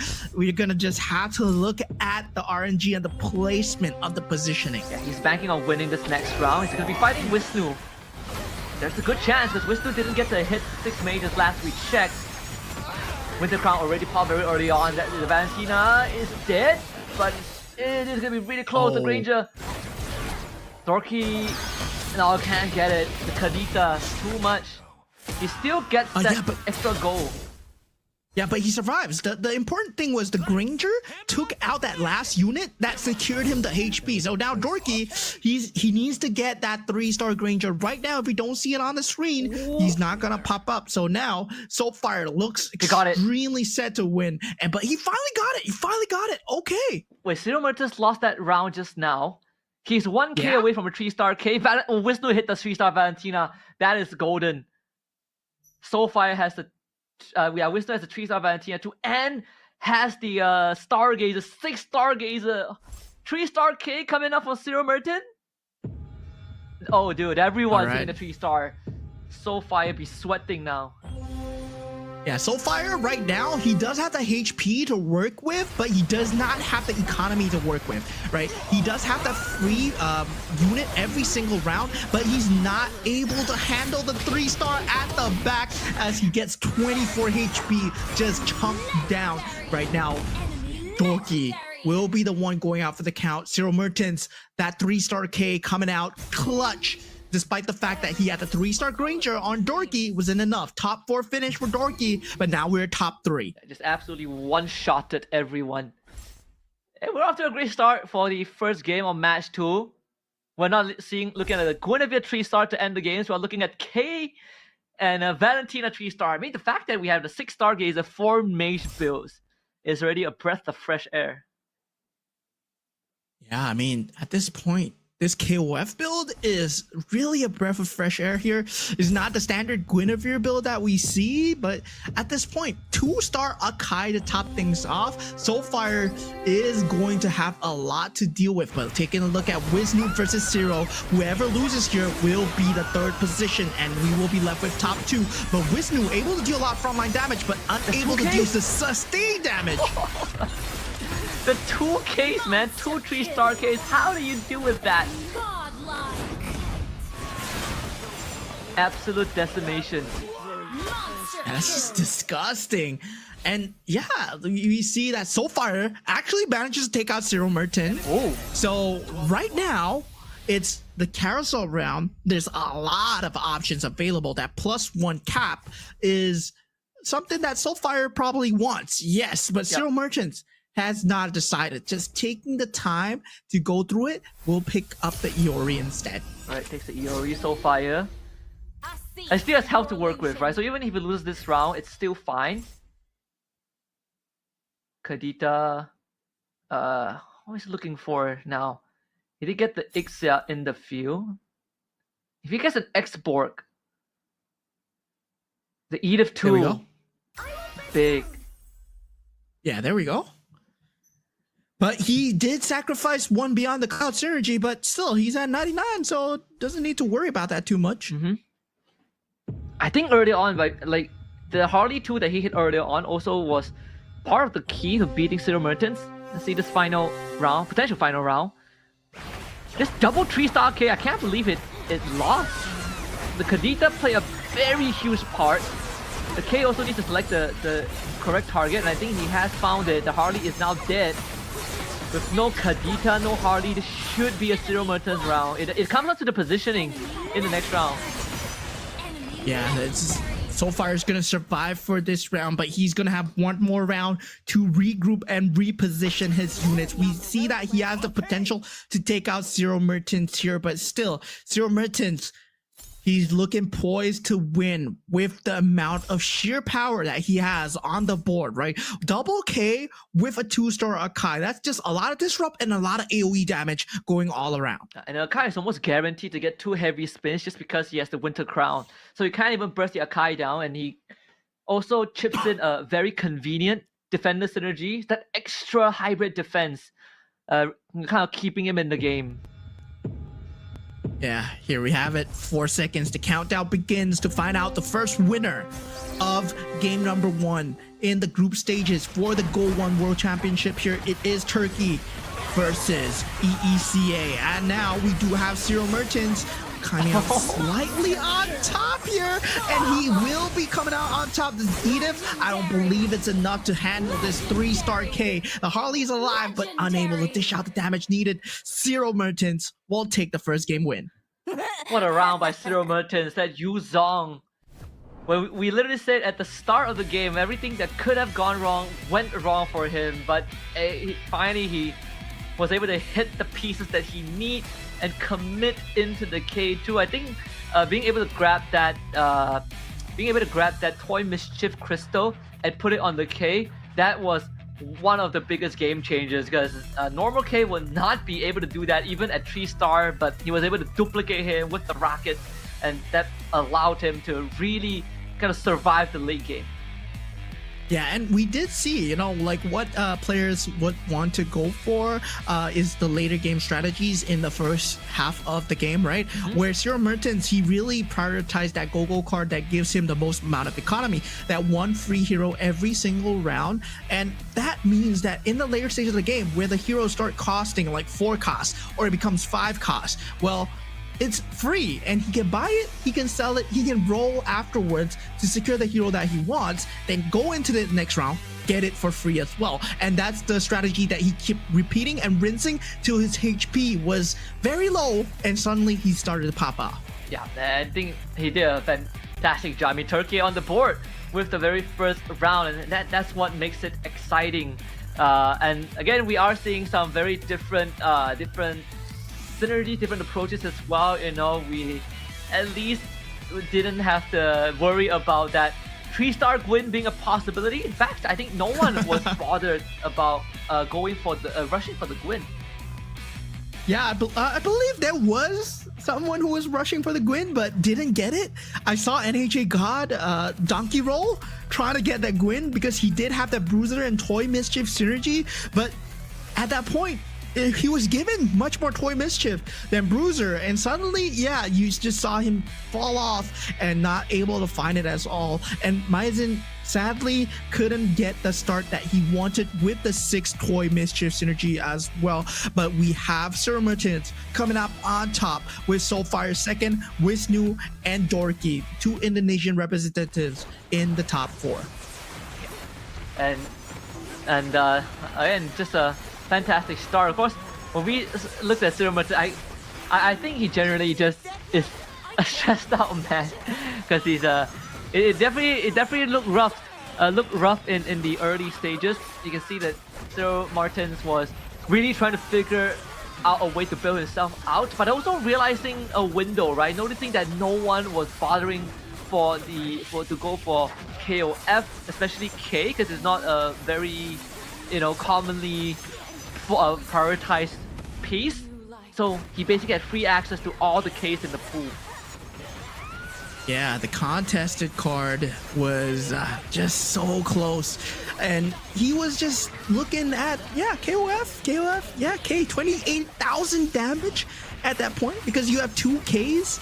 Well, yeah, easy peasy. Once he got that 3-star K, 2 3-star Ks coming out. So far, he did stand a chance, but he didn't get the units that he needed, didn't get the positioning that he needed. He needed Harley to be the one taking out that K, but unable to find the damage coming through. And with that, it's gonna give him a very sweet 8 points. And the fact that he is willing to go for like Yu Zong and commit full to it makes me wonder, right? What is going to be like? What's going to be shown in the subsequent rounds? If his playstyle is about the snowballing, we sort of talked about this when we looked at Jerry earlier on from Group A. That means that something like Lunox and Valir or Luo Yi might be on the board for Cyril Martin, for the rest of the game. Yeah, this is where I'm very curious to see, right? What are the other regions bringing? Now, we do see the winner stats coming through, right? Toy Mischief into KOF. That's the main synergy that he went for. 6 into 6. Dauntless, Scavenger, Bruiser, Defender, Mortal Rivals. That was 2-2-2-1. And the key thing that really changed the game for him is the second GoGo card right there. Everybody else got the purple GoGo card. Meanwhile, he got the rarest GoGo cards. He got the orange card because he is a Yuzong. And this means that the first hero purchase each round is free. And afterwards, the last resort that actually helped him out as well. Yeah.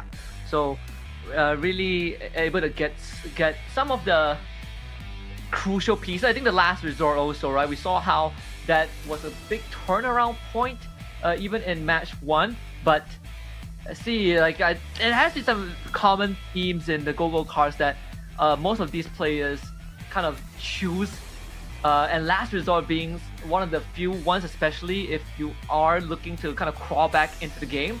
Standings after round of the game: 1-0 Mertens in first place from Turkey, followed by Soulfire from EECA in second with 7, Wisnu and Torki in third and fourth respectively, followed by K1 from Myanmar in 5th. Yeah, but once again, right? I have to remind you guys, this is a marathon, not a sprint. Well, Cyril Mertens might have gotten the better of everyone this round, but still, it's all about consistency, whether or not you can keep your position in the top 4. Because if next thing, the thing that happens, if you get 1.1 point, suddenly it's not enough to get into top 5 because it is still a best out of 5. Yeah, we did see that's sort of the case with Jerry in reverse, right?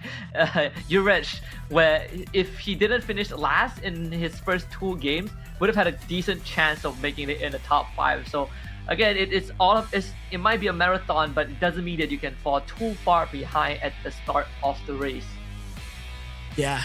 At the same time, I would like to remind you guys about the drafting phase. Whoever goes last, whoever ended up last, will get to pick the commander first. And once again, no duplicate commanders. So that means you can't pick the same commander.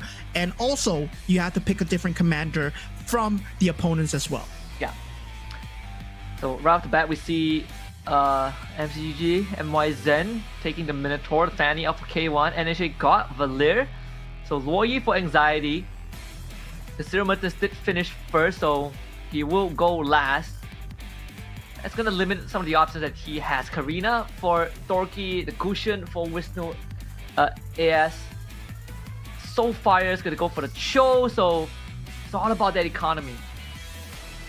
Yeah, it's all about the economy. Everybody's seeming to go for the economy this time here. And Maizen here going for that Minotaur. He sees the power coming in from Soulfire, yes, but Cyril Mertens, once again, going against the grain here. He goes for the Wan. So yeah, bringing the Wan in this early, that's extremely cheese, but I believe he has something up in his pockets. Oh yeah, and that's what we like, right? Like This could be one of the few approaches that he has. You know, you sort of defy what's normal, but at the same time making it work in your favor. We've seen, I think, 2-3 1-1 games in the previous match. They have varying degrees of success, mostly landing in like 4th to 6th place. Let's see how this game 2 is gonna play out. Yeah, Cyril Martins already with that early marksman synergy doesn't do too well in the early game. You want that Soul Vessel or that Starwing synergy just to have that extra bit of HP, if not having that early bruisers as well, like K1 has managed to get. K1 with a very good early start, but now we do see the GoGo cards that they're going for. And yes, for Cyril Martins, going for that 1-1 card, meaning that you want to get that early game synergy no matter what. You want to get the early game lead no matter what, because that gives you a 40% chance of getting 1 gold every time you take out a unit. So that means, yeah, you want to take out units. Yeah. Amass as much resource as possible. I mean, this Force Synergy is activated. The Glory League, so I assume the Glory League should be on the CC. Yeah, it's random, so you can't tell unless you're the player, but doesn't matter, right? He got a crazy synergy going through. He has he has 4-2 synergy, so that's crazy. Like we're just fighting each other, and he already has 4-2 synergy. K1 has a crazy start with the Fanny, and Fanny is a very strong snowball character just because of the fact that you get an extra unit every single time ahead of the players. Oh yeah. This is another KOF for Dorky.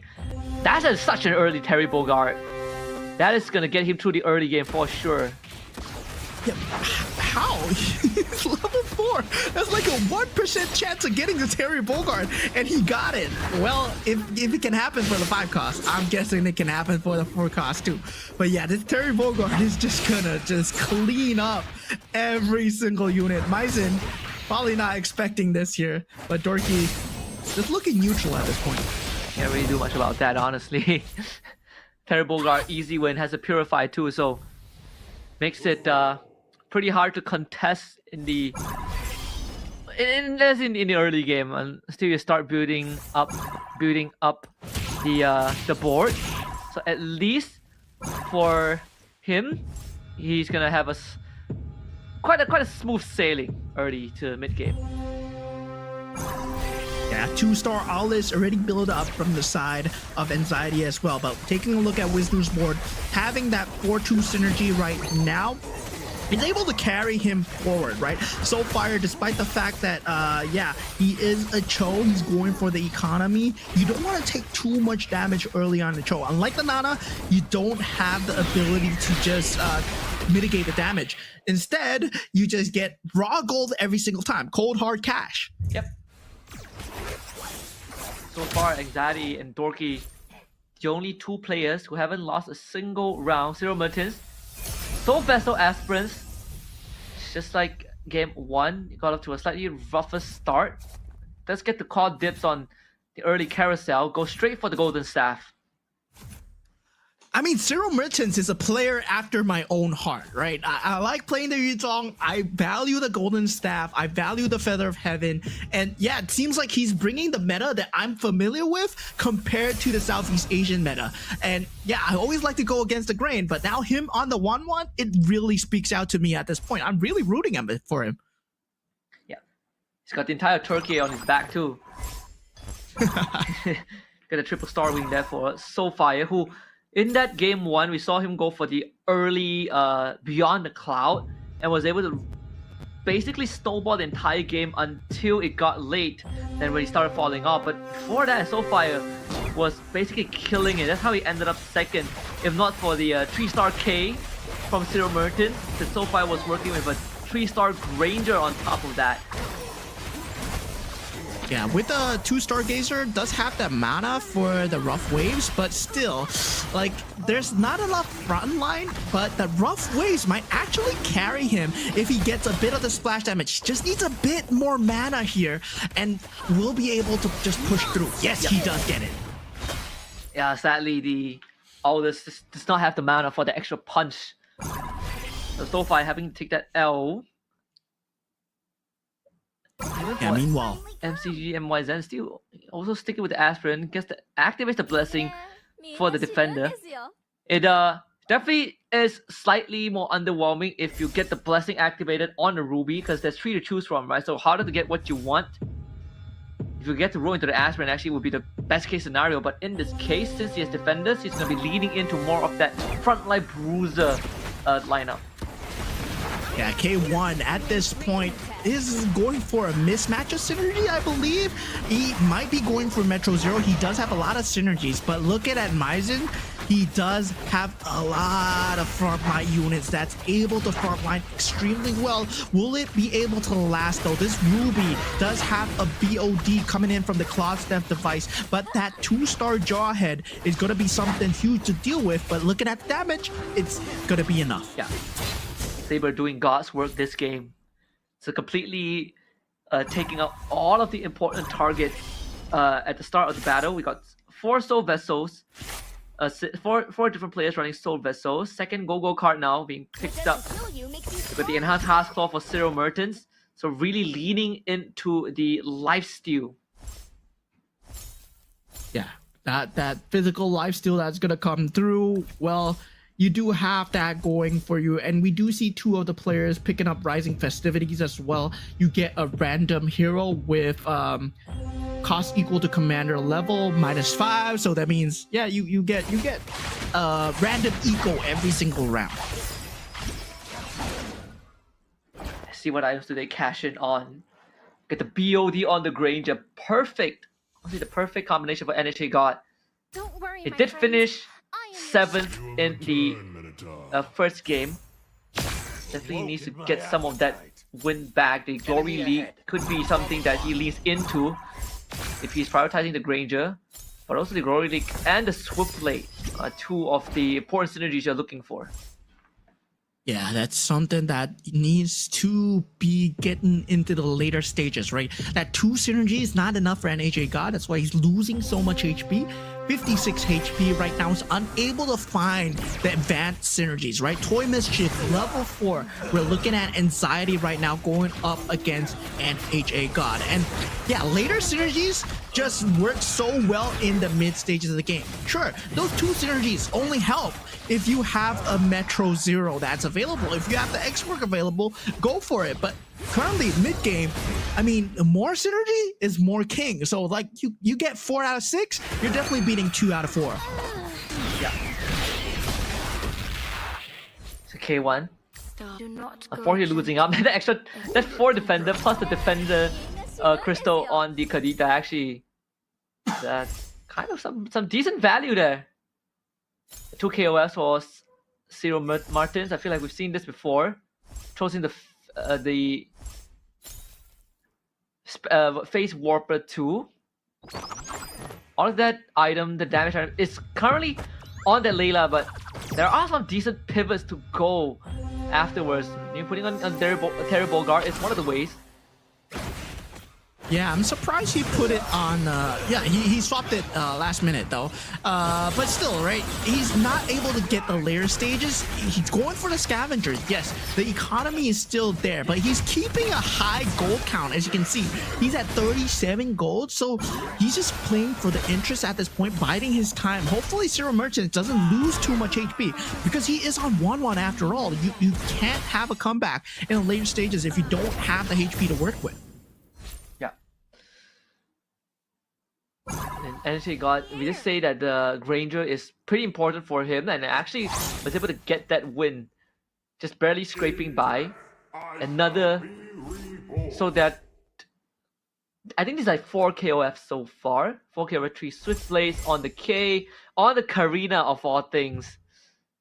So Dorky being quite a contest to Cyril Martins if he still wants to lean into the KOF, but the fact of the matter is Dorky has not lost a single round so far. 4 bruisers, Guinevere with Feather of Heaven. This is starting to look a bit familiar here. We're running into familiar territory. And yeah, it feels like Dorky is going for the Guinevere all in. Hopefully he gets it. Too bad the Holy Crystal is not available. It is from the Claude Death device, but this Guinevere is going to start dealing a lot of work. Oh yeah. See, this Guinevere gets to that tree. In fact, funnily enough, the first game of match 1 with that Guinevere 3-star was with the Karina equipment too. Zero Martins gets his hands on the +1 again. So same position as game 1, but I felt like his current spot is slightly harder to pull back from as compared to what we've previously seen. Yeah, does not have the ability to use that, the extra free reroll. No, the extra free hero every single turn. He does not have the economy to work with. The only thing that is kind of like a silver lining is the scavengers that he has. But right now, K1 able to pick up the Akai. So yeah, he does have that 3 triple scavenger synergy. So there's a lot of eco going for him. But on 43 HP, right? That's not much eco to be gained if you are out of the game. Yeah. And he doesn't have a fallback plan too. Say the same for K1. He is gonna bounce that Freya in, who has a golden staff in hand, but it's just a Freya 1 sitting in front of a Baras and Obsidia, which is gonna be quite problematic. So he needs Akai to bail him out, but the damage output just isn't really there, sadly, for K1. Yeah, I mean, K1 at this point, we're talking about HP. He's currently finding himself at 26. Dorky taking the first L of the game, finds himself at 89, loses out to Maizen here. Anxiety also doing extremely well. NHA God getting a great win streak for himself. Does find that Glory League synergy. He needs one more to make it work. That 6 Glory League into 4 Dauntless. I'm guessing that's the endgame build that he's trying to go for. Or either that or Metro Zero. Mm-hmm. See what he's searching for first. The Guinevere. If you can hold the Guinevere, then that actually just slow down the rest of the game. But things like 4 Glory League. Okay, 3 Glory League. Yeah, it's a bit of a mismatch. He needs that 4 Glory League to make this Granger work. Yeah, that 4 Glory League. Swiftblade. The synergies are still kind of out of place, but NHA God going up against Dorky. Well, Dorky might be able to take him down, but looking at the Claude, able to deal a lot of damage with the Blazing Duet so far, but the Guinevere, it's just too much. Guinevere, we saw Chatty say you get 1v4, he just 1v8. He needs the more items on the Granger, and also have the Granger be a 2-star. So far the damage isn't enough yet to really threaten anyone.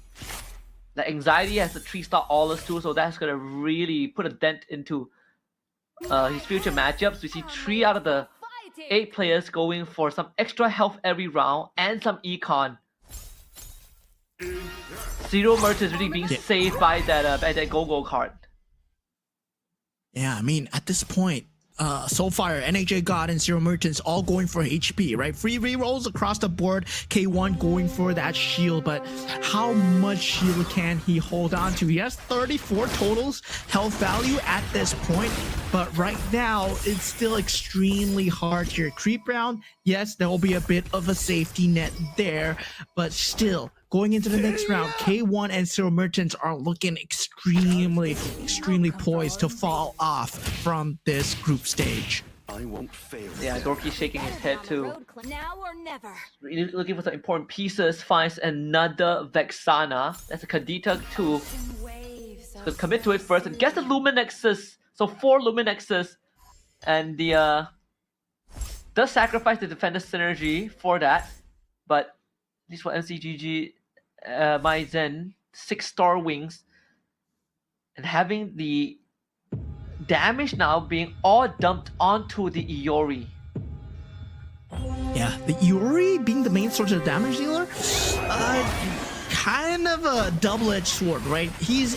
When he does the Way of the Dragon, he's in the animation most of the time, but if you're able to just get consistent Way of the Dragons, the entire enemy team gets locked out. But now, look at him. He's ended up focusing on the tank, on the Barats, which means that he gets instantly taken out. Now this Barats is going to come back without the itemizations. Is this Guinevere going to be enough against that 2-star Granger? No, it is not. Yeah, and sadly, you can only one-shot so many people. Once you hit the tanks, like we just saw, the Barats actually out-damages the Iori to a certain degree. Iori 2 would change that, for sure. He has a 12% chance of hitting it at level 9. But the economy is not doing too well. In this case, has a lot of health to still spare to weather the storm. He's still sitting at 63 health. Anxiety so far only losing 1 round. Yeah, Anxiety is still top of the leaderboards. Wisnu with that 6 mage, but the Beyond the Clouds came in a bit too late, right? You can see that he only has 3 stacks at the moment. He's gonna need to start building it up right now, but he finds the worst possible opponent with a 3-star Owlus. Anxiety is just gonna wreak havoc on his board, but look at the frontline damage. But this Owlus is going to be needing to be dealt with right now, and now he's split into 2. There's 2 3-star Owlus to deal with. 2 3-star Arless, Divide and Conquer, this Kadita. The back damage enough! More than enough. That was the 6-star, 6 synergy coming through from the mage and the Stargazer. That's just enough. Oh, he has 2 crystals. He has a mage and defender crystal, so 6 mages, 6 Stargazers, I must and face this the alone. 3 Beyond the Clouds too. I would swap out something for the Valentina at this point, but yeah, oh no, that's different. There's Soulfire. So it's yeah, Soulfire currently going for the Stargazer combo, the double star that we saw, but it's unable to get the Vexana, right? The Vexana being locked up by the other players at the moment. Yeah. Highly contested units at this point in time.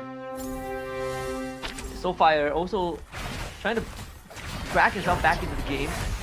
You can see this up against NCG MY Zen, who has Hardy with the 12 Death device. Kadita also a high commodity in this game.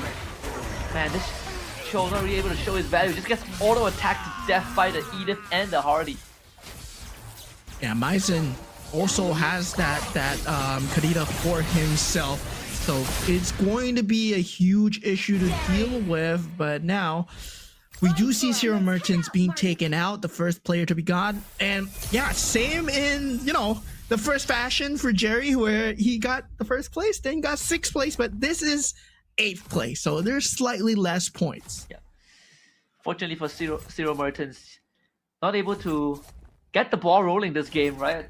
Doesn't have the same fallback plan as he had in game 1.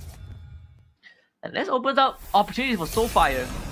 I mean, Anxiety is still looking incredibly strong, but we saw what Dorky could do. Wisnu too. There's a 6 major, 6 Stargazer, and a Kadita as the main piece. At this point, do you put the items on the Claude or the Hanabi?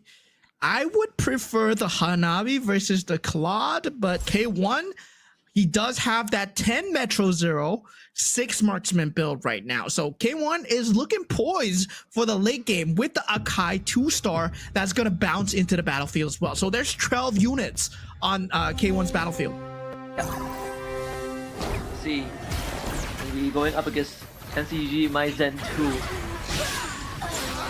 I mean, there's the Dorky is gonna have the level 2 win with the crop proc, but yeah, there's not enough damage there. Getting absolutely clobbered. At this point, the AoE damage coming out from both the Hanabi and the Claude in the 6 Marksman build. Now, you combine that with the Metro Zero, where he has 10 synergies. That's a lot of damage added up. So Anxiety gets the better of Maizen at this point. So we're gonna see Maizen slowly falling off, and yeah, Soulfire might be the next to be out of this battlefield. Okay, that's the Gwyn 2, so he needs another 3 more Gwyn for the Green 3. Finds himself a Barats 2-2. So far, only having 8 pieces. Yeah, Soulfire is in a bit of a pickle, right? He is 6 Starwing, yes, but he favored the 2-star Karita, and right now does not have the Stargazer. Yeah. mean, Anxiety's War is in quite a strong position with this double Aulus too. Unless they could stop the Aulus, but he does have a Winter Crown. So looks highly unlikely even with the Kadita. This Looming Nexus, can it do enough? The Aulus now splits into two Kadita trying to blow it up, but just does not have enough damage as the Winter Crown also counts for the clone. As the K1, NCGG, Maizen, and Soulfire all get knocked out at the same time. We are down from 7 to 4. Yeah, that was a minesweeper of a round. Now that would be up to the league ops to decide who is going to have the least number of points. But now, I believe, yeah, it is out so far. Cyril Martins being the first one out, followed by, I believe, Maizen, then Soulfire, then K1.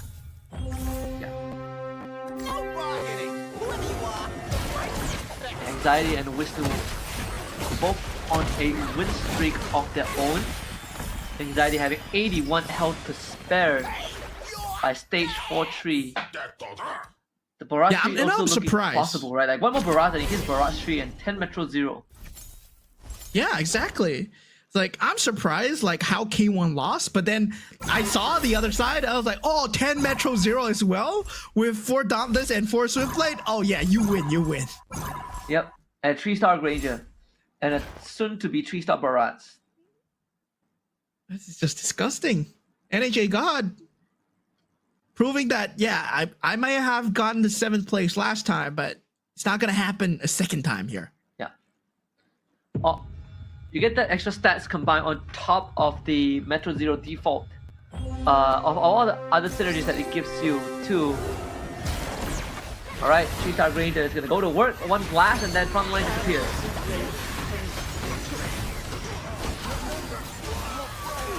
Yes, just getting bursted down. 3-star Granger still alive though, but the 2-star Vixana unable to do anything, just get blasted out. Valentina will be just food to his gun here. Dorky gets taken out by Anxiety as well. So yeah, this brings us into top 3, and Dorky unable to get that 3-star Guinevere, just sad for him. 3-star Kadita for Wisnu. The 6 mages. Sees 2 deuces, but doesn't go for it just yet. Barrage being contested too here. Did he? Hold on a minute. So Barrage is highly contested because Anxiety also wants the Barrage. Because the NHA God also wants the Barrage. 2-star Arkai, a lot more important than the Barrage. Yeah, he goes for it. Anxiety has the 2-star Barrage, 2-star Arkai, and yeah, forgoes that 3-star Barrage. Kadita, is he gonna do enough damage though? Yeah, I mean of course she is. It straight up blows up everyone. So until the 3-star Barrage comes out, Anxiety is gonna have a hard time dealing with Wisnu. Even here, NSA God trying to win against the mirror until now. So Anxiety is the one that's in the most trouble right now. Yeah, I mean, at this point, 3-star Granger with the correct itemizations, right? Demon Hunter Sword, that Winter Crown for an extra added survivability, then that BOD as well. That perfect itemization coming in from NHA God. We talked about it at the start, when the BOD was on the Granger, that's the perfect item that you want on the perfect hero. But now, it's up to the rest to get the Barrage. So both of them are rolling for the same characters. They're rolling for the same heroes, but they're unable to get it. Yeah. Really comes out to who gets knocked out first. NHA God actually hits the Barrage tree. Oh. So this should be lights off for Anxiety because he's not going to have enough to hit his Barrage. Let's see Wisnu up against NHA God. Against MCGG Maizen, sorry. Is it going to be enough? That the Kadita tree, is it going to make a difference? I think it might be because the Vexana is disrupting them with the Eternal Guard. Oh, the Winter Crown! Just enough. Oh.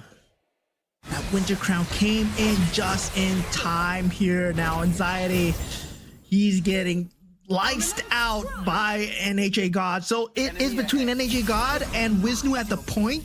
But now with this carousel, things can change here, right? But Looking at the units, it's not good enough. NHA God goes for the Stargazer Synergy. Wisnu goes for the Molina's Gift. SSB Anxiety goes for the +1 cap, which is the next best available. Yeah. That's the 10th hero slot too. Armaments primed. What else are series? There's like double defenders, bruisers. You can throw in the Switchblade if you want. Let me give Throw in you the the Akai. Fight for our It's destiny. always good. The Freya Saber Yeah. too. Ooh, donkey rolling. I mean, the Barats is not enough. Oh, right, gets a 3-star Freya. There we go. Anxiety? Breath of fresh life here. That 3-star Freya with that 3-star Alice. Now double meat shield, double combo going through, but going up against that 3-star Kadita, that's gonna be scary to deal with. Oh yeah. And he puts the Olive at the back so that he joins the fight later. Let the Freya tank out the damage. Doesn't seem like it's enough though. Not even close to being enough Yeah, to deal with the mages. He put it at the back, but he put it back where it was facing the Kadita. So it ran forward and it got rough waved into oblivion. So Kadita is just dealing crazy amounts of damage right now, and he's on to deal with it. You need either hybrid defense or some form of magic defense, but he not had the itemizations for it because at this point, yeah, no one was prepared for a 3-star Kadita, but at the same time, no one is prepared for a 3-star Granger, so it's gonna be the showdown between them to see who ends up on top. Oh yeah. This is gonna be quite the match right now. The 2-star Vexana though. perfect. The 3-star Valentina, the Shadow Strike. The multi-targeting is quite an issue. And this is where us can eat up the damage, but the problem is the Shadow Strike doesn't really care. Yeah. Man, this Valentina is too much. Yeah, and every time he wins, the Beyond the Clouds is stacking up, right? We were talking like he started it too late, it's not gonna work out. Now he's at 91, so yeah, that the magic to poke through. This is the power of the mage. Mage Stargazer. Now with the added synergy of Beyond the Clouds, it provides such great magical scaling towards that later stage of the game. And set 1, we had a problem with the mages where it was dealing very good damage, but the scalability was not there. But now, with Beyond the Clouds, we have found a way to make mages work. Yeah. And we sort of know the two mages that is favorited. And one of it is basically the Valentina and also the Kadita on top of that. So there are some variations to go for aspiring mage players out there. Guess the 6 mages back onto the field too. The Kadita having the Thunderstone on her. Yeah, I mean, at this point, that Thunder is just dealing just waves of damage. NHA God finds himself with 12 slots, 10 Metro Zero, 6 Swift Blade, but this is pure offensive, right? Offense against offense, and it seems like the magic damage is just outscaling the physical penetration that NHA God has so far. And look at that, the rough waves coming through once again. The entire battlefield is cleaned up, barring the Barats and the Granger as we head it on. But looking at this, Stargazer and also the Mage build that is coming through. Wisnu will take home this game. Yeah, this is the second mage kind of comp that ended up working out, and again, it's the Valentina, right? It's the Valentina that came through. Super exciting to kind of witness this from our players. I think this match 2 pool is so much different from what we got accustomed to from game 1, from match 1, just because of the amount of kind of variation that these players have brought in, with especially the mage build, the KOFK with the toy mischief and all of that. Yeah, I mean, there's a breath of fresh air here, as we know that, yeah, mages, they're extremely strong. They can be extremely strong as well, but in game 1, we saw that the Stargazer was actually run with Starwing, right? Now we see Stargazer run with Mage. It is an extremely strong combo. It still proves to be extremely strong. Beyond the Clouds, it didn't work too well in Group A, but in Group B, we see how it's done, right? Mages with Stargazer, with Beyond the Clouds, and the Kadita was gonna be a huge monster. And with the Magic Crystal added on top with the Thunderstone, there's just too much magic damage to even compute. Yeah, I mean, it's a Kadita 3-star in a nutshell. Even when you look at the GoGo cards, right? We saw 3 out of the 8, the 2 out of the 8 players go for desperate measures as well towards the very end, just to try and keep themselves in the game, but unfortunately just not really able to do so because they were too far behind. Yeah, I mean, at this point, we were looking at NHA God getting that 3-star Granger, 3-star Barats. It was going to be huge, right? He needed a 2-star Akai to kind of mitigate the front line just slightly a little bit. But at the same time, I don't think it would have lasted throughout the rough waves that, Wisnu was bringing. And yeah, Pride of Indonesia right there. And yeah, Jakarta, well, he is your man. Yep. And that's gonna really put him on the board too. Wisnu AS really needing that win, because things were starting to look pretty grim overall. But once he hit that mage, suddenly he gets that breath of fresh life and was allowed to constantly win the game, because there's no one else that could deal with the Valentina. And then you have a Kadita that is essentially disrupting the backline time and time again. I mean, at that point, the Kadita just, no one was contesting, only one other player, but at the end, it didn't really matter too much because that 3-star Kadita was secured. Now, with that 3-star Barats, yes, you're able to dish out a lot of frontline damage, but once the Vexana starts ramping up the Eternal Guards one by one, there's a lot of meat shields just to tear through.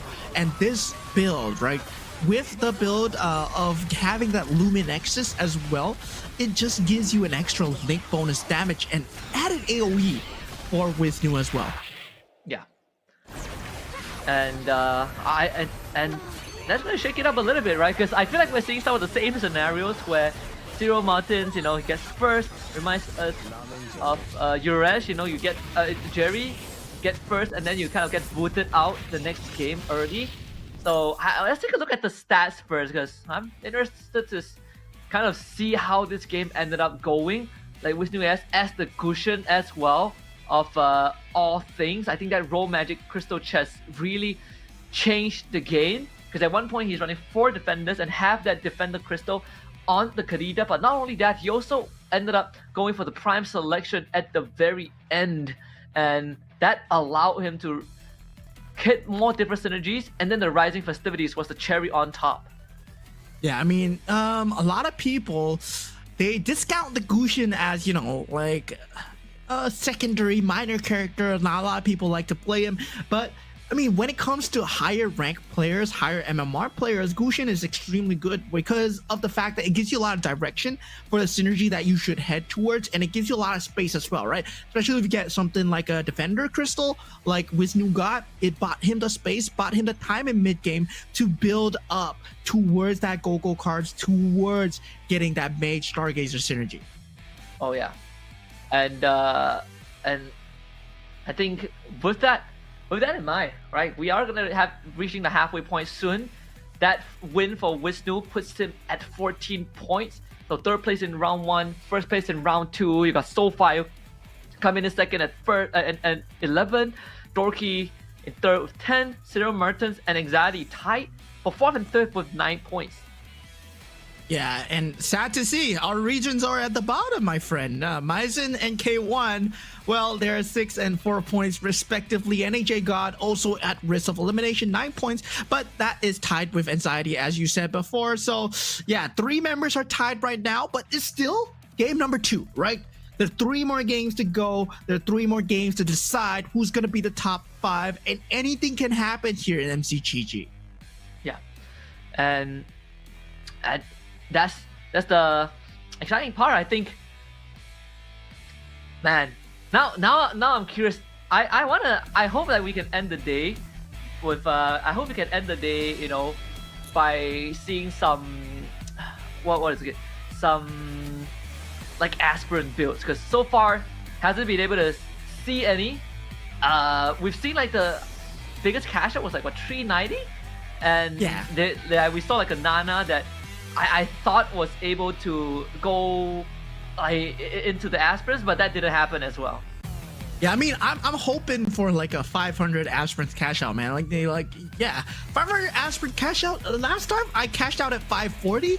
It gave me a 2-star Vexana, 58 gold, and a few items as well. So I was like, yeah, dude, like the aspirants cash out is kind of huge, right? And for those of you that played set 1, have not played set 2, I mean, well, you've seen right now, aspirants very similar to what Erudicio brings, I would say, yeah, but the cash out is a bit different, right? It works based on energy instead of having the units on board and also having the wins and losses. The energy is built up by having the synergy as well. So aspirants kind of new as well, as with KOF. So season 4 just brought in a lot of new stuff with the commander cards as well.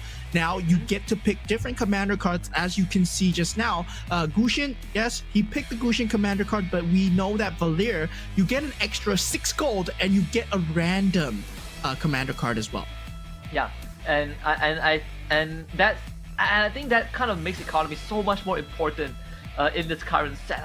Like most of the majority of the games we saw, players are just making sure that they are going for full-on economy. They are able to, you know, make sure that they have enough gold to go for those late game roles.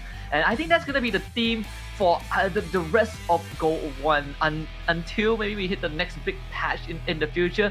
But at least we know that it's not completely just we have to go Guinevere tree. There are alternative options. There are items like the Winter Crown that can, you know, end up helping you sort of stop that Guinevere snowball. Yeah, I mean, there are things that you can do as well, right? It is not the end-all be-all build, and it's not every time you get a 3-star forecast, right? Yeah. It's gonna be hard. We see the winning players, they get the 3-star forecast. It's only because they did the correct groundwork to take out the other players. And yeah, once you take out the other players, it opens up a lot of things in the pool. So there's a lot of nuances that you gotta take note of. But just taking a look at the banning and drafting, I mean, just picking phase for the heroes. There's no bans and picks here. There's no bans, but you do get to pick the heroes. Yeah. Now let's see. I mean, we are in round 3, so Zero Merchants gets first dibs again, as he did come in last in game 2. So goes for the Valir. We did talk about how Valir is going to be one of the picks that we are looking for from him, just based on sort of his playstyle so far. I'm excited to see what he has to bring in. So fire now he's going to bring out the Yuzong for himself. Yeah, Dorky going for that Fanny. Paquito coming out from Maizen. Maizen not doing too hot at the bottom right now. He needs to pull off a miracle run. Hopefully rank 1, 2, 3 at this part. But Wisnu pulling out the Popo and Koopa. And we were curious about this. How does the copy trap work in the pro play? Whether or not you're good at positioning mechanics. But, I mean, we won't question Wisnu. He's currently the top in the points at the moment. Let's see. Well, I mean, I mean, I didn't expect it to actually happen, like that Popo Koopa. But, again, it really comes down to the creativity, right? Like, how much can you can you actually position properly enough, I guess, to kind of make use of the trap, the copy mechanics? It could be one way for you to hit your 3-star. So yeah, that's gonna be very fun. Let's hop into game 3 and see what the players have in store. So let's try to stick with just 2. So really playing for that full econ. Make sure that you have that 10 gold to work with. I can actually get behind that. You get the economy going early on, and you still get to hit your levels, but at the same time, build up that board. You should be able to win this. That's the thing, because you do have the level 2 Alders and the Bruisers too. I mean, a 2-star Aldous and a Bruiser, I think that's enough. That's enough. Like, yeah, you sit on 10 gold. Yeah, I would do that that's too. perfect. Rise That's above all perfect. rivals. Actually, the perfect start. Wow. Yeah, and speaking of perfect start, there's also, the aspirants that's coming out from the side of Zero Merchants that people need to worry about. If he's able to get that 4 aspirants, suddenly it becomes a huge threat, especially going into the later stages of the game. That's this one's also an aspirant. Guarantee lose streak. It is a Popo Koopa, so can't really do much about that. We'll take that loss for now. Just trying to minimize damage by at least taking out this one piece. Nope, it really happened in the end. Unfortunate. Yeah, but he's just getting the copy traps in, just trying to get the units coming through. Right now, looking for the 4th aspirant to join his team. So Zero Merchants as well will be doing the same. He does have that 2 aspirant synergy extremely early on, and is unable to find the 3rd and 4th, but does have the Glory League and also the Shield synergy coming through. Okay, is that out of the way? Let's see. I feel like for Zero Merchants, this is a strong spot, right? Like that front line is incredibly solid. A lot of damage. If you can get this win streak, then it will benefit that Valir even more. You can see he's trying to get the Layla away as well. Yeah, at this point, well, I would say that Zero Merchants synergy is not there, but still, like, what's he going for in the later stages of the game? Because currently, yeah, you can tell that he hasn't set out a clear direction. Now, most of these pro players, they don't have a clear direction. They can pivot anytime. But looking at the Golden Staff, Yijiang is not going to be strong enough, and he does get the win against Soulfire. There's no stopping this blaze. And that's gonna keep him basically in a good spot too. Level 6 NCGG MY Zen gets the first dip. Goes straight for the Freya. Interesting. Going for that Freya extremely early on. I mean, it seems like he's decided on a direction, and Zero Merchants going for the Golden Staff as usual. And now with the rest of them going for the Berserker Fury and the Haas Claws, but at this point, nothing too game-changing as of yet. That Freya, not gonna be too big of a deal given that the fact that they're all level 6 at this point, level 5 to 6. So that means they do have a certain number of 3 costs to deal with the Freya. Let's get the Atlas. 14 stacks on the Karina so far. Anxiety also having almost a similar build as what we saw early on from NCGG MY Zen. Who is rolling the Prokido, but Karina should be able to clean up shop. There's the Gushin with the Golden Staff in the bag. But yeah, can't really get through this Atlas, sadly. Yeah, this Atlas 2-star is going to be a slight bit of a problem for Soulfire, as he's currently on a lose streak at this point on the Utah. But we did see how Zero Merchants was getting battered early game on his character. And it all really changes when you get that first GoGo card. Suddenly, yeah, things change. And you can see from the color on the top, right? It's purple. The card going in is purple, meaning that Soulfire is going to get the orange golden card. Let's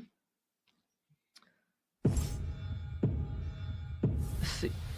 Soulfire now, yeah, it's still a mishmash of comp, but I think he's relatively comfortable in the spot he's in.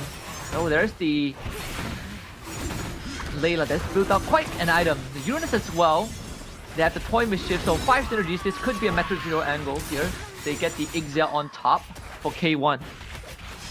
Yeah, K1 does have the armor to work with. I mean, he did have that golden staff and also the ability to duplicate on the Uranus. I love this extremely early. It provides a great meat shield. And now Anxiety taking out Dorky as well. Yeah, you will get the win streak going in. So 2 players with win streaks right now are Anxiety and also NHA God. But now looking at the GoGo cards, the most important to look at is Soulfire. Yeah, it's even in terms of the synergy too. K1's gonna get the. It's gonna cost less for him to level up, so that's also a pretty good angle to go towards for K1. Yeah, that card. But looking at Soulfire, he just straight up went for Ethereal Essence, which is a 2-synth card that gives you 70% mana every time you get your first cast. So yeah, there's a lot of mana to work with, especially if you have like skill casting heroes, right? It doesn't matter if you're going spell cast or physical. It just matters whether or not you have a skill or not. The winds of battle are picking up. There's the Ixia up there. So 3-star wings for MCGG MYZ. Gonna go for 4-star wings for now. And needs to start working on that economy a little bit. So we'll have to start saving up. I mean, he is currently sitting at only 4 points, so not the best spot to be in. We did talk about the possibility of just falling out of top 5 if you kind of botch the first 2 rounds. He finished last and 6th respectively, so there's a decent chance to work on. But we did see him commit onto the Freya in the first carousel, so that could be the angle that he's looking for, but he needs to make sure that he has enough health to last. Another 12 health taken away. Yeah, this lobby is tough, my friend, and right now we do have a multitude of synergies coming in for Gorky. Once again, you said it before, it can be a Metro Zero angle coming through, but he's still winning, right? And the most important synergy out of these 7 is the aspirants and also the scavenger. At the same time, he's getting value going into the next few rounds. And now with Wisnu leveling up, he does get more copy traps, but at the same time, you need to be wary of the positioning of PNK. So yeah, Wisnu at this point, I'm very curious to see how the PNK works with this positioning of these copy traps. Benedetta is out too. We saw that early Benedetta pickup, so that could be a game changer here for Wisnu. The level 8 hitting that 5 cost at Benedetta. You've got triple scavengers as well. The economy is going to be looking mighty fine for this young man. Yeah, I mean, it's mighty fine, but he only got value for one of the copy traps, sadly. Now, Atlas, not the best hero to copy. He was possibly hoping to lure in the Saber to get a higher cost going for him. But at the same time, a win streak isn't too bad either. And listen to my graceful song. It does give him some fallback plan, right? Like that copy can continue to work in his favor when he starts, when he starts kind of falling behind. Yeah, he went for the Blessing Shift, which is on the Scavenger synergy. So he does have 3 out of 3 Scavenger synergy right now. So he has some economy going. He has some HP to work with. The only one really in danger here is Soulfire and Zero Mertens. Maizen as well. They're all like nearing that 50 HP mark. And that's when you really want to buck up in terms of having your board be the strongest possible to take away your HP damage, right? You don't want to just be a punching bag here. Yeah, Zero Merchant is also starting to try and get some of the wins going, but sadly that run into Wisnu and this ragtag of a synergy not really working out the way that he intended it to be. Just think about the capacity, Soulfire getting the calling dip. Zero Merchant is already at level 9, so really bomb rushing the level to try and hit the 4 and 5 cost faster and take the DHS for himself. Yeah, so Anxiety, last one to go, still just choosing, has the Molina's gift available, but chooses, Scorching Staff instead. Once there was a place called home for me. What do we have? So the 4 Swift Strikes. Does have the Granger too. Granger and the Case. We've seen what if they get 2-star, and suddenly Anxiety becomes a problem for, I think, the rest of the board. So he's gonna go up against K1, who is running the, I think, 4 marksman as of now. Yeah, I mean, at this point, the Granger is going to be dishing out most of the damage. If he's unable to dish it out, then the front line needs to buck up. But still, luckily for him, Granger with that extra added Starwing synergy is actually kind of pulling through. I kind of like this. But now with the side of the Glory League coming through for the side of NHA God, not working too well, but the Claude and the Aldos somehow pulling through. The Harley not able to land the cards in time, but now finally gets through, and Dorky will be taking 9 damage here. Yeah, and Anxiety so far is the only one who is the. I think the only one that is in a comfortable position. We did see the Xavier get skipped by, so can't expect that beyond the clouds. I believe they already has the Edith. Yeah, it does. I mean, the next one to think about is the Matilda, but he's not going to put that in. He's not really hurting for the synergy at this point. He's hurting for HP, right? Soulfire, 28 HP to work with. He wants that 6 Starwing synergy so badly that double Edith is somehow his way of trying to hold on as much HP as possible, but he runs up against Zero Merton, who has an Akai in the front line, and the Irithel still alive. Can the Edith do it here as the heavy spin is going to come through? The Chain Lightning so close here, but is unable to finish off the Irithel. Against Zero Mertens, he did go for a very early level 9. And that actually was enough for him to start hitting some of these big costs, these big pieces. And now he's going to be feeling really good about kind of the state of his board for now, right? If he continues to push this, he's going to eventually have enough of the economy to get the pieces he wants and just win off of sheer brawn. Yeah, but we see 2 of the members going up for a Solid Alliance. Usually Solid Alliance means that you want to go for Metro Zero, because Solid Alliance gives you 3% Hydrant attack for each synergy activated, right? So you want to have maximum synergies as well. And we see Maizen, actually, he goes for a Spaceship Hanger. So yeah, spaceships cannot change positions, and yeah, heroes on enhancement titles, they gain 25% extra damage. So he does have that Starwing to work with. So yeah, with that Spaceship Hanger, it actually gives him 25% extra damage across the board, technically. 6 Starwings, 4 bruises.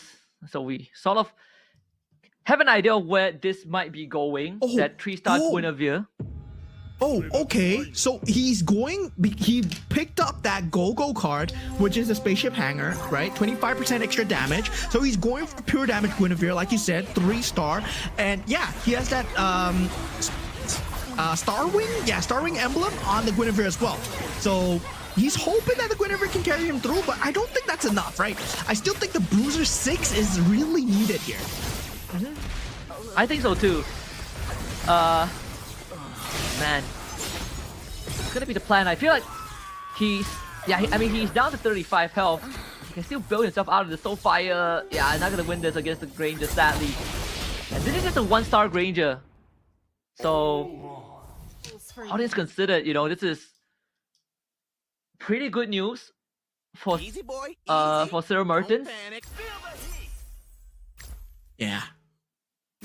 But now, looking at the synergies coming through for Zero Mertens here, Metro 06, Solid Alliance picked up, and he has that 6 Marksman synergy as well. With a 2-star Hanabi and 2-star Claude, we've been in this situation before. Right now, he needs that 2-star Akai to provide as much disrupt available, or 2-star Barat in the front line. His back line is set, but his front line is looking kind of weak.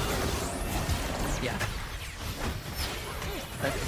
And the Akai. See if the Akai can bring in value, because you have the Eternal Guard that's working magic through the export. Sadly wasn't able to cause enough disruption to the backline, and it's just the Kadita and the Harley left. That's the Glaive bounces from the Hanabi. Was able to win out in the end. Soulfire, the first one to get knocked out. Yeah, Soulfire wasn't having a good game at all. Despite going for Ethereal Essence, getting the gold card, it was not an economy card. So yeah, he had to go all into either spellcasting or skill damage. And yeah, he did not get the items that he needed. Now, Maizen, the next to be on the chopping block so far. Zero Mertens has low HP, but his build is looking good so far. And so is K1's, right? Same with him, Metro Zero, and also 6 Marksman Synergy as well. Mm-hmm.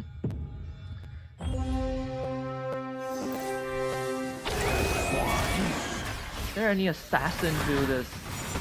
I don't think there's any, like K, unless it's a K tree, probably not gonna do enough. Gonna try and work on the clock now, the Winter Crown proc, but you still have a Hanabi that is basically just wailing away.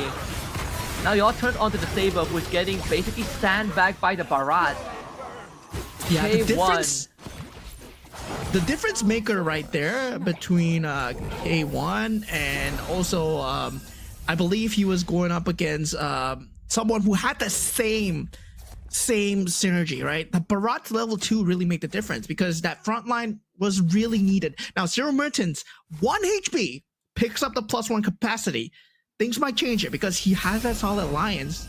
He's going for that Metro Zero build, and that's an extra added synergy. Now, looking at Dorky, back to the Star Wing synergy, he has that Stargazer, that Harley is up, but he needs more. Mm-hmm. Yeah, he needs a 2 Edith too. Does have the Benedetta to work with at the same time.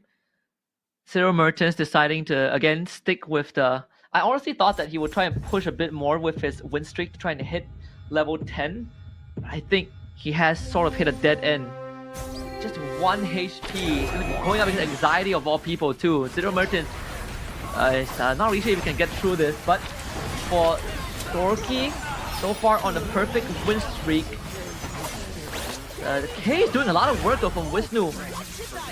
Yeah, Wisnu might actually pull through now. Winter's Crown not enough here. Granger will be ganged up on as Fanny will take out Wisnu here. And Wisnu, yeah, I mean, top 4 still, like not a shabby position placement, right? Despite the fact that he is consistent at the top. I mean, top 5, yes. Zero Merchant survived, so top 5. Mm-hmm. The pointy ends of my spears. Zero Merchant actually survived too, so that's great news for him. So guarantee 4 points. But how does he get through the Dorky? I mean, his line so far, we did say it's pretty solid because he rushed for early level 9. But now the tough thing is all the other 3 players they have. Like they have a pretty solid board to do with Zero Merchants, who is relying on this 6 marksman. Yeah, He but just still, export 1. he has that solid alliance, 8 Metro Zero with a 2-star Akai.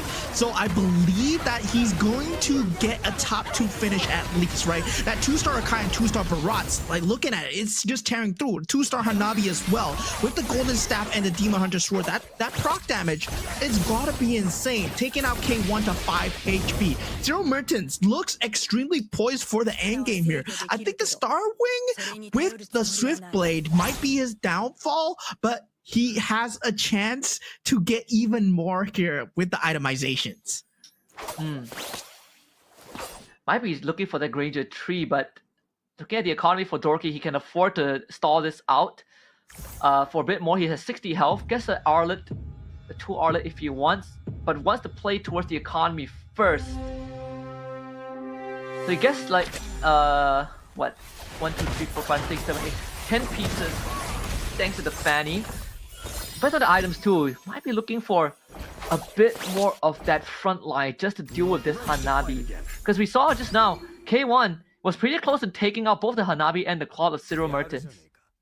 Yeah, I mean, close, but no cigar, right? That Akai level 2 is just gonna provide all the disrupt that is needed so far. And right now, I mean, it seems like the only play here is this Swiftblade build, but at the same time, The only real swift play that he has is the Granger. So he has to land a snipe shot onto the back line. Yeah. And you're not doing that with the Barats and a Kai in front of you. The 2-star Yeah, with the export export. too. Yeah, just got acquired by Zero Mertens. This is the tough one, right, against Dorky. We did say that Dorky has some room to kind of chill and go for the 3-star. Hold on a minute, the Saber got the Granger. The positioning was impeccable there, but he still has the Claude and the Vexana to deal with, and that should be enough. The Claude, the Blazing Duet at the last second to avoid death, and this should be it for Zero Mertens Winter Crown Proc. He survives another round. Zero Mertens from Turkey in top 3. Yeah, Zero Mertens right now looking poised, getting the Aerithal level 2 as well. Freya level 2 coming out for Dorky. This is a stage where economy matters so much more. K1 getting taken out, top 4 spot. Not too shabby himself, but still, at this point, it's all anxiety, and Dorky is going to suffer a little bit in terms of trying to take out the back line. They don't really have much jump capability. It's now about out-sustaining him, and there's no more GoGo cards. There's only 2 more fighting rounds, and Harley level 2 might be the answer here. Yeah, with the Winter Crown too. They came pretty close. Zero Mertens against Anxiety this time. Again, that Granger, we saw the snipe, the Granger and the Saber really doing a lot of work. Actually, it might just be enough. It's down to just the Vex and the Export. The Eternal got to buy some time, but the Granger just blows up the X-Borg, and the Barrage doesn't have the damage, so Zero Mertens, it should be the end of the round for him. Still finishing 3rd place after all that has happened. Yeah, that Swift Blade build was just enough, just enough, right? If he had one sliver of HP more on Zero Mertens, that would have just spelled the doom for the side of Dorky here. I mean, Anxiety. Spears warn those against me. Yeah, she actually just straight up, I think they blew up like the Claude or something, right? Like you did say that he had to get a snipe to the back line, and the first shot was an instant execution. Yeah, that was lucky, man. That was lucky. Oh my lord. But now 3-star Arlott coming out for the side of Dorky. So yeah, Anxiety, the one that took out Zero Mertens, going up against the 3-star Arlott. Now watch that final flash come out. It's gonna wipe half the board. Okay, he missed, but it's fine. He missed, but it's fine. Yeah, the Harley is doing a lot of work in the backline, taking out the Granger as well. So Dorky looking poised right now, and now it's a Harley against Harley battle as both of them are swinging around the map, and yeah, Arlott with the final flash coming through. 12,000 damage on that final flash, wow. What's the solution? What's the solution to the Arlott, right? We saw like the Guinevere being dealt with by like just big tanks and 6 marksmen, but Arlott, man, I feel like Zero Mertens could provide us with the answer, but now we'll never know.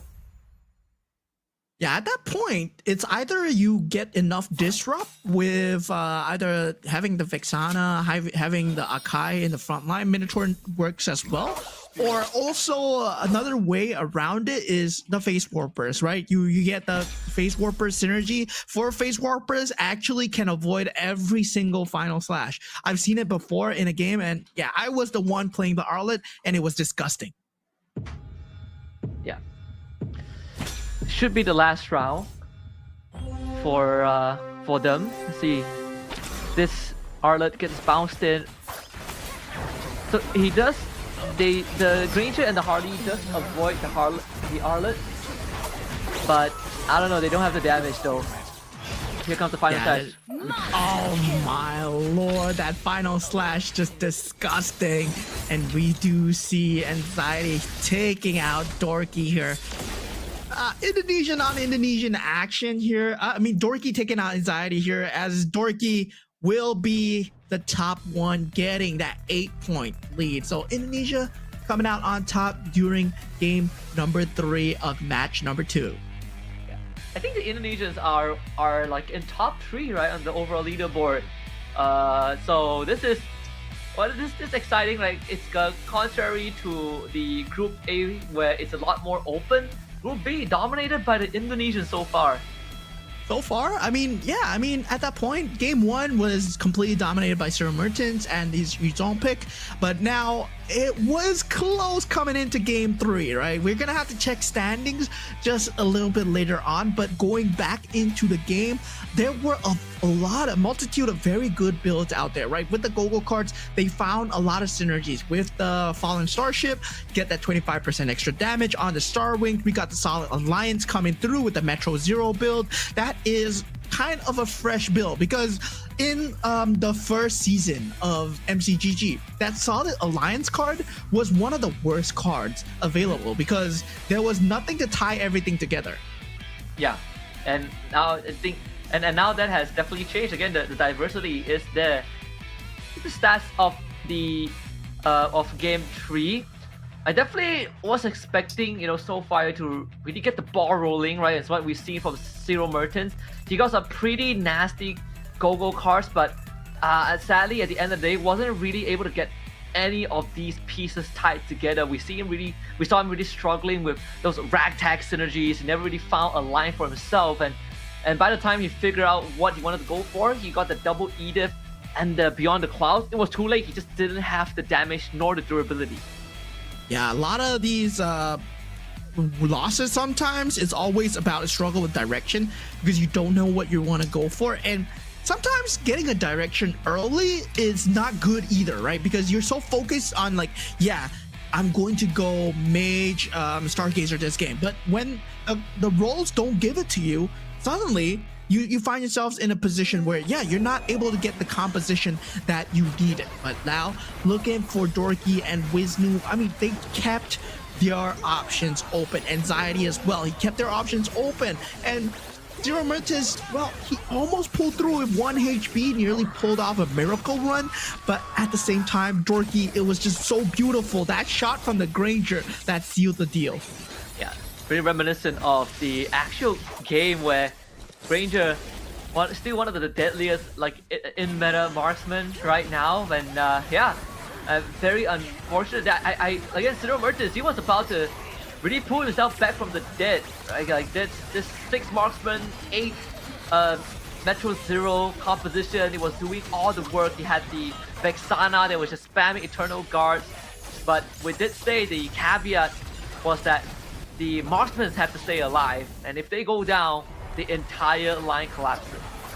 Yeah, at that point, it was really on that Death Sonata, right? Just to hit that Claude where the itemizations was all on.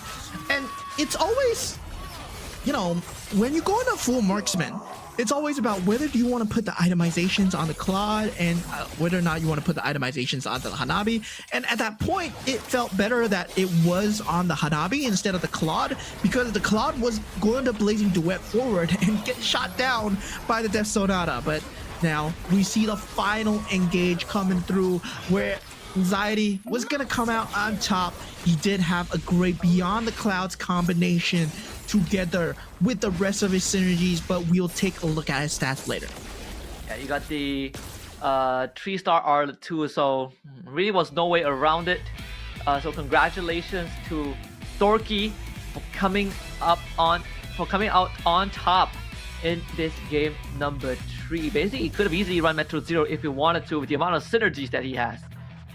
Yeah, and really, he going for that 1-1's power, going for that early game, snowball, because he is a fanny. He has extra units on the board, so 40% chance every time you gain to gain 1 gold every time you kill an enemy. So yeah, so with that, you get extra units, you get the economy as well, you get the snowball, so you get the best of all worlds. But at the same time, you need to make sure early game is solid, and his plan was there, right? Smash the early game, keep control in the mid game, and find direction in the late game with glittering jewels with the free shop refreshes. And then we see Dorky just come out on top. Right now, Dorky, Wisnu, and Anxiety, top 3 from Indonesia, 18 points and 16 respectively. Cyril Mertens coming in at 4th also with 15, able to pull himself back after a abysmal round 2.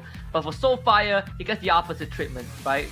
Couldn't find the direction and he got knocked out first. Still holding that 5th place, but for the rest of the contenders, they still have a very good chance of catching up as K1 and NHA got just 1 point away, and MCGG Maizen 5 away from Soulfire. Yeah, and Maizen, he is in a very rough situation right now, right? He's at 7 points at round 3, I believe. So this puts him at a position where even if he gets 8 and 8, that's 23 points. That's the bare minimum to have made it into Group A. So yeah, he puts himself in a very weird position, but there's the Cinderella story still available, right? MCGG, it's a lot on the RNG as well. It's whether or not you can make the best out of it. Yeah, he needs the following 2 rounds have to be the best 2 rounds of his life if he wants to even have a chance to make it through. Because if not, then that's gonna be GG's for him. So yeah, we will see. I mean, we have seen something that is almost equivalent to that in match 1, and we did see some decent concepts coming out from him. I think in game 3 at least, where he was able to get some snowball rolling, but wasn't able to find a conversion towards the end. We'll see if he decides to go towards a more aggressive route with that commander choice in that game 4 draft. Yeah, of course. And game 4 draft, well, looking at the hero pool coming in for the side of Maizen, hopefully it's enough, right? Hopefully it's enough. Hopefully he can go for the Loi and get a good start. As the Indonesian said, as Chadi said, Loi is currently one of the most contested heroes right now. It's one of the top few, and yeah, this provides you a good start, but it is still a double-edged sword, right? Sometimes it gives you the heroes that you don't want, or sometimes it gives you false direction that can actually impede on your gameplay. And what's available in the shop and what's given to you might be different as well. And what do you do when that happens? Because a lot of players know when to high roll, a lot of players know when to, play while they're ahead, but when you're behind, that's when you play best, and that's when the best players show up as well for MCGG. Yeah, and that's why a lot of times, it's a term that you've been repeating multiple times, right? The whole concept of donkey rolling. It also happens to, I think, those who are still trying to grasp the fundamentals of auto batters. You kind of fall behind, and then you just start desperately rolling for pieces. That not only ruins the economy, but also ruins your chances of surviving later rounds.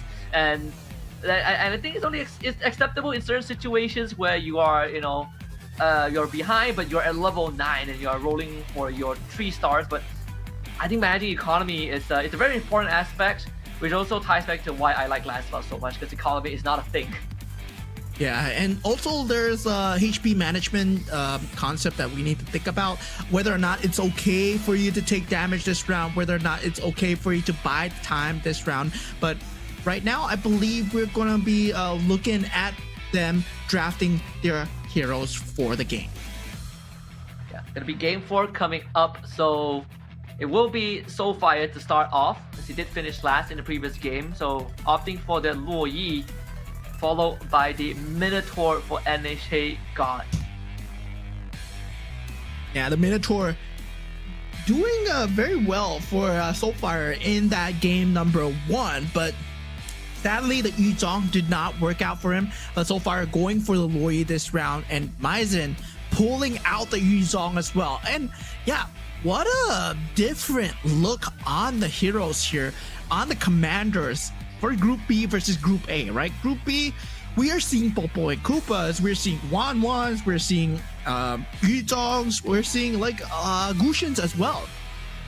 The fact that a Gushin came in first too early on, that really kind of says a lot on the the diversity that we have in this match 2. Let's hop into game 4. We are at the second last game already of this Group B bout, so tensions are rising towards the very end. I mean, the fact that you have MCGG Maizen, we did pop the question of, is he gonna go for a more tempo-centric route so that Yuzong really fits the bill? Yeah, and Dorky going for possibly the cheesiest hero ever. Harley, right? Harley has the Midas touch, right? It resets the shop by filling it with 5 gold heroes, and then yeah, you're able to get a free hero purchase that round as well. Gives you a lot of direction. At the same time, you know, it can mess up your gameplay slightly if you don't have the correct foundations for the 5 gold hero. Like, what if you get a Vexana? That is true. It really comes down to the luck of the draw. I mean, the best is if you get a Kai, right? And then that basically solves a lot of that problem from that early to mid game. Yeah, so Dorky going for that commander card as well. I'm very curious about how this 5 roll is going to go for Dorky. Well, it's going to be a lot in the cards right now. He does go for the early Dauntless and also the KOF, just giving up the aspirants. He knows that he's not going for late game because that early game pressure comes through so much from having to purchase that 5 gold. See, it's the high risk, high reward, classic high risk, high reward approach to here. Soulfire, with that duel, he doesn't have the 2 Luminexes opening, but did get himself a Valeric and a Masha, so some high damage output to overpower Wisnu. Yeah, I'm curious, right? Because he picked up the GoGo card. Dorky lost? Okay, so Dorky as a Harley, you picked up the Harley's power, right? Which is that GoGo card that gives you a 4 cost, and he still lost with the 4 cost. So this is very interesting. Did he not play it, or did he just lose with a 4 cost? Because it's very hard to lose with a 4 cost on the first round. Yeah, it's now I'm curious. I want to look at his board if we can. Because something must have went horribly wrong. Not for Zero Merchants though. Great opening line. 2 Aspirin, 2 Shadow Cells, having the Stargazers too. We can just get rid of this K, which the Ruby is manhandling very, very well. Yeah, Dorky lost. That was Dorky. The K is Dorky. So yeah, Dorky lost once again. It's a very surprising early game. I mean, Dorky, at this point, he's banking on the 5 gold. Yeah, he's banking on the 5 gold unit right now because the 4 gold unit from the GoGo card didn't help him at all. So he's gonna wait for the second GoGo card. But now taking a look back into the battlefield, Wisnu with the 2 aspirants, trying to get as much of a snowball possible with the Glory League and the Bruiser combo as well. We've seen Bruisers being crazy in Group A. Hopefully they can pop off in Group B as well. We didn't talk about the luck of the draw, so okay, not really the best forecast to work with. Ideally, you want like Saber or Freya. I think those are a lot more functional. I think without items and being a 1-star. So Dorky sort of kind of got trolled on the roll. But like you said, there's still the 5 costs to look forward to, and that could be the saving grace. Soulfire on that win streak too. Zero Merchants and K1, all 3 of them at 100 health so far. Yeah, I mean, he's currently on that KOF Dauntless as well for Dorky, so he can't go for a potential, like, kill Kusanagi, hopefully, at that 5 cost, and yeah, that might save him as well. I mean, if he got that 4 cost to be Terry Bogard instead, that would have changed a lot of things, and hopefully it's either Kyo or Iori, right? Getting that 5 costs in. Coming in from the side of Dorky, so he's gonna have to hope. So right now we're looking at Anxiety's board. Yes, he did pick up the items for himself. I'm in charge here. Double Masha's there, though the Shadow Cells looking very possible. Still doable for an early pivot. Decides to abandon some of the... Decides to just stick with the Star Wing for now. I think that would be a better angle to go towards for him. He did have the War Axe on this Di Zhang, but Talcott could be quite a problem. Yeah, his Hellcurt is going to be a huge problem, actually. Not just quite a problem, but yeah, NHA got with that early 2-star Hellcurt with a good synergy as well. It's gonna be just smashing out boards, and Dorky surprisingly loses again. We better be. I mean, he's getting the lose streak goal, so yeah, he's building up quite an economy. So I think Dorky knows what he's going for here. He did finish in a good position, so yeah, I would say, well, he knows what he's doing, guys. I'm not too worried about him as of this point. It's still above 50 HP. It's still early days into the round. There's the next GoGo card to be contested for. Locked and loaded. Yeah, we might be lucky enough to see the first ever 3-star 5 cost. Who knows? Because of Dorky. Again, it does kind of shrink that, I think, option of 5 cost a little bit. If his enemies are scouting, they would sort of know what he's pivoting into just because he is running that Harley. Either way, early Valentina and Kulak here are more than enough for K1 to break the win streak of Soulfire and become the only person so far to have not dropped a single round. Yeah, Wisnu right now with the Karina, unable to, is getting the executions in, right? You want the tankier characters, you want the Toy Mischief as early as possible, and he does get it with the Dauntless synergy as well. That's a lot of shield combinations coming through. And you see from the side of Dorky, goes for the Akai. So yeah, the Akai combined with the K, I'm guessing that's a play coming through. He has Iori too. Yeah, and Iori as well. You get the best of both worlds, right? You did say that either the Q or the Iori, but the Kai would be great as well, and he gets the best of both worlds. So now he runs 3 KOFs. Yeah, that's gonna be a game changer coming through for the side of Dorky. They're getting that to double 5 cost coming through. Well, yeah, starting to spell like a bit of a mid-game shift after this creep round. We're gonna see this Harley start to pop off a little bit, but at the same time, right? It's all about who has saved up the economy versus this Harley. And yeah, this Harley really throws off a lot of people's momentum when it comes to gameplay, because one hero alone just affects the game so much, because those 5 costs just change up the game by a far margin here. Now, Maizen staring at the that was Dorky staring at the Vexana, thinking about whether or not he wants to pick it up. Then Vexana is not the angle that you need to go towards, right? Like, he's one away from Iori too, so wants to quickly get to level 8 as early as possible. At least you get a small percentage of hitting a 5 cost. For now, he's going to be relying a lot on that Iori and the Akai to carry him through to this stage.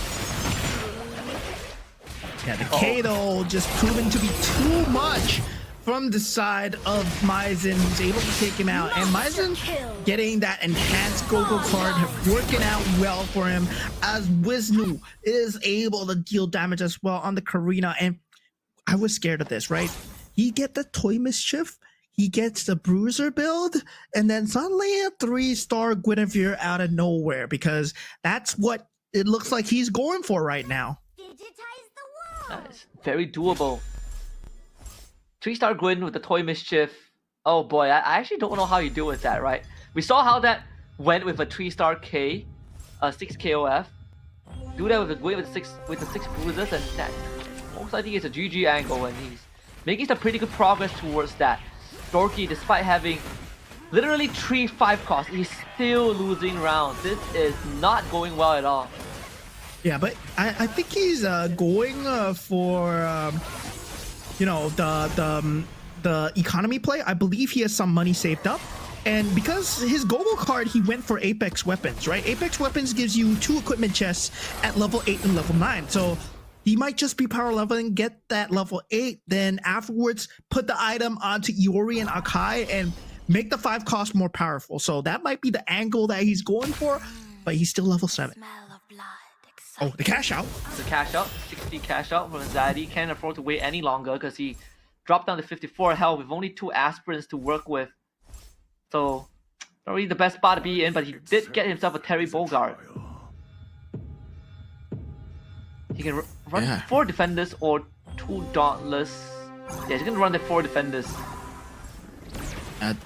Defenders with the shield synergy, gives you a lot of hybrid defense with the Swiftblade as well, kind of polarizing. So yeah, it doesn't really synergize extremely well. It's gonna get shredded through by Zero Merchants actually, who does have a very strong Freya. Yeah, two very strong Freyas in fact.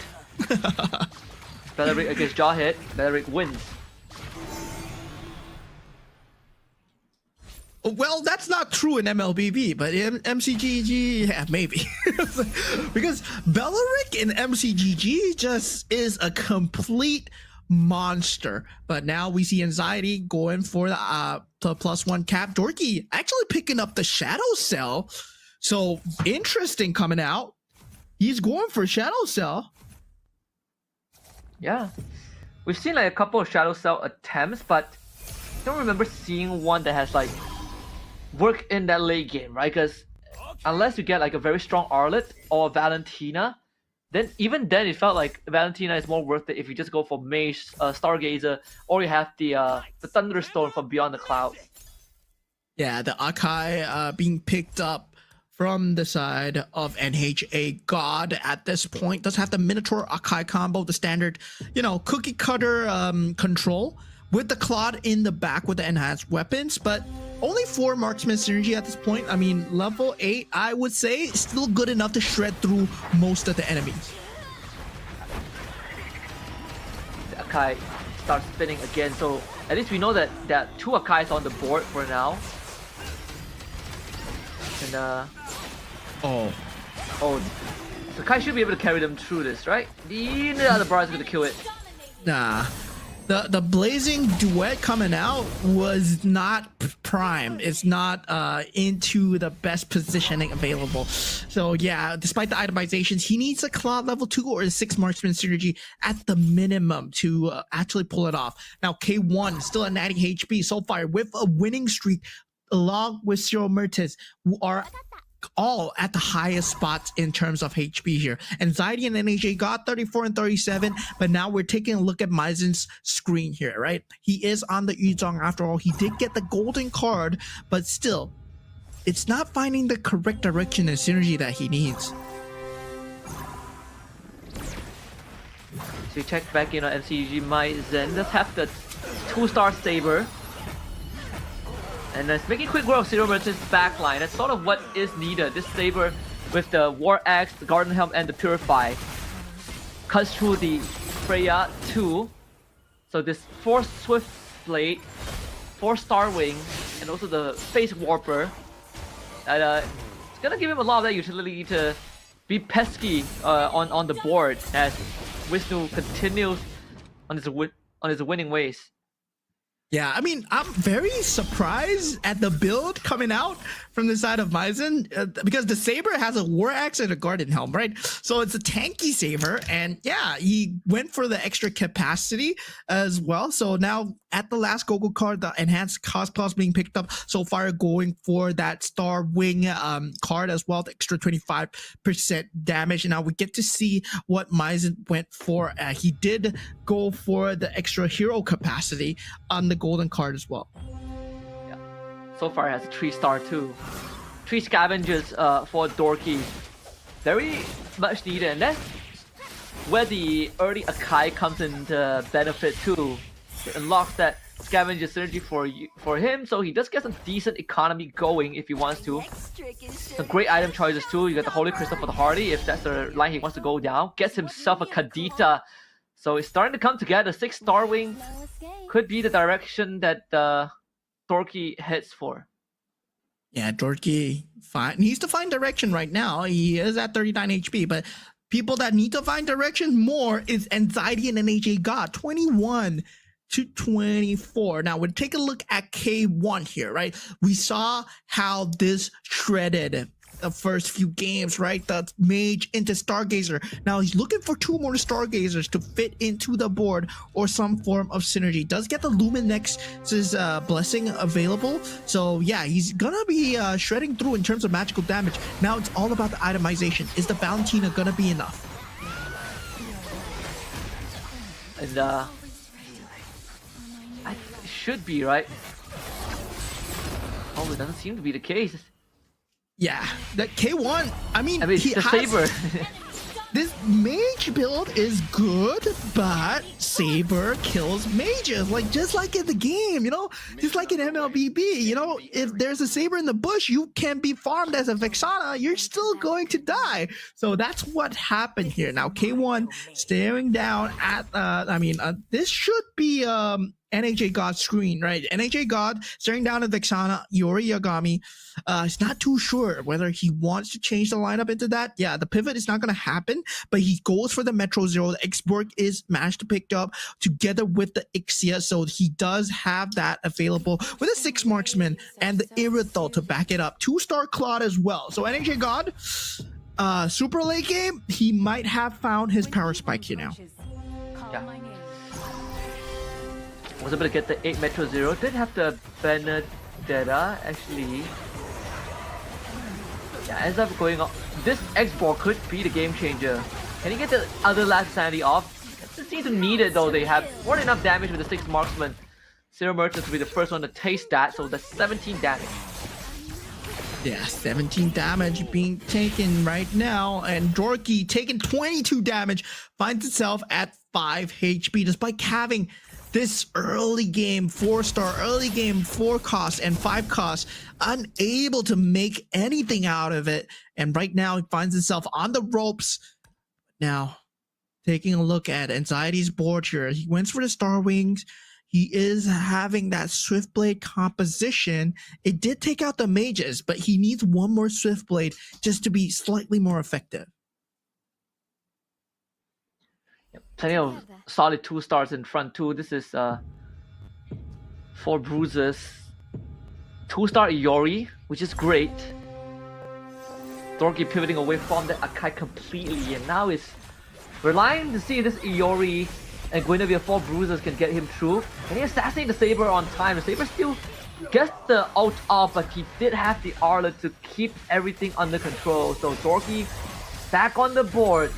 These 2-star 4 and 5 costs starting to get work done. Yeah, slowly but surely, but he needs to find the synergy direction, right? Seems like the Bruiser is the synergy direction. He went for the Shadow Cell as well, so he has 4 out of 6, but now it's the carousel round. Dorky will get to go first once again. I'm guessing goes for the cap +1. Yes, Yep. he does. And that's gonna solidify that synergy too on the map. Unfortunately, Kyo is also one of the least preferred 5 costs unless you are going for a mage build, so only Wisnu would be looking at that. K1 with a Lumen Nexus Crystal, so far it will take that hard spot. Yeah, so as it boils down, as we see game 4, game 5, all 8 players still alive, right? Everyone's playing to win this, and yeah, a lot of the points matter. Remember, there are only 5 more slots remaining to tomorrow's semifinals here. The group stages will be eliminating 3 people here, and tomorrow they go up against even harder opponents. They go up against MRS Season 3, 1st to 4th places, and also the 1st and 2nd places for the 33rd SEA Games. So yeah, there's going to be 6 more opponents added, and it's going to only get harder. Yeah. Pretty scary, like SEA Game representative, those are the ones that I think they dominated the SEA Games too. At least the first place finish that dominated the SEA Games. That's something to really look forward to. Dorky looking to edge this out so far with the 3-star Belleric. Hits it very early, but now starts to struggle a little bit against the 5 cost of Dorky. Yeah, the Iori really poking through with the tank build, the War Axe, into the armor and also the ability to just sustain, right? But the Belleric 3-star, surprising, but at this point, it's about getting that Guinevere into 2-star minimum, right? That 1-star is not gonna punch it. So the itemizations on the Guinevere doesn't make sense. He should have put the items on the Belleric, which is the 3-star, and that could have potentially just ended Dorky right there. Yeah. Zero Mertens put in the same position as in the previous round. Again, 1 HP and a dream. He was able to finish 3rd in the previous game. Runs the 7-0 Metro and 6 Marksman. Is it enough though? He dropped the Freya in with the launch pad. X-Bomb needs to go off. The Saber in the right position, cleans up House in the back line. Anxiety was the perfect answer to Zero Mertens, and he knows his run to game 4 is done so. Yeah, Zero Mertens finds himself the third player to be eliminated here in this group stage. And right now, we're gonna have 5 players remaining. Dorky next on the chopping block, 5 HP left. But we've seen him time and time again pull through, but he's unable to get the 6 bruiser build that he's looking for so far. So right now on 11 just gold in general, still waiting for the creep round before he decides to roll. Yeah, needs the Aldous, I believe, for the 6th bruiser. So better off relying on trying to get a crystal at the end, which I feel like he could give it to like Terry Bogard or even the Valentina. See what items he gets here, because Dorky is also 1 round away from elimination. That this 5 cost has gotten him pretty far into the late game, and the Shadow Cell too, giving him some decent economy. But with only 12 gold left to work with, next few buys are going to be important. And one of the Ioris taken away from him as well. Yeah, the deny game coming in strong from the side of Wisnu. Knows exactly what Dorky is trying to go for here, but now he has an Yuri of his own, so yeah, he does want to play that in that Mortal Rivals, and hopefully he can get another KOF synergy in, because Metro Zero at 7 at the point, but 6 bruiser build, hopefully with a Guinevere, hopefully can pull him through. Yeah, I don't think he has. Yeah, there's not really a switch angle there to get the 8-0 Metro, so slightly unfortunate, but the Eternal God actually ruining that backline. This Valentina, 1 more Shadow Strike would do the job. It's him and the Gwyn, the super magic, but the Winter Crown saves Valentina. Big difference maker there for K1. Yeah, Dorky will not be long for life here as he gets taken out by the mirror. Oh, Wait a minute. Oh! Dorky gets taken out by the mirror of anxiety at this point. Meanwhile, anxiety takes 19 damage to the face, finds himself next to be out of contention here. Dorky finishing off on the top 5 position, but now we're left with the top 4, and they're all relatively low HP. K1 at 46 HP, looking the most poised to win in terms of HP, but not in terms of draft and also synergy. Yeah, that looked pretty close, because that's spell vamp of Dorky's Iori. The pointy ends of If the Hardy didn't start throwing cards, I just felt like that could have been the turnaround, and we'll see Dorky for another round. Still, all things considered, the Indonesians still killing it. No Dorky, no problem. Wisnu and Anxiety still in it to win it. Anxiety down to 2 up against Wisnu. One of them will have to go, and it seems like Wisnu is having a field day so far, but the Saber, it's gonna be Saber against the Granger, who just blast him. Right, okay, bam. Oh, that bam. Oh my god, we didn't even see them go out the battlefield, man.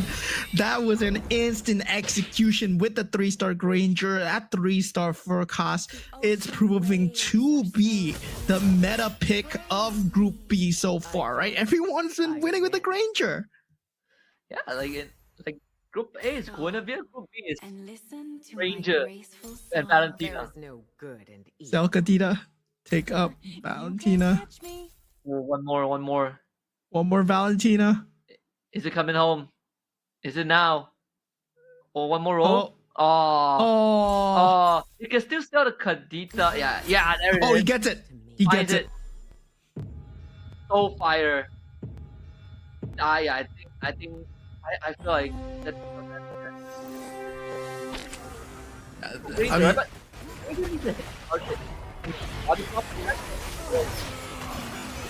Yeah, Valentina is somewhat of a wild card to deal with. Now, Granger being ranged versus this Belleric, well, my friend, you're not going to be long for life here, as the Granger also has a Winter's Crown just to add salt to the wound, and we see Anxiety and Soulfire just being taken out, as K1 will be the last remaining player on the Gushin.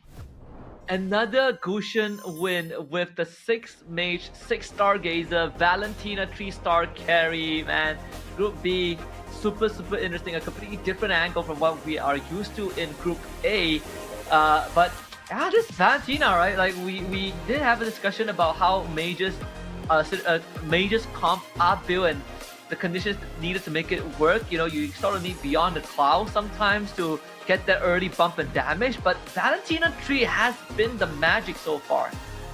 Yeah, the highest damage cap, Valentina just proving that it's the best, right? Kadita was one of the highly contested ones in Group B, as we saw as well. It's another situation where we saw, Zero Merton really taking a beating in that early game, and is looking for that late game comeback, but you can only attempt it so many times. And I wonder if this game 5 is gonna try and switch for the snowballing style, because so far in the entirety of today's games, he has been one of the few players that is constantly playing from behind. Yeah, I mean, at that point, it feels like, yeah, Zero Merchants, early game, not really good. Is he going for a losing game strat? I would say so. But speaking of the Belleric once again, right? I'm here for a good time, not a long time. And that's what Belleric is. It just provides so much early game sustainability into the mid game. But looking at the winner stats going in, Lumen Nexus, Stargazer, Beyond the Clouds, this is the 3 minimum that you need. And then combined with the Lumen Nexus, because he did get the Lumen Nexus crystal from the carousel as well, and also the Mage's badge and a Kagura with the GoGo card. So with that, he is able to get the 6 Mage, 6 Stargazer, 3 Beyond the Clouds, and also the Lumen Nexus synergy for the splash damage. And this Lumen Nexus plus Valentina, you don't even need a lot of Lumen Nexus, because this essentially just blows right through your backline. So it feels like it's more of a kind of cherry on top kind of situation for K1. And that makes it a lot more interesting as we take a look at the overall standings, because Zero Mertens is 1 point away from breaking into the top 5. I think this is a race between the 5th and 6th place right now, because NHA God and MCGG MY Zen, I think they're too far away to qualify at this point in time. NHA God has a chance if Soulfire and Zero Mertens or K1, they place either last place and second last place, right? So Zero Mertens has to place last for NHA God to qualify. So yeah, that's the minimum that he's looking at. But yeah, NHA God and Myzen, well, it's too much theory crafting. You both are out already, but they will still play round 5, and they can switch things up. They can decide who's going into top 5. And I think that's the fun part right now, because Zero Mertens had quite. I mean, he had, again, the comeback opening. We saw that in game 1. Game 3, but game 4 was not able to replicate that.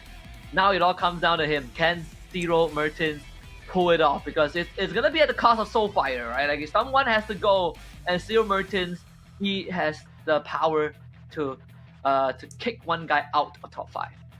Yeah, in Group A, we have 5 different representatives from 5 different regions, but in Group B, it seems like there is only one powerhouse that's proving to be very strong. Indonesia, of course, being very strong in that top 5, and hopefully we get more representation going into the semifinals. But at the same time, the people that are joining us from the SEA Games, right? They are, I believe, Malaysian and Filipino as well. So Finn, yeah, Malaysian as well, and also the Filipinos. So we do have more representation from the season 3 top 4 as well. So there's gonna be a lot when we go into the grand finals. So on the 25th is the grand finals, where these 8 players will finally play off for that $25,000 prize pool. But right now, we need to eliminate 3 first. Yeah, eliminate 3 from each group, and then another big chunk, another 8 tomorrow from the semis. It's going to be a brutal one. It's going to be a brutal 2 days because tomorrow's format would essentially be the same, right? We still have those 2 groups, 2 groups of 8. We're still looking to get rid of some of these players with higher stakes and with a harder lobby to play for as well. One last game for Group B. It's all for the marbles, right? We've seen Zero Merchants pull out, all of the aggressive decks, I'd say, like the Yuzong, we talk about the Valir as well. Now we're down to the final game. And so far, if there's one thing we haven't seen from him, it's the tempo. Yeah. We did see an attempt at the tempo. He did go for 1-1, but there was no attempt given, right? It was only a commander attempt. It was not a piece attempt where he did not actually proceed to dominate the early game. But hopefully he does so this time, because this time top 6, they're really close, and we never know who's gonna be that bottom 6 position.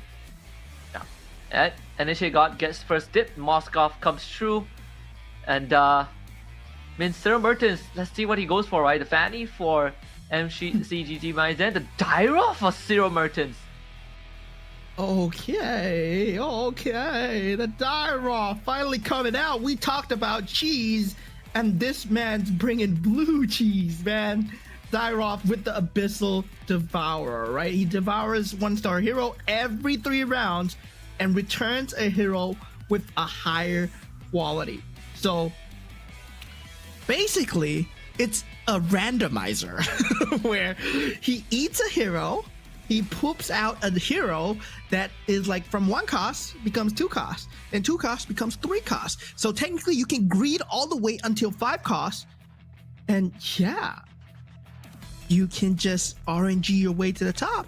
Yeah, if you take the Daira GoGo card, you could do it at double the speed, or almost double the speed. So there's some interesting idea, behind this. I can see the angle there, but again, it's another go big and go home, go big and go home approach.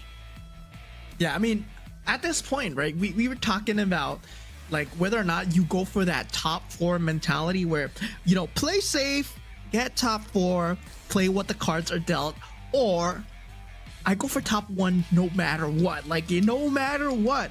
This feels like what Zero Merchants is all about. He's going for that top 1, that Daira. Man, it's crazy. Yeah, it's actually insane. Let's see, I am excited because we got a Moskov and we got a Daira. So, 2 different commanders, but with one direction, which is we're gonna roll the dice big and hope it lands on a 6. Yeah, I mean, this is really all about the natural high rolls coming through for the RNG side. Hopefully fate does favor them, but now looking at the early GoGo cards, NHJ got going for the Moskov, and Zero Martins, yes, picks up the Daira card as well. There's no only Wisnu. Okay, he is a Valir after all, so yeah, does pick up that Lunox card, and the rest pick up the respective commander cards, except for K1, who goes for the Lori card, which is the most favorite card after all. Yeah, saying true to their roots this time. Of course, the Indonesians, all 3 of them basically guarantee semis. I mean, the only way for one of them to drop out is that if they finish last? Yeah, and then someone else, and then like even if they finish last, I think the only person that could lose their spot, could catch up is actually no, only K1 and Zero Merchants can overtake like one of the Indonesians if they fall last. But then CGG Maizen and actually got even with the maximum points. I know MCGG and Maizen has no chance, and actually got very slim. Yeah, so yeah, there's still a chance. There's still a chance to knock him out. So we're gonna have to see what comes through here, right? Right now, Anxiety did go for the lose streak, chose not to put the heroes into the field. So Anxiety, well, going for somewhat of an early interest strat, currently at 21 gold. Yeah, and that's gonna set him up good too. Can facilitate the early leveling to hit 6 and you start getting some decent 3 costs to work with. Lucky, you get lucky, you hit that 4 cost. You also got the Toy Mischief, so you get the duplicator. We just see him clone 2 of the Uranus, but as much as tanky as he is, doesn't really have the damage output to back it up. So NHA God is gonna take this win, and as a Moskov, very important that you don't lose too much health in the early game. Yup. Really important, but still, I'm curious to see what Anxiety is going to go for. Wisnu taking a lot of early game damage, taking up 9 damage as well. And yeah, Zero, he's gonna take damage because he's devouring his hero. So he's gonna take damage no matter what. But still, I'm curious to see what he ends up with, right? Does he go for full greed all the way and ends up with 5 costs, or does he stop once he reaches a certain threshold, once he reaches a certain build that he's trying to achieve? Maybe it could be bruisers to start it off, because I mean, generally the meta with Dyrop is to roll till you get bruiser and keep taking bruisers and play the minimum 6 bruisers and just try and recuperate your losses. Let's see this Anxiety too, getting a 2-star Sicilian. So it will have the Uranus holding the front too. So this Sicilian may do enough burst damage before the Dyro cuts through the Uranus. Over time, should be doable. Yeah, Anxiety. Very curious to see what he's going for, but with the first carousel coming through, Wisnu will be the first to pick, and it seems like it is a lot of marksmen across the board, but none of them are going for it. Zero Martins going for the Hanabi, actually. Dorky and Soulfire jump on the Claude and Hanabi respectively as well. So the Feather of God being picked up by NHA God, the Sea Halberd being picked up by Maizen, and the War Axes by King1 and Anxiety. Yep. 18 stacks on the Dyrov, on the Karina equipment, so 18 more to max stacks. The Hanabi picked up 2 by Soulfire. So you want to commit to the Dyrov. It feels like it's just gonna be a buffer for now. There is the angle to pivot into the Bruiser if he so wishes to. Yeah, and now, meanwhile, for the side of Maizen, not looking too good in terms of points. He is definitely out for contention, but he's still playing his best here, right? With the Scavengers out in the field, very good economy to work with. Going up against Zero Martis there. But Zero Martis, well, you don't really have good units, so I mean, I expected to lose, but he has an export already. Yeah, the Dyrov, right? Able to munch. So I assume he felt like an Ixia or Roger to get that export, right? Like, yeah. Or someone with a Dauntless. So with the export, like, do you go for the Metro Zero right now? I mean, you don't have the board space to pull it off. Are you? I don't think so. I don't think he can. But he can like consistently get himself like the 5 cost that he wants, right? Like, look at that, another 5 cost. This time is the Akai, and he has that Toy Mischief, and this could be enough to at least allow him to survive long enough. And you just feed 5 costs, you just feed like 4 costs into the Dyrov, you spend the rest of your gold to level up, and then you rinse and repeat so that you keep cashing in on these 5 costs. But still, doesn't have the damage to win rounds yet, but does, you know, put one of his foot forward. Yeah, now he does have 2 Akais, right?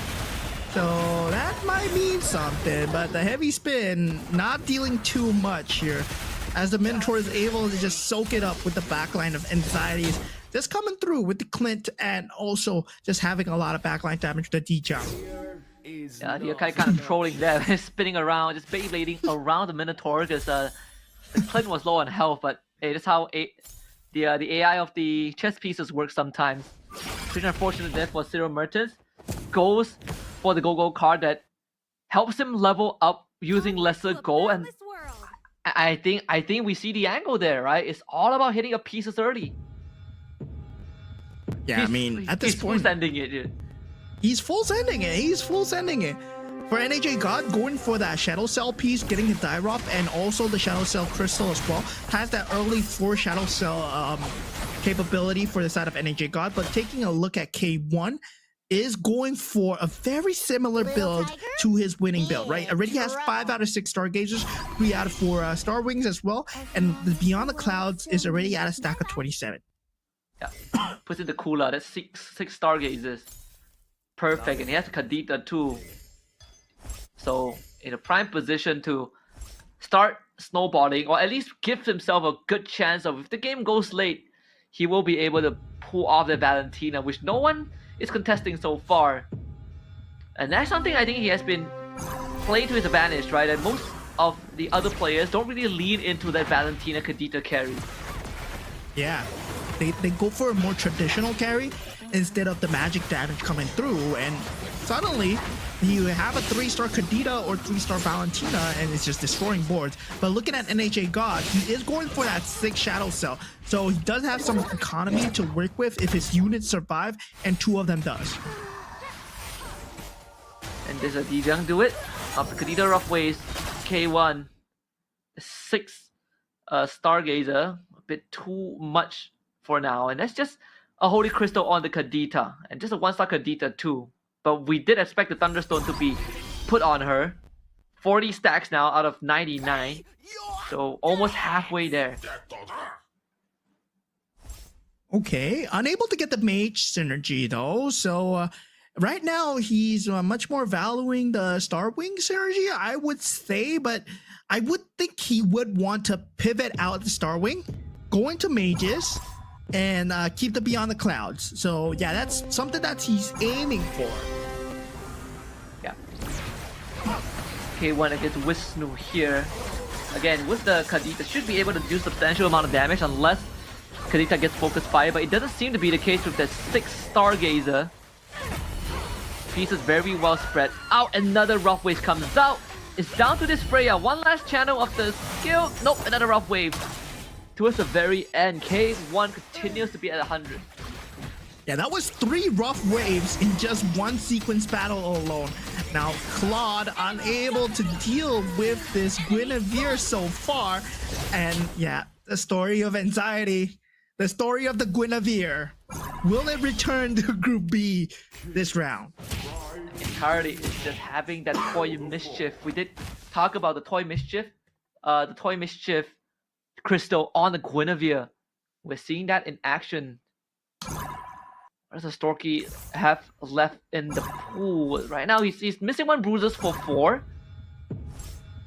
But we see Zero Mertens again, full sending it into the 5 cost. Double Akai's down with an Aulus with the golden staff, leading into the Toy Mischief scavengers, but the next step is to actually get them to 2-star. Yeah, I mean, at this point, 2-star Toy Mischief into either full scavengers for Eco or Glory League, right? But Zero Mertens, despite the fact that you have 2 Akais, is it enough though to just clear out this Golden Staff Saber? But 1-star though. Yeah. See the Akai spinning. I don't really have the correct items just yet, sadly. Zero Mertens, really all or nothing here, is at level 8. Goes into the carousel, will be the last, gets the Akai. Akai too. Decides to forego it. I think it makes sense. Gives anxiety to Akai though. That means lesser Akais in the pool. Ooh, and K1 gets that taunt. That's a huge item. Especially if you're playing a mage lineup, right? You don't want your mages to get hit. So, yeah, K1, it's a great item for him. Zero Mertens hits Akai 2 anyways. So frees up some board space. I mean, he has 41 health to work with, so I believe that's enough for 2 more Devours. Depending, just judging by the state of his board, of the commander abilities. He was able to get the 2-star Aulus too. We did say that he needs that 2-star. We're facing up against Wisnu. Let's see how this pans out.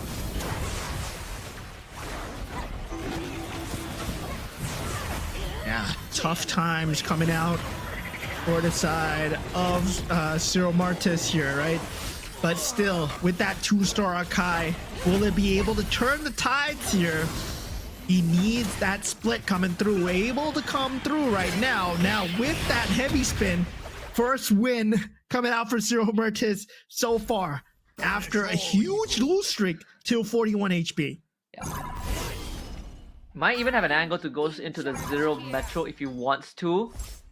And then he has just bought himself an extra round to feed into the Dyrop machine. Claude pickup for Dorky there. 6 bruises. Now officially confirmed, 6 bruises without the Guinevere.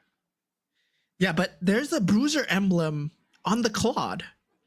So that's that's a bruiser Claude. All he needs is a golden staff on the Claude. Yeah. Probably max stacking then incredibly fast against Wisnu. Oh, this Claude is gonna clean up how. Just watch him go. They're all dead. Yeah, this is some crazy combination we're seeing, right? We know that bruisers were very strong, but still, it's a bruiser Claude and Hero Mertes taking out K1, the Akai 2-star and Owl's 2-star proving to be a bit too strong here, and also we see Anxiety taking out Soulfire's in HP as well. Yeah. Fire down to 50, Wisnu down to 19. We did talk about the possibility of Wisnu getting knocked out of the competition. There's a chance. Because Zero Mertis is watching this. Yeah, I mean, there is a chance. After all, anything can happen here. As we said, anything can happen, and the points, they're so varied at this point. Now with the GoGo cards, you can see that Zero Mertis is going for an economy card, Payday. You get 7 gold immediately and 7 gold per round for the next 2 rounds. So yeah, just trying to reset in terms of having the economy, because he does have the board pieces, but now he needs the money to buy them. So he's looking at an angle where he's getting a lot of 5 stars at the same time, because he's already level 8, right? Yep. And we saw the econ dump into leveling up to 9 earlier on too. Again, Akai is a very contested commodity. Highly unlikely we'll see Zero Mertis get more Akai. There's more Akais. But there is the export angle, right? The Benedetta too. Problem is finding the pieces that lean into that. For Benedetta, you're looking for Soul Vessels or the fighters. And for export, you need the Zero Metro one. And we've got a perfect itemization for both the Irrital and the Claude. Yeah, at this point, Wisma, Irrital, and Claude just needs the stars on it. Now, taking a look at Anxiety versus K1 here. K1 slightly coming out on top, getting a Stargazer build with the Beyond the Clouds, but still, that Guinevere has a lot of shield value that you need to poke through. And is he able to do so? Yes, doing overtime, he will. And Anxiety, you need a 3-star, man. You need a 3-star or more hybrid lifesteal on that Guinevere. Man, that Guinevere getting just controlled to oblivion by the Saber too. Tough spot to be in. We see NHA got 6 Shadow Cells and 6 Bruisers, and it's a Guinevere Shadow Cells. Wonder how many stacks he has. Looking at 12 stacks, only extra 7.2 damage at this state of the game with minimal economies. Not really the best spot to be in if you are running Shadow Cells. Yeah, NHA got though Bruiser Shadow Cell? Well, with a Shadow Cell on the Guinevere, let's see what it can do here, right? Going for the Dami's Feather of Heaven does not have a lot of hybrid lifesteal as well, but the shield value is there with the Dami's. Now, this Guinevere needs to do a lot of work against K1. He went up against a Guinevere already. He came out on top, but this Guinevere is slightly different with that Shadow Cell and that Feather of Heaven. So it does have that lifesteal going. 6, make that 7, and now finally takes out the Eternal Guard as well. And H God finds himself on a winning streak. So far, very dangerous to getting knocked out, losing 18 health in the previous round, down to 16, Wisnu to 19. So the bottom 2 is very, very dicey right now. What is he rolling for? Zero Mertens. Who else do you feed into the machine? Ignores the export. Gets a 2-star Iori here. Does he go for it here? He's thinking of it. Yeah, he's thinking of it. And next round, he's going for that economy with the 19, hoping for a W here. So he's on a win streak after all. So yeah, he's hoping for the W. Places the Iori right in front of Dorky's Iori, but where's the Winter Crown there? But that could disable his own Iori. The export is going to go off. His Iori will end up dying because of that Winter Crown. Wait a minute! The Iori died mid-air, so he gets an extra kickoff. That might just be enough to deal with this Claude as the heavy spin now comes out from the Akai. The double heavy spin. Oh, come on! Oh, the Akai coming in clutch. Now, Zero Mertes able to get the win streak that he needed. Soulfire will be taken out, the first to be taken out. And sadly for him, that would mean that, yeah, he's no longer able to go into the semifinals. He's only at 20 points, I believe. He's only at 20 points, yeah. 19. He was 18 he's plus 19, 1. yeah. So Zero Mertes overtakes him already by default. Yeah. Sad day for the EECA reps. Let's protect the future together. Yeah, and that would mean MCGG Maizen and NAJ God no more chance of qualifying as well. So with that, I think our top 5 is settled. Got 3 Indonesians. Yeah. For 3 sure, for Indonesians. sure we have 3 Indonesians. The Zero Mertens and K1, yeah. So far it's at 20 now, right? Zero Mertens maximum is minimum is 20. So Zero Mertens just needs to survive like one more player. If MCGG one and more YZ player. gets knocked out, then yeah, then Zero Mertens is in. Like one more player gets knocked out, and it is set in stone. Wow, the Stargazer Iori. Okay, that looked possible for a while. Soulfire is gonna win this. And also no Soulfire. Anxiety is gonna win this. And Yeah, the CGG. Bruiser Oh. Claude, not doing too much. Yeah. 11 pieces on the board, by the way.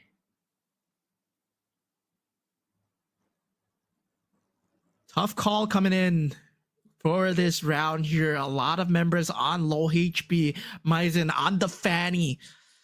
With the last few slivers of gold, chooses to go for that 2-star saber, and that will be his last breath into this round as he is on a sliver of HP. 3 HP and 1 gold, right? Dorky 3 HP as well. Wisnu 4 HP as well.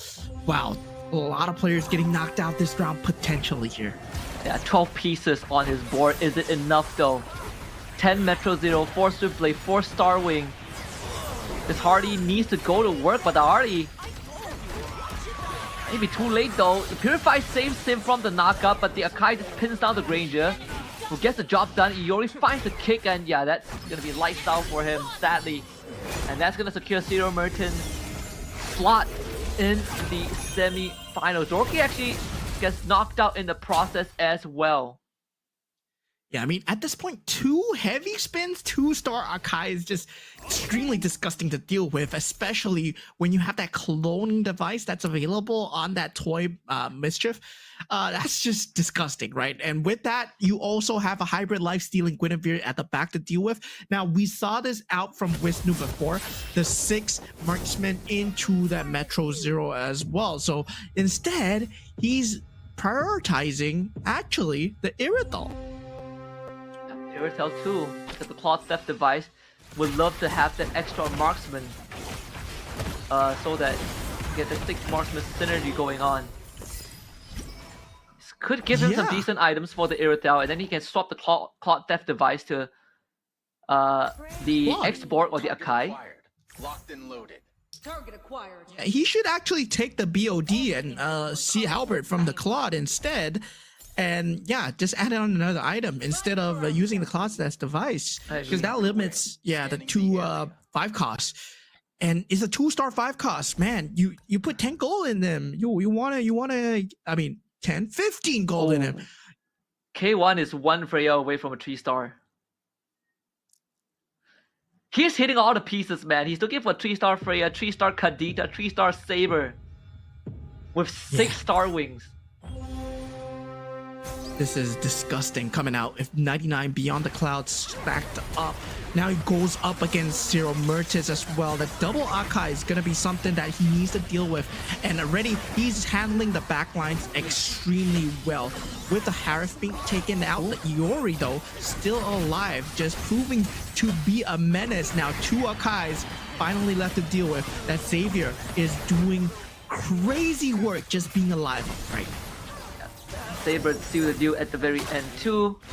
Sir Marta is not a problem there. K1 in the second half of today has been phenomenal as Wisnu is out as well. We're down to top 4. Anxiety, 1 HP and a dream. Well, yeah, his name is Anxiety and his HP gives me anxiety, man. I mean, 1 HP at this point. Anxiety, still, I would think he is secured the top spot at this point already. So right now, they're just playing for positioning. They're just playing for, you know, for laughs and giggles. So definitely at this point, it's about who finishes on top. It's a point of national pride because all 4 of these guys, they're from different countries. It's Indonesia, Turkey, Cambodia, and Myanmar going at it, ladies and gentlemen. And Anxiety couldn't get the pieces he wanted. He rolled like at least 30 gold there. Still got the 6 toy mischief and 6 bruises. The Guinevere can easily go to work. Heavy spin comes off to, I mean, Zero Mertens just does not have enough. That Iori giving damage items actually felt like sort of a disadvantage, right? You one-shot people, but you're also glass cannon. Winter Crown already procced in the earlier stages. That's gonna be lights out. Anxiety goes for another round. Yeah, Zero Mertens with a top 4 finish. That's still good, but Anxiety giving a smile to the camera there on 1 HP on top 3 does it for Indonesia. And yeah, Dorky as well as Wisnu, I mean, their points are solid. I feel that all the Indonesians are getting through at the end of the day. And yeah, that's a heads up for 3-star Freya. Indonesia, but 3-star Freya. That K1 is still going on a rampage here. K1's K1 most likely is gonna take this game, right? And he's on track with the 3-star Kadita too, and he has 75 health, man. He has at least 4 rounds in him. Come on, man. At this point, K1, it's bringing the pride to Myanmar at this point. We saw the underdog run that he has brought. Now, with the Freya 3-star at the front, with the taunt, he just gets tickled down. He's still able to dish out so much damage. The slam coming through. And as long as the Freya is alive, finally gets taken out. Now, the 2 Akais left to be dealt with. This Edith is going to be a problem. Winter Crown does get proc on the Edith, but the Kadita is still alive together with the Saber and the Edith as well. And finally, takes out Anxious on 1 HP. K1 will be up against NHA God. It's Myanmar versus Cambodia. And yeah, neighbors, but still, NHA God, well, at this point, he's not going to qualify, but a great showing once again by the Cambodian representatives for the last game. Does get the +1 hero slot. NHA God. Have any more tricks up his sleeve? He did gamble with the Moskov. There shouldn't be a 3-star of any of them unless I mean, for K1 he can wait. There's no rush to sell anything for that. Yeah, taking it chill right now because at this point he has a very stellar lineup, right? Beyond the Clouds, 99 stacks. Freya with the Thunderstones on the Kadita as well. And yeah, it's just very disgusting to deal with because the Freya can just prevent so much frontline damage with that taunt item as well. Yeah. And Guinevere has to go to work. Actually hits the right target, right? Finds the Edith too. But the whole team is dead. Is Guinevere against the world? Can the Guinevere do it? I think Yeah, can. it It's a 3-star Gwyn. Oh boy. Here it comes. It ends with the Gwyn. We got a Oh game. my God. K1 We're going back full circle, guys. It's a Full 3-star circle. Gwyn. back to the Gwyn. But can the Gwyn handle a 3-star Kadita on top of 3-star Saber? That's what I want to know. And actually, you dirty man. He's holding the Kaditas, man. He's not letting K1 get the 3-star. At this point, NHA God is just having fun, just making sure that his counterpart from Myanmar, Mr. K1, yeah, you're not gonna get the satisfaction of getting the 3-star. No, you have a lot of HP, but you're gonna have to suffer just a slight bit Gonna as my hold you Guinevere hostage. just, yeah, body bags you around, you know? I mean, unless you get lucky with a mirror device or something. Like he's literally one piece off of both the Saber and the Kadita. Well, the Kadita is out of the picture, but the Saber is still up there. So there is a chance. This time the Freya against Gwyn. Oh, the Gwyn's gonna beat the Freya. Yep, not even close. Oh, one punch. Boom. Kick him. Oh, man. 7. Oh, my God. Man, the damage This is so high you Guinevere- can't even see it. This is Guinevere, 3-star Oh, he still got it. Guinevere, man. He got the 3-star Kadita. Okay, now we got a game on our hands. Okay, now NHA we got God. a game. Nice try. One day, Did we? we will What's the? return And he's to our holding the Saber now. Oh man. Oh my God, the last game. Just the dying out pieces. It's okay, sir. You can sell the Kadita. Find the Saber. Don't let him get it. Yes. target acquired. Don't give it to him. At least we know there is still enough Sabers in the pool. It just makes it harder for K1. Be careful you don't get lost in your dreams. Because a Harley. He's just denying pieces away from his enemy. Does K1 still hit the Saber? That's what I want to know. Yep, he still got it. Alright. Alright, that's a 3-star Saber. That's a 3-star Saber. Yes, sir. Okay, this is the final showdown, right? 3-3-star units versus Guinevere. How strong Dude, is Guinevere? Saber is a stargazer. I think, and he taunts. Why would a Saber be taunting? But okay. All right, moment of truth. Let's go. All right. Oh, and he has it lined up for the Gwyn. Okay, that's Valentina dead. Wait a minute. All right. The Gwyn hurt. The Gwyn hurts. But they don't have enough damage for the Gwyn? No way. Dude. Oh, Okay. Oh, no, okay. That looks scary. That actually looked pretty scary.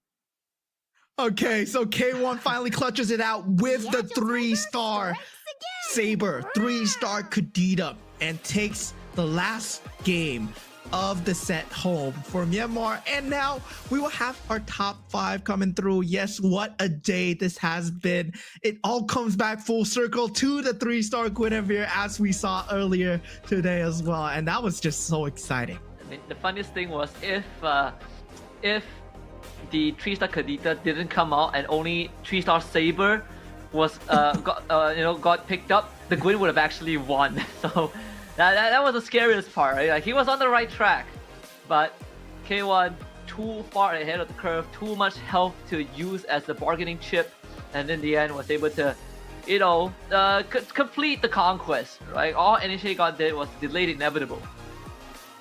Yeah, I mean, at that point, K1, he had a very stellar lineup plan. He did know that a lot of people were not going for Kadita. A lot of people were not going for the Valentina. He went for the same build and also game 4. Game 5, he swapped it up just a little bit. He went for a full Stargazer, got the Stargazer crystal, put it on the Saber. And that was a 3-star Saber who was a Stargazer. So imagine being locked up and just being locked up again and again, because yeah, this Saber is just not letting you play the game. And yeah, the same way you feel in MLBB, you can do it in MCGG as well. Yeah, and look at that endgame board. Oh, it looks so cool. 3 stars. And this is with the 1/1 commander, by the way. 1/1 commander with the Loyi commander GoGo card. Yeah, I mean, at this point, this is like, yeah, he went for the early game and he's just showing off at this point. He knows that any commander can win the game. And I feel like, you know, as much as we like to say the commanders do matter a bit, it's still a good player can make any commander work. And I think that kind of is a bit of reassurance, right? Like, it's the commander is one thing, but how you kind of play around with the how to reinforce your commander with the commander go choices is what really shows true flexibility there. So I would say we got to see Dairo for the first time, and there was a pretty good ideas there. But it also, you know, gives that reassurance that hey, getting an early 5 cost might not mean that you are gonna win those rounds. You still need a decent comp to work with. Yeah, I mean, it goes to show, right? 5 costs, it's not the end-all be-all. 3-star Guinevere is not the end-all be-all. It's still about the good synergy. It's still about the itemizations. How you build your comp matters as well, right? We saw the Harley, we saw the Dairoff, and yeah, they both didn't end up in top place, but they did get like decent standings. I would say these pro players, they handled it very well, but of course in a lesser player's hands, it's going to be just that much lesser underwhelming as well. In the end, it's the Gwyn tree that still is one of the best pieces. The Shadow Cells, we were slightly worried if he is building up the Shadow Cells enough, but in the end, it clearly was enough. In fact, it didn't even matter. He just goes off the Shadow Cells and you know, make sure that this Gwyn survives for as long as possible. Yeah, this was just Gwyn versus the world, man. Like you can see, like NHA God is like, yeah, I'm keeping all the sabers, I'm keeping all the Kadidas that I can find, but still didn't work out for him. But sadly for NHA God, despite this stellar performance, getting second in this game, he did not perform too well in the first 4 games, will not be able to represent Cambodia in the semifinals here as we head into K1 stats, right? Where we see he's able to get the reinforcement plus card, but the most important thing is the Stargazer's badge that actually enabled him the win. Yeah, and it's a very crucial win too. I think this puts him at 27, same point as Whisper. So it's a talk about the run it back at the very end. Like the first half of K1 looked slightly shaky, but the second half he was killing it. Yeah, I mean, at this point, we know that, you know, Myanmar is a powerhouse when it comes to MCGG. They've shown it in Group 1 and now Group 2 as well. With K1, we have Jerry, but now Indonesia is a very strong threat to be reckoned with as well. We've seen it, 3 of their members getting through into that top 5, but looking at K1 once again, Stargazer Mage once again, but the similar thing is, like, he kept Beyond the Clouds and he kept going for Beyond the Clouds synergy, and that was the way that the mages scaled into the later stages of the game. Yeah, and it also kind of dispels some of the common. I think for the general public out there, you know, if you're still struggling with how to utilize some of these comps, I think if you want to go like more standard or generic, I think watching the Group A matches will be helpful. But if you want to go more unconventional and try to dive into those mage Beyond the Clouds build, I think the Group B gave us a very good insight on how that pans out. So I think overall, you know, we got a good mix of players going into tomorrow. Take a look at the overall standings. Anxiety ends up being first with 28, followed by K1 and Wisnu in second and third with 27. Dorky 24 comes in fourth, and Zero Mertens comes through in the end, just enough to make it a top 5. Yeah, and top 5, I mean, just very strong in terms of the decision making, right? But Cyril Mertens is one of the Turkey players that really surprised me, going for a lot of cheese strategies, going for the Dairov, and at the start going for the Izog as well, just playing for the late game. He just managed to cut through with 23 points. Sadly for Soulfire, we will have to say goodbye to him, NHA God and Maizen as well, but they played their hearts out today at the group stages, and also they are not walking away empty-handed, guys. It's congratulations to them. They still get $200 for playing. Yeah, and they also have to, I think Zero Mertens is going to be an interesting wild card going into tomorrow, right? Because he's one of the more has one of the more unconventional approaches to the game and how he deals with his opponents. But tomorrow he's going to be sorted into one of the groups again, and it comes down to who he's grouped up with. We might see some repeats of of the opponents that he has faced off today from this group B. So that's going to be interesting in how he is going to play those rounds out tomorrow when he gets tested. Yeah, definitely. It takes a lot of experimentation to really utilize a lot of these cheese builds, and it feels like Zero Merchants has tried them all, right? We saw that a lot of players, they do have a book or whatsoever notes open up, and yeah, it's all about this MCGG where you keep a track of the strategies that you've tried, keep a track of the strategies that can work, and also knowing what is in the pool, right? Sometimes taking a mental note of what your enemy is playing, what counters them out, what is the natural counter as well. So that's very important. Yeah, and we actually saw a K1 crossing something off the notebook. I wonder what is on there as well. So again, we are going to be talking to the winner coming up right now. Let's see what he has to say. Mas Nano dan Halo Anjati. halo. Oke, waduh mukanya bersinar-sinar banget nih habis menang nih. Tadi aku sempat notice sedikit di game terakhir ketika dia udah, walaupun hashtag 3, cuman udah senyum-senyum sendiri nih, udah kayak wah menang nih kayaknya nih. Oke, pertanyaan pertama nih, aku mau tanyain, kamu itu nggak dapat sama sekali hashtag 1, tapi apakah emang itu sebenarnya strateginya untuk kayak ngamanin poin aja kah, atau sebenarnya awalnya mau kayak gimana itu arahnya? Termasuk strategi karena konsisten dan stability itu penting. Jadi percuma kita memakai commander yang bagus tapi ketika kita pakai itu down. Contohnya Gusion itu gambling. Kayak kalau dia bijinya bagus dia bisa hashtag 1. Tapi kalau misalnya bijinya tidak kita inginkan, ya itu bisa seperti teman saya Dorki itu, dia bijinya kurang bagus. Menurutku. Konsisten aja sih strategi juga. Oke, konsisten dan juga strateginya cukup menarik. Cukup menarik ya. Cukup menarik. Iya. Oke. Mungkin itu menjawab kenapa bisa top 1 MRS ya. Iya, top 1 MRS ya. Emang jago sih yang saya ini sih. Maybe Moment, you have any question? Yeah, I have a question for you, Anxiety. Yeah, you said you like to go for consistent strategies, right? So I'm going to be asking you this in English as well. But for Zero Merchants, you played against him just now, the Turkey player who went for the Dairoff. What do you think about these kind of cheese strategies? You know, Dairoff, 1-1, Ube strategies. Would you want to try it? You know, like just gambling Ube strategies. You want to try? Maybe tomorrow in the semifinals.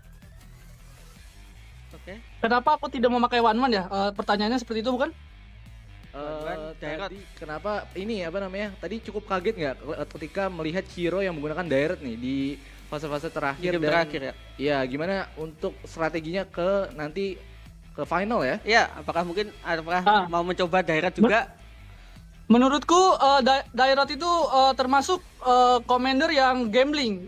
Ketika summonnya itu sesuai apa yang kita inginkan, itu bisa bagus karena tadi di awal dari pemain dari Turki itu mendapatkan AK ya.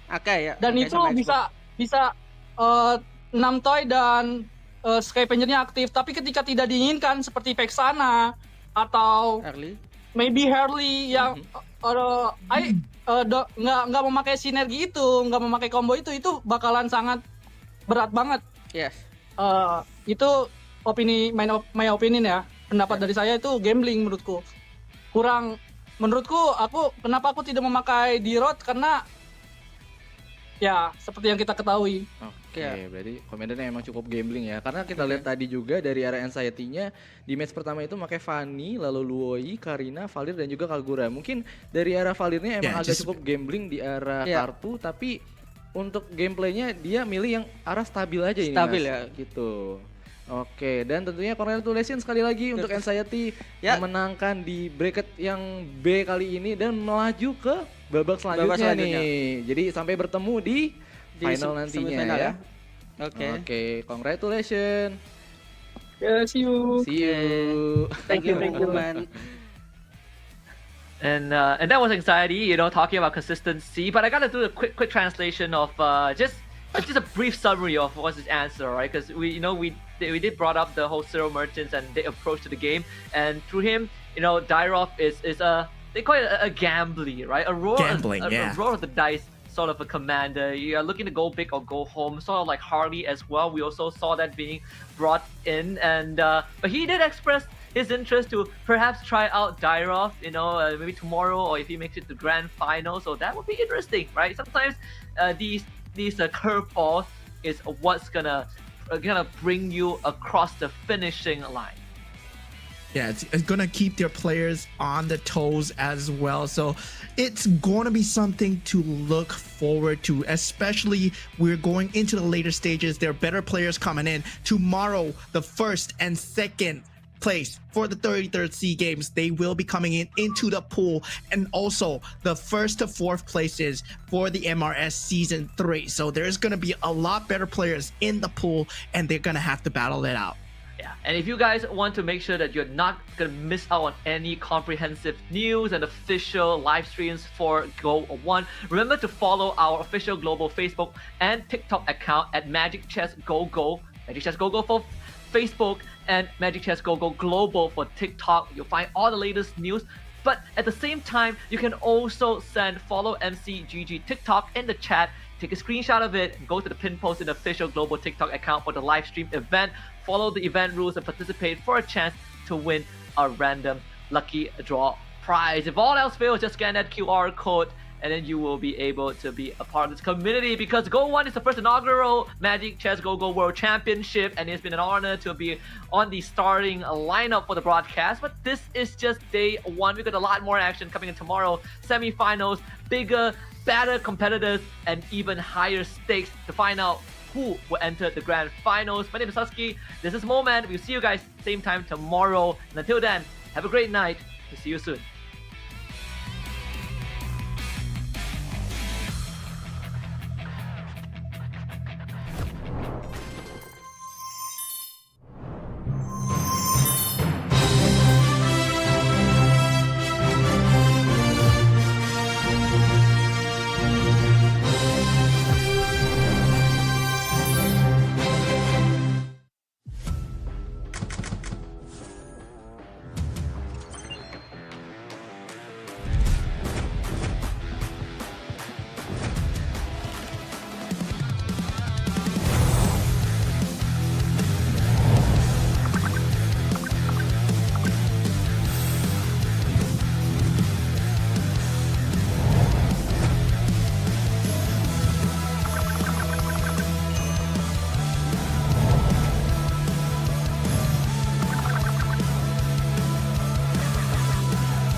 rise beyond greatness and reignite the star. Come then, embrace the struggle.